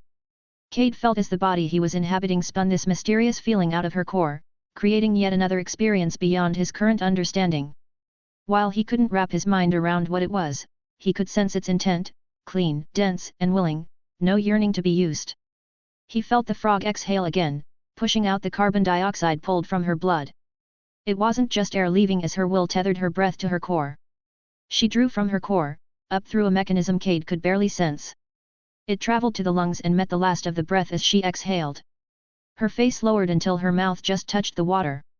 The last of the exhale left into the pool and sank. Cade's mind clicked as he felt this very feeling before. It was the feeling of being completely spent, the same feeling he had when he was nearly out of health, stamina, and mana. It was as if this frog had put every last bit of her resources into that final breath. Cade could feel everything in this body wanted to give up. She yearned for rest from the lack of stamina, her mind wanted to collapse from the lack of mana, she pined over the sweet release of death from the lack of health. However, one thing kept her going, an unyielding will that bubbled and boiled from deep within. A will that knew more than anything that she would not collapse and die here, that she could push further than any had before. Lightning struck in the same beat, dark lightning that hit with the crack of release. The frog's breath sank into the watery ground below and spread as a wave. Where it passed, life grew anew. Green appeared where her mouth had kissed the water. At first it looked like veins underneath the skin. Then threads broke the surface, living capillaries carrying possibility outwards. In 3 heartbeats the filaments braided into fronds and blades and leaves, a fractal rash of life raced away from her in a 100-meter ring. Cade felt her push back up and flow to standing in one liquid motion. Her lungs were burning for air, and when she inhaled he felt the world inhale with her. Hands rose, palms opened, and met above her head. The new green growth surged as it shot upward and outward, an organized chaos directed by her will alone. Buds detonated into impossible flowers. Creepers vaulted and chose their scaffolds. Trees unscrolled their crowns. The plain of desolation around her became a garden in seconds, then a jungle of clean growth with no rot, no clogging tangle, just purpose ordered by her will. Her palms eased down to her chest. She exhaled, and so did the riot. The growth quieted from a frenzy into something sustainable, like a fever breaking into healthy heat. Cade felt as her mind eased and her body drank as a new energy turned and streamed into her as if 100 rivers were flowing back to their source. It gathered and condensed around her as she held empty lungs. Time elongated as he felt the energy pour into her body and make its way to her core. The intensity increased as Cade felt the energy compress and shift like a gas condensing into liquid. The intensity rose again, pressing at figurative walls inside of her core.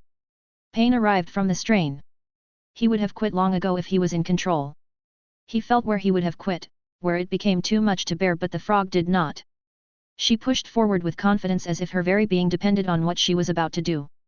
Cade felt intense pressure behind his navel as the energy kept pouring into the frog's core.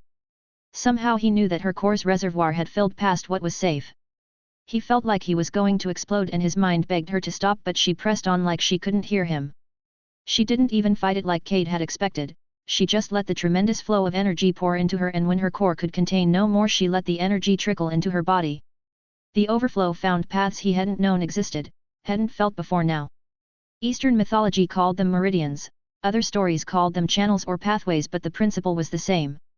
They were names for the internal or metaphysical constructs where mana, chi, madra, or other types of spiritual energy flowed. The dense liquid energy ran through these highways within the frog's body, then into smaller roads, then capillaries, until even the tiniest collateral carried a brightness even Cade could detect.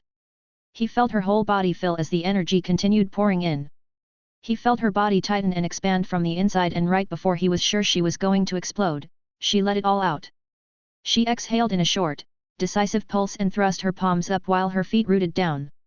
The energy condensing within her split along two vectors. One drove down her legs and out through her soles. Simultaneously a twin flood shot up her arms, through her fingers, and into the sky. The ground beneath her bulged, shifted, then cracked. A tree erupted under her feet. It wasn't another unruly surge of the jungle around them. This was focused. She rode its crown as it shouldered her into the air. Wood grew faster than Cade had ever witnessed, the trunk thickening, sheath on sheath of bark layering to bear the impossible load. 9 thick roots torqued downward in a fractal storm, biting the earth in a tight embrace, finding bedrock and plowing through, making it their own. Above, the crown lifted and unfurled in a different fractal formation, branching on golden ratios, punching through the storm ceiling until daylight shattered around leaves. Cade tasted sap and felt the altitude pop in his ears. The air became thin. When the newborn giant tore the cloud skin, the sky sounded relieved. The frog lowered her hands. The floods became trickles and then a memory. She inhaled not energy now, only air, and let the world do the rest of the work. Gold arrived in the periphery of Cade's vision. At first he thought it was dust in his eyes.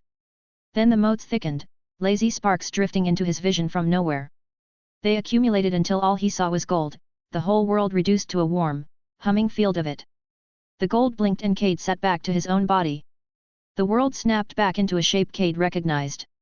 One heartbeat he was suspended in gold, and the next he was slammed into his own body, nerves screaming awake as pins and needles chewed through every limb. His lungs dragged in humid swamp air thick with the sweet, metallic stink of mucus.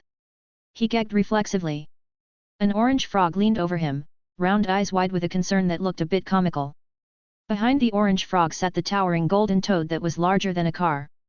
Cade lifted his head, finding his neck working again. Sensation returned down his limbs in cold sparks. "What the fuck was that?" he said without thinking. The giant toad turned its head, a gravelly voice that somehow sounded as smug as the toad looked. "See? I told you, Pearl," the obviously male voice said, savoring the syllables. "I knew he could survive my mucus. Ash tortoise bodies are resilient, a small amount of poison wouldn't hurt one even in that wretched state you brought him in." "Who said that?" Cade thought as he looked around but saw only the frog and toad. Cade looked down at himself in a panic and saw the state of his body. His skin was burned, blistered, and flaking in places where lightning had licked straight through.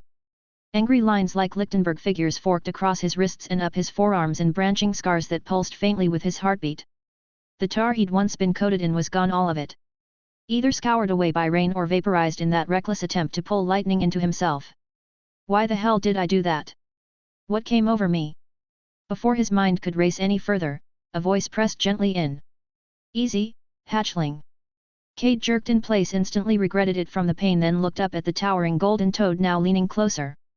The voice was deep, warm, and resonant, vibrating in the bones behind Cade's ears as much as in the air. "There is no danger now," the toad went on. "Do not rush. Do not run. You are safe on my pad." "Hatchling," Cade echoed. Safe? I what? The golden toad blinked once, slowly, with the unhurried authority of someone who expected the world to wait for him. I am second elder Verosk, he said. And the one who carried you from the storm is Pearl. Pearl thumped the butt of her spear against the pad, not aggressively, more like a crisp acknowledgement. You were found trailing the Ash Emperor's wake, Verosk grumbled. Far from where any hatchling belongs. The desolate front is where your kind should remain. So tell me, why were you wandering so deep into the Broken Lands? Cade blinked at him. My kind. Then another realization crashed down on him so abruptly he said it out loud without thinking. How the hell am I understanding you? Verosk's throat sac expanded, glowing faintly gold. The bridge, he said simply. My mucus tunes the mind. When two beings do not share song or throat music, the bridge harmonizes their patterns. Temporary, but effective. Cade stared. Translation: mucus. Sure. Why not? It's not like this place can get any more insane. His thoughts spiraled. Why weren't they killing him? Why bring him here? What made these frogs different from everything else that had tried to bite, crush, or attack him since the tutorial began? Were dungeon monsters supposed to be smarter? More structured? More civilized? Before he could chase the thought further, Verosk's voice nudged in again, firmer this time. I will repeat the question, hatchling, what is a tortoise child doing trailing the Emperor of Ash? Did the main sect cast you out because of your disfigurement? Cade blinked, baffled. I'm not a tortoise. Silence washed over the pad. Pearl's eyes narrowed. Then how do you explain the shell on your back? Why else would you hide beneath it when I found you? Cade stared at her. Silent for a beat as his brain worked double time trying to catch up. They think I'm a tortoise hatchling. Was that the only reason they hadn't left him for dead or finished the job? Was that what had bought him a seat on this lily pad and a conversation instead of death? He didn't know. He wasn't even sure he wanted to know.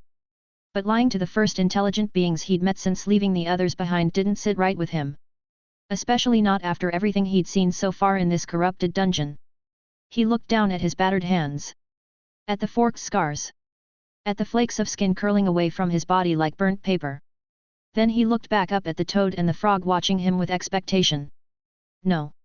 He wasn't going to fake his way through this. My name is Cade, he said, voice quiet but steady. And I'm not a tortoise, I'm human. He shifted, pushing against the shell's edge to sit up further. His muscles screamed. His bones felt like soggy wood. Still, he braced his palms and began levering himself out of the tortoise shell. Pearl stiffened slightly but didn't intervene. Second Elder Verosk watched him in silence. Cade swung one leg over then the other and tried to stand, but that was a big mistake. His knees wobbled immediately. The ground lurched. He made it all of 4 seconds upright before his legs gave out. His feet tangled, his calves cramped, and he toppled forward with a strangled grunt. He hit the pad hard, arms splaying out, failing to catch as he hit the surprisingly solid plant. The shell tipped behind him with a soft clunk. His whole body buzzed with fatigue. His stomach roared, a deep, echoing groan that seemed to vibrate the lily pad itself. Just what I needed. A dramatic collapse in front of the talking frogs. Pearl was still staring, but this time her expression had shifted. Her white amphibian eyes were unreadable, but something about her body language seemed wary. Uncertain about what to make of Cade. The second elder, for his part, didn't look amused anymore. He leaned slightly toward Pearl. He will die like this, he said simply. Go. Fetch food. Pearl turned her head toward him. She didn't speak, but the tension in her jaw was visible even to Cade as he looked up. She gave a small, stiff nod, then turned and slipped behind a wall of hanging lichen, disappearing without a word. Cade rolled onto his side with effort, finally managing to sit upright again. His arms shook. His throat felt like he'd swallowed sand. Verosk's voice came again, quieter now. I have never heard of a human, he said. Not in the songs. Not in the elder rhythms. Our realm has been knotted shut for tens of thousands of cycles. There are no paths in. No rivers out. His amber eyes narrowed slightly. So I ask again, human, how did you come to be here? Cade hesitated. He could feel a strange compulsion tugging at the edges of his mind. The need to answer truthfully. Not forced, exactly, but encouraged. I was sent here, he said slowly, from the system's tutorial. Verosk tilted his head slightly at that. Cade took a breath and pressed forward, deciding wisely to abbreviate the crazier parts. He glanced up, meeting Verosk's gaze. I was helping someone. A small gator by the name of Akalian. The system gave me a quest to bring him to his ancestral training grounds. One named Cynthia's Legacy. The reward for the quest was access to the dungeon and I sort of followed him through. The moment the name Akalian left his lips, he saw it.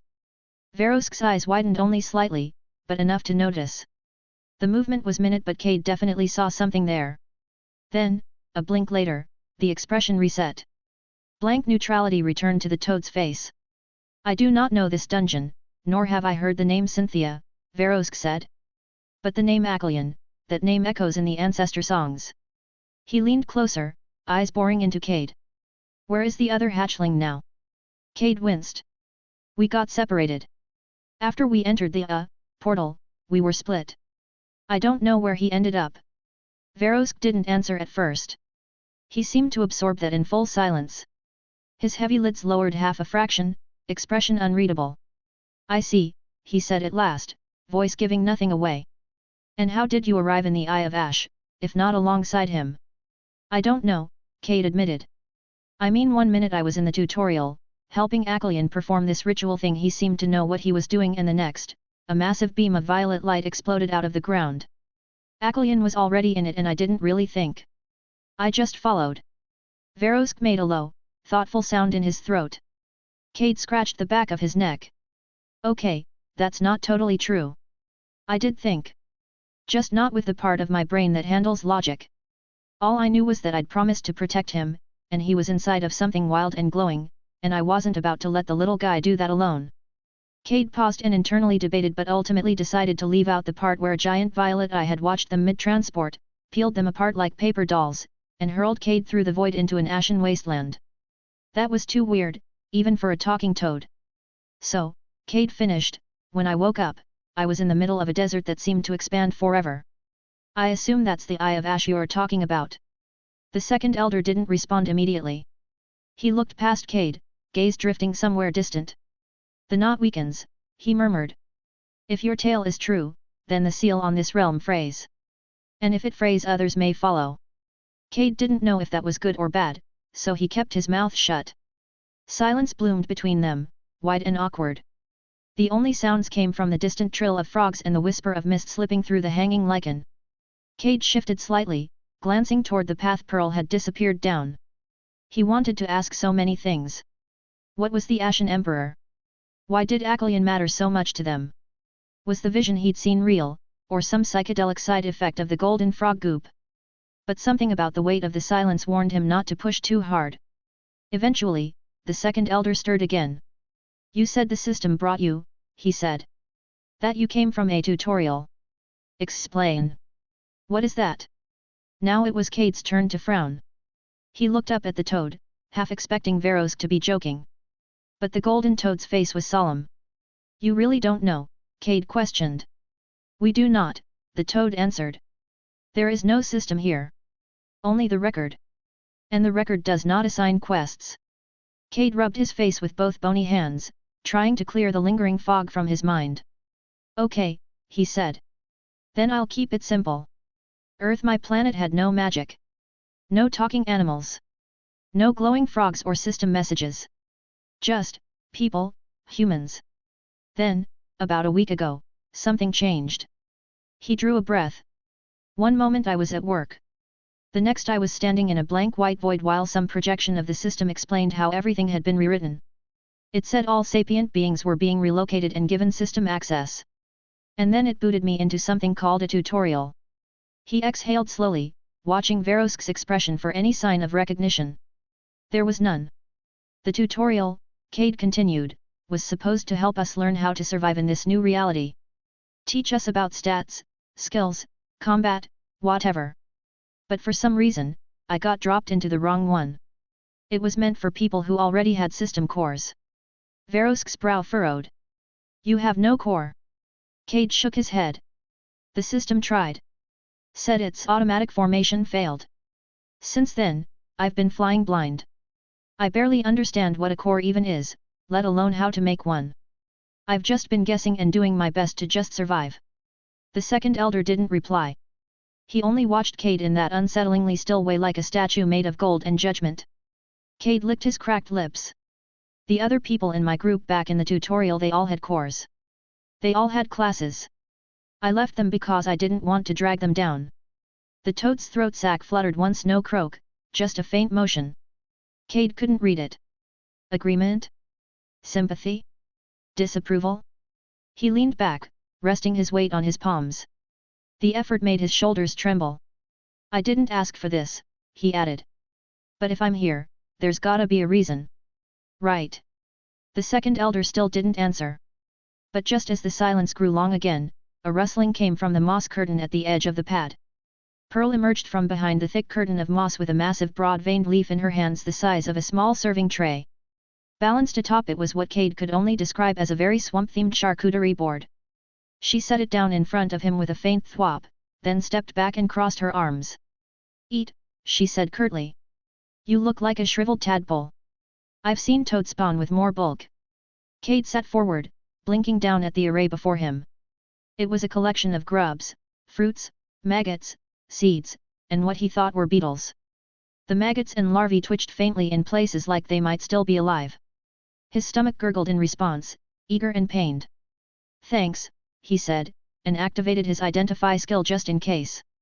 Glowmidge larvae, bioluminescent worm commonly found under lily pads. Barkship beetle, a mildly resinous beetle found under the bark of many trees. Leechfly maggot, the larval form of a leechfly, commonly found in stagnant ponds. Brackish plum, a stone fruit commonly found in salt marshes and brackish swamps. Lantern fig, a faintly glowing drupe grown on aerial roots. Walker lily seeds, pungent, peppery, starch-filled seeds. None of the entries came with danger warnings. But then again, his identify skill didn't exactly inspire confidence. It told him what things were not necessarily whether they were toxic to humans like he had hoped.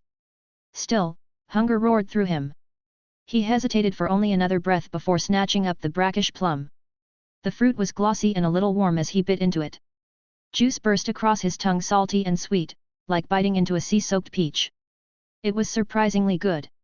He devoured it in 4 savage bites and reached for one of the lantern figs next. That one was different. Sweet and fragrant, like a mango crossed with honey. The aftertaste tingled against his tongue, like licking a battery. Cade moved on to the Walker lily seeds. They crunched under his teeth with a peppery heat, like spicy edamame. He grunted with satisfaction and cupped both hands around the pile of seeds, shoveling them into his mouth. As he chewed, the second elder's voice thrummed low beside him. We know of a core, Verosk said. It is the first true step of any youngling's path, but it must be their step. No teacher may gift it. No rite may forge it. You meet yourself. You kindle. You hold. And you take your first step. Cade swallowed the last of the seeds and wiped his mouth with the back of his hand. Yeah, that makes more sense than anything the systems told me, even though I don't understand any of what you just said. The system said my automatic core formation failed. No real clues as to how or why. It gave me no instructions to form one either, just that it was rare for people to do it without the system's help. Basically it told me to try and survive, to level up, and to hope for the best. He paused. Honestly, it's a miracle I haven't died yet. The second elder's heavy-lidded eyes did not blink. Strange, he said. This system of yours claims power, but offers no wisdom. That's kind of its thing, Cade muttered, reaching for another fruit only to realize he was out of anything plant-based. What remained were the larvae, the maggots, and the beetles. He stared down at them, stomach growling again. Okay, he muttered to himself. You're hungry and they're protein. You can do this. He reached out and pinched a glowmidge larva between 2 fingers. It wriggled. Sorry, he said reflexively to the larva, and popped it into his mouth. It burst against his tongue like a grape but with a sour, slightly acidic tang. There was a faint sweetness beneath it, almost like unripe melon. He shuddered, then swallowed. It wasn't awful but far from pleasant. He followed it with a leechfly maggot. That one was softer, squishier, and released a strange fizz sensation like pop rocks. His gag reflex twitched but hunger won. He swallowed and reached for another. By the time he finished the last of the larvae and maggots, only the beetles remained. They stared at him with tiny, emotionless eyes. Cade stared back, hunger still gnawing at his insides. He grabbed one, steeled himself, and bit down. It crunched loudly as the shell shattered under his teeth, giving way to a smooth interior that tasted startlingly like roasted cinnamon nuts. Cade blinked. Well, that's not bad. Cade was licking the last traces of cinnamon-sweet beetle goo from his fingers when Verosk, the second elder, finally stirred from his quiet contemplation. Pearl, Verosk said, glancing to the side without turning his head. Go wake Esmeralda. The day begins soon, and she will want to meet our guest. Cade didn't miss the twitch in Pearl's jaw or the slight delay before she answered. Her nostrils flared, and for a moment it looked like she wanted to argue. But instead, she dropped into a curt bow, one hand pressed to her chest in the same salute she'd used earlier. As you say, second elder. She spun on her heel and stalked off across the broad lily pad, vanishing behind a veil of mist and vines. Verosk's throat sac expanded, humming low. Pearl was born to lead, not to fetch and run errands. But respect is in the marrow of our line. The toad's words hung in the warm air. Cade sat with the now empty leaf at his side, the oddest meal of his life digesting in his stomach. He felt quite a bit better. Not full exactly, but no longer on the brink of collapse. The silence between him and the second elder stretched. Cade wasn't sure what to say, so he didn't say anything. He kept quiet, letting the stillness settle. Mist curled around the pad. A distant croak echoed from somewhere deeper in the swamp. Then Verosk turned to him. From what you've said, the elder began, your path has been short but harsh. Marked by confusion and the fear of not belonging. He spoke slowly, each word heavy with thought. That path may or may not change. But you need not walk it alone. Cade blinked. What do you mean? I mean you may stay, Verosk said simply. Our ways may not match your own. But our ancestors taught that knowledge is not meant to be hoarded. If you are willing, we will teach you. Perhaps, in our paths, you will find one that resonates with the shape of your breath. A strange tightness built in Cade's chest. An odd mix of relief, gratitude, and the feeling of being accepted for the first time in what felt like ages. You'd really let me learn, he asked quietly. Even though I'm not one of you. The golden toad nodded its large head but didn't speak. Then yet. I'd like that. Thank you. Cade said. Verosk didn't smile. Cade wasn't sure the massive toad could smile. Moments later, Pearl returned and she was not alone. A new figure shuffled behind her, stooped, slow, and quiet as creeping moss. Cade's first impression was of age, not in the way of wrinkles and wear, but of deep stillness. Of responsibility and respect earned over a lifetime. The frog who followed Pearl had skin that might once have been a brilliant green, now dulled to a mossy grey. Patches of it had cracked, and one arm bore the pale lines of countless old scars. Her eyes were clouded, milky and half-lidded, and she leaned heavily on a carved staff edged with curling egg patterns. Each notch in the staff had been polished smooth by long years of handling. Her throat sac rose and fell with effort.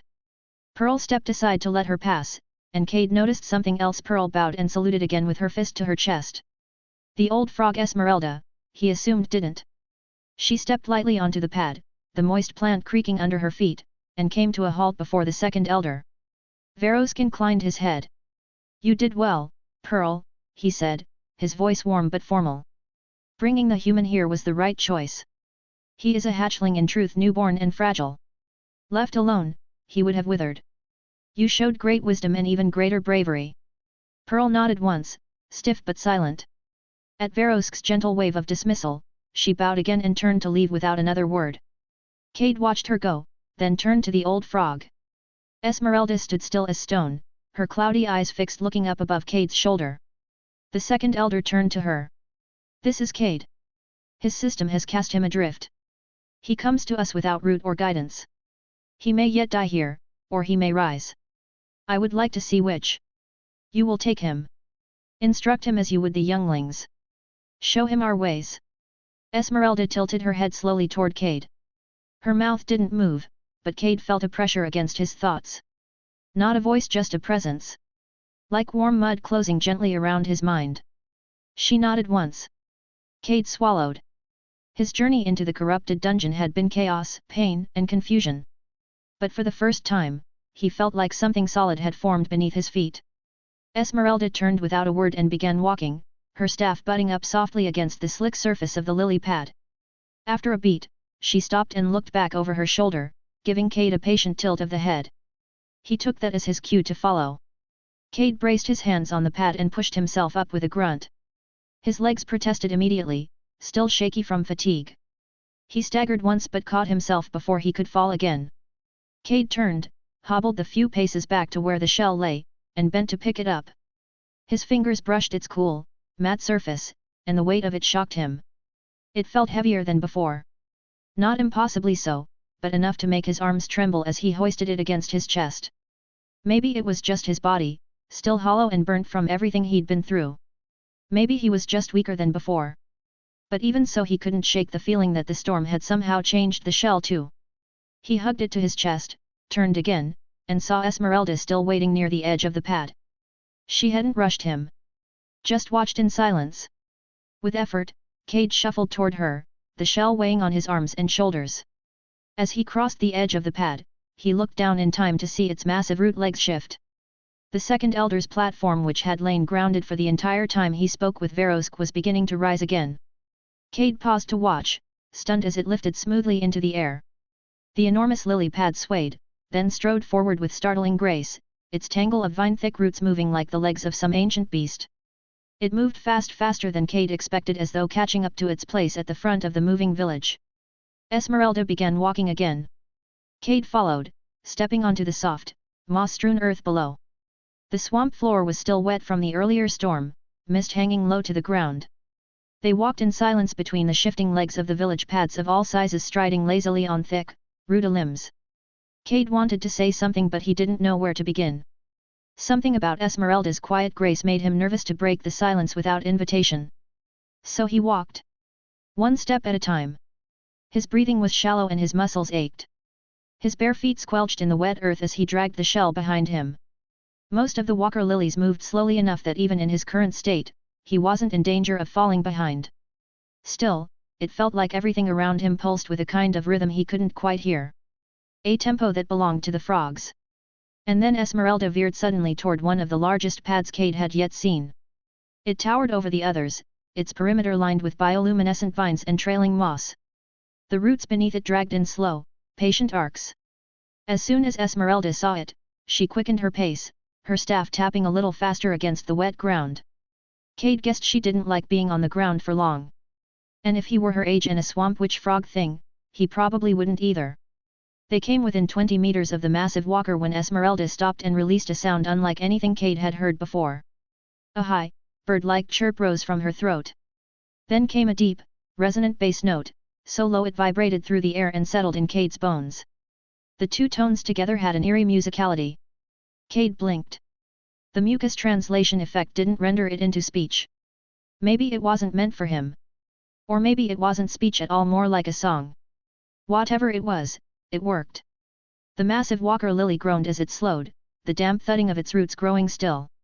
A ripple passed through its underbelly, and then from its center, a twist of roots and vines began to unwind. They moved in deliberate spirals, forming a staircase gently curving and layering down to the swamp floor. Cade stood frozen, mouth half open. She had just made stairs out of a plant like it was nothing. Esmeralda didn't pause. She started up the stairs with a slow, practiced rhythm, her staff tapping on each root. Cade hesitated for only a second longer, then hoisted the shell and followed her upward. His thighs burned almost immediately. Every step upward dragged at muscles that had already given everything just to stay upright. And hauling the shell? That felt like climbing a hill with a boulder strapped to his back. He gritted his teeth and pressed on anyway. He kept telling himself not to drop it. Don't stop. Just a few more. Esmeralda climbed steadily ahead of him, her staff ticking like a metronome against the staircase. She didn't look back once. Didn't ask if he needed help. Somehow, that made Cade more determined to keep going. By the time they reached the top, Cade's legs were shaking and his breath came in shallow gasps. He felt like his body was one solid bruise. But the moment he stepped onto the pad, awe flooded him. This lily pad was enormous, easily 3 or 4 times the size of Verosk's. The surface was a lush carpet of moss and soft fungus, but what truly caught his eye was the structure at the center. A pavilion. Open air, wide and low, built of a dark, knotted wood that fanned out like tree limbs. The wood wasn't carved or nailed together, it looked grown, as if it had sprouted whole from the pad itself and then shaped into beams and columns over time. Its edges curved naturally, flaring outward in graceful lines that looked both ancient and elegant. At the heart of the pavilion sat a hearth made of river-smoothed stones, stacked with care. A faint orange ember glow pulsed from its center, the kind of warmth that lingered more than it burned. Around the hearth, thick woven mats had been arranged in concentric circles. No other frogs were present, at least none Cade could see. The space was quiet. Esmeralda shuffled to one of the innermost mats, a large one, thicker than the rest, and slowly lowered herself onto it with a heavy exhale. She turned slightly and motioned toward a nearby mat with a flick of her staff. Cade didn't need to be told twice. He half staggered toward the mat and collapsed onto it, groaning as his body folded in on itself. His arms trembled from the exertion. The shell slid from his grip and landed beside him with a soft thump. He didn't have the strength to pick it up again right now. The mat wasn't comfortable, not really, but his body didn't care. Every fiber of him was grateful to not be moving anymore. He sat hunched, elbows on his knees, breath slowing as the rhythm of the swamp settled around him. The faint pop of the hearth embers, the whisper of wind through moss-draped beams, the echo of distant frog calls, it all blended into something that felt almost peaceful. Then Esmeralda turned her cloudy gaze to him. Her throat sac puffed once, gently, and for the first time since they'd met, she spoke. Esmeralda's voice was not what Cade expected.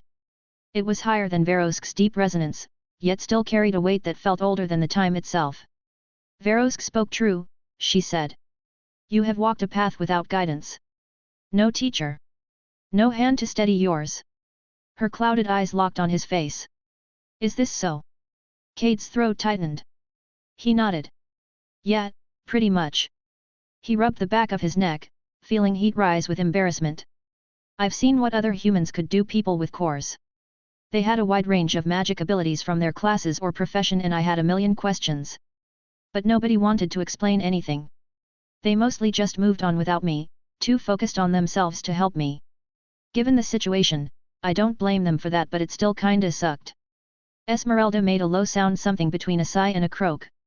Then your footing is weaker than I feared. She tapped her staff lightly on the mat, the sound soft but decisive. I can try to help you. But I make no promises. Our ways may not fit you, human. Your breath may not match our paths. I get that, Cade said quickly. But I want to learn. Anything. Whatever you can teach me, I'll take it. The old frog inclined her head, the motion slow and deliberate. Then there is one thing I must do before any instruction. I must look. Look. Cade repeated. Esmeralda shifted closer, her staff resting across her knees. I can look into the body's channels, the conduits where breath and essence travel. Some call them threads, some call them lines, some call them rivers. Names are nothing. Structure is everything. Cade swallowed. Okay. It is invasive, she warned, voice dropping low. To look inside is to brush the inner knot of who you are. It reveals truths the tongue cannot speak. I will not do it unless you consent. Cade hesitated only a moment. He'd been stumbling blind since the system arrived. If this could give either of them a clearer picture of what he was working with, he'd take it. Do it. I don't mind. Esmeralda nodded. She set her staff aside, leaned forward, and raised both webbed hands, palms outward. Mirror me, she said. Cade matched the shape, and when his fingers brushed hers, a chill ran up his arms. Good, Esmeralda murmured. Now breathe. Do not think. Simply be. Which, of course, made Cade think very hard about not thinking. The world narrowed to her fingertips against his. Black pinpricks widened, swallowing the milky green ring of her irises until nothing but dark pools remained. Cade felt something slip through the contact. 10 thin filaments, delicate as hair and sharp as static, threaded into him. He gasped as the sensation raced up his arms, spiraled through his chest, split and darted down his legs, and then climbed his spine like searching fingers. The filaments converged behind his eyes, humming there in a tight cluster, vibrating with quiet judgment. His breath stuttered. Esmeralda's throat sac rose once, then lowered in a long, slow release. Cade had the uncanny feeling of being observed, of being read, of having his very being witnessed by someone else. The pavilion blurred. The swamp sounds dimmed. All he knew was her presence, cold and absolute, combing through him with an almost surgical precision. Then, silence. The filaments dissolved like smoke. Esmeralda pulled her hands away. Shock rippled across her face. Her pupils returned to almost imperceptibly small pinpricks and her milky eyes widened. Her mouth opened slightly, then closed. Her fingers curled reflexively. And then pity softened her features. Cade's heart dropped. "What?" he blurted. "What did you see?"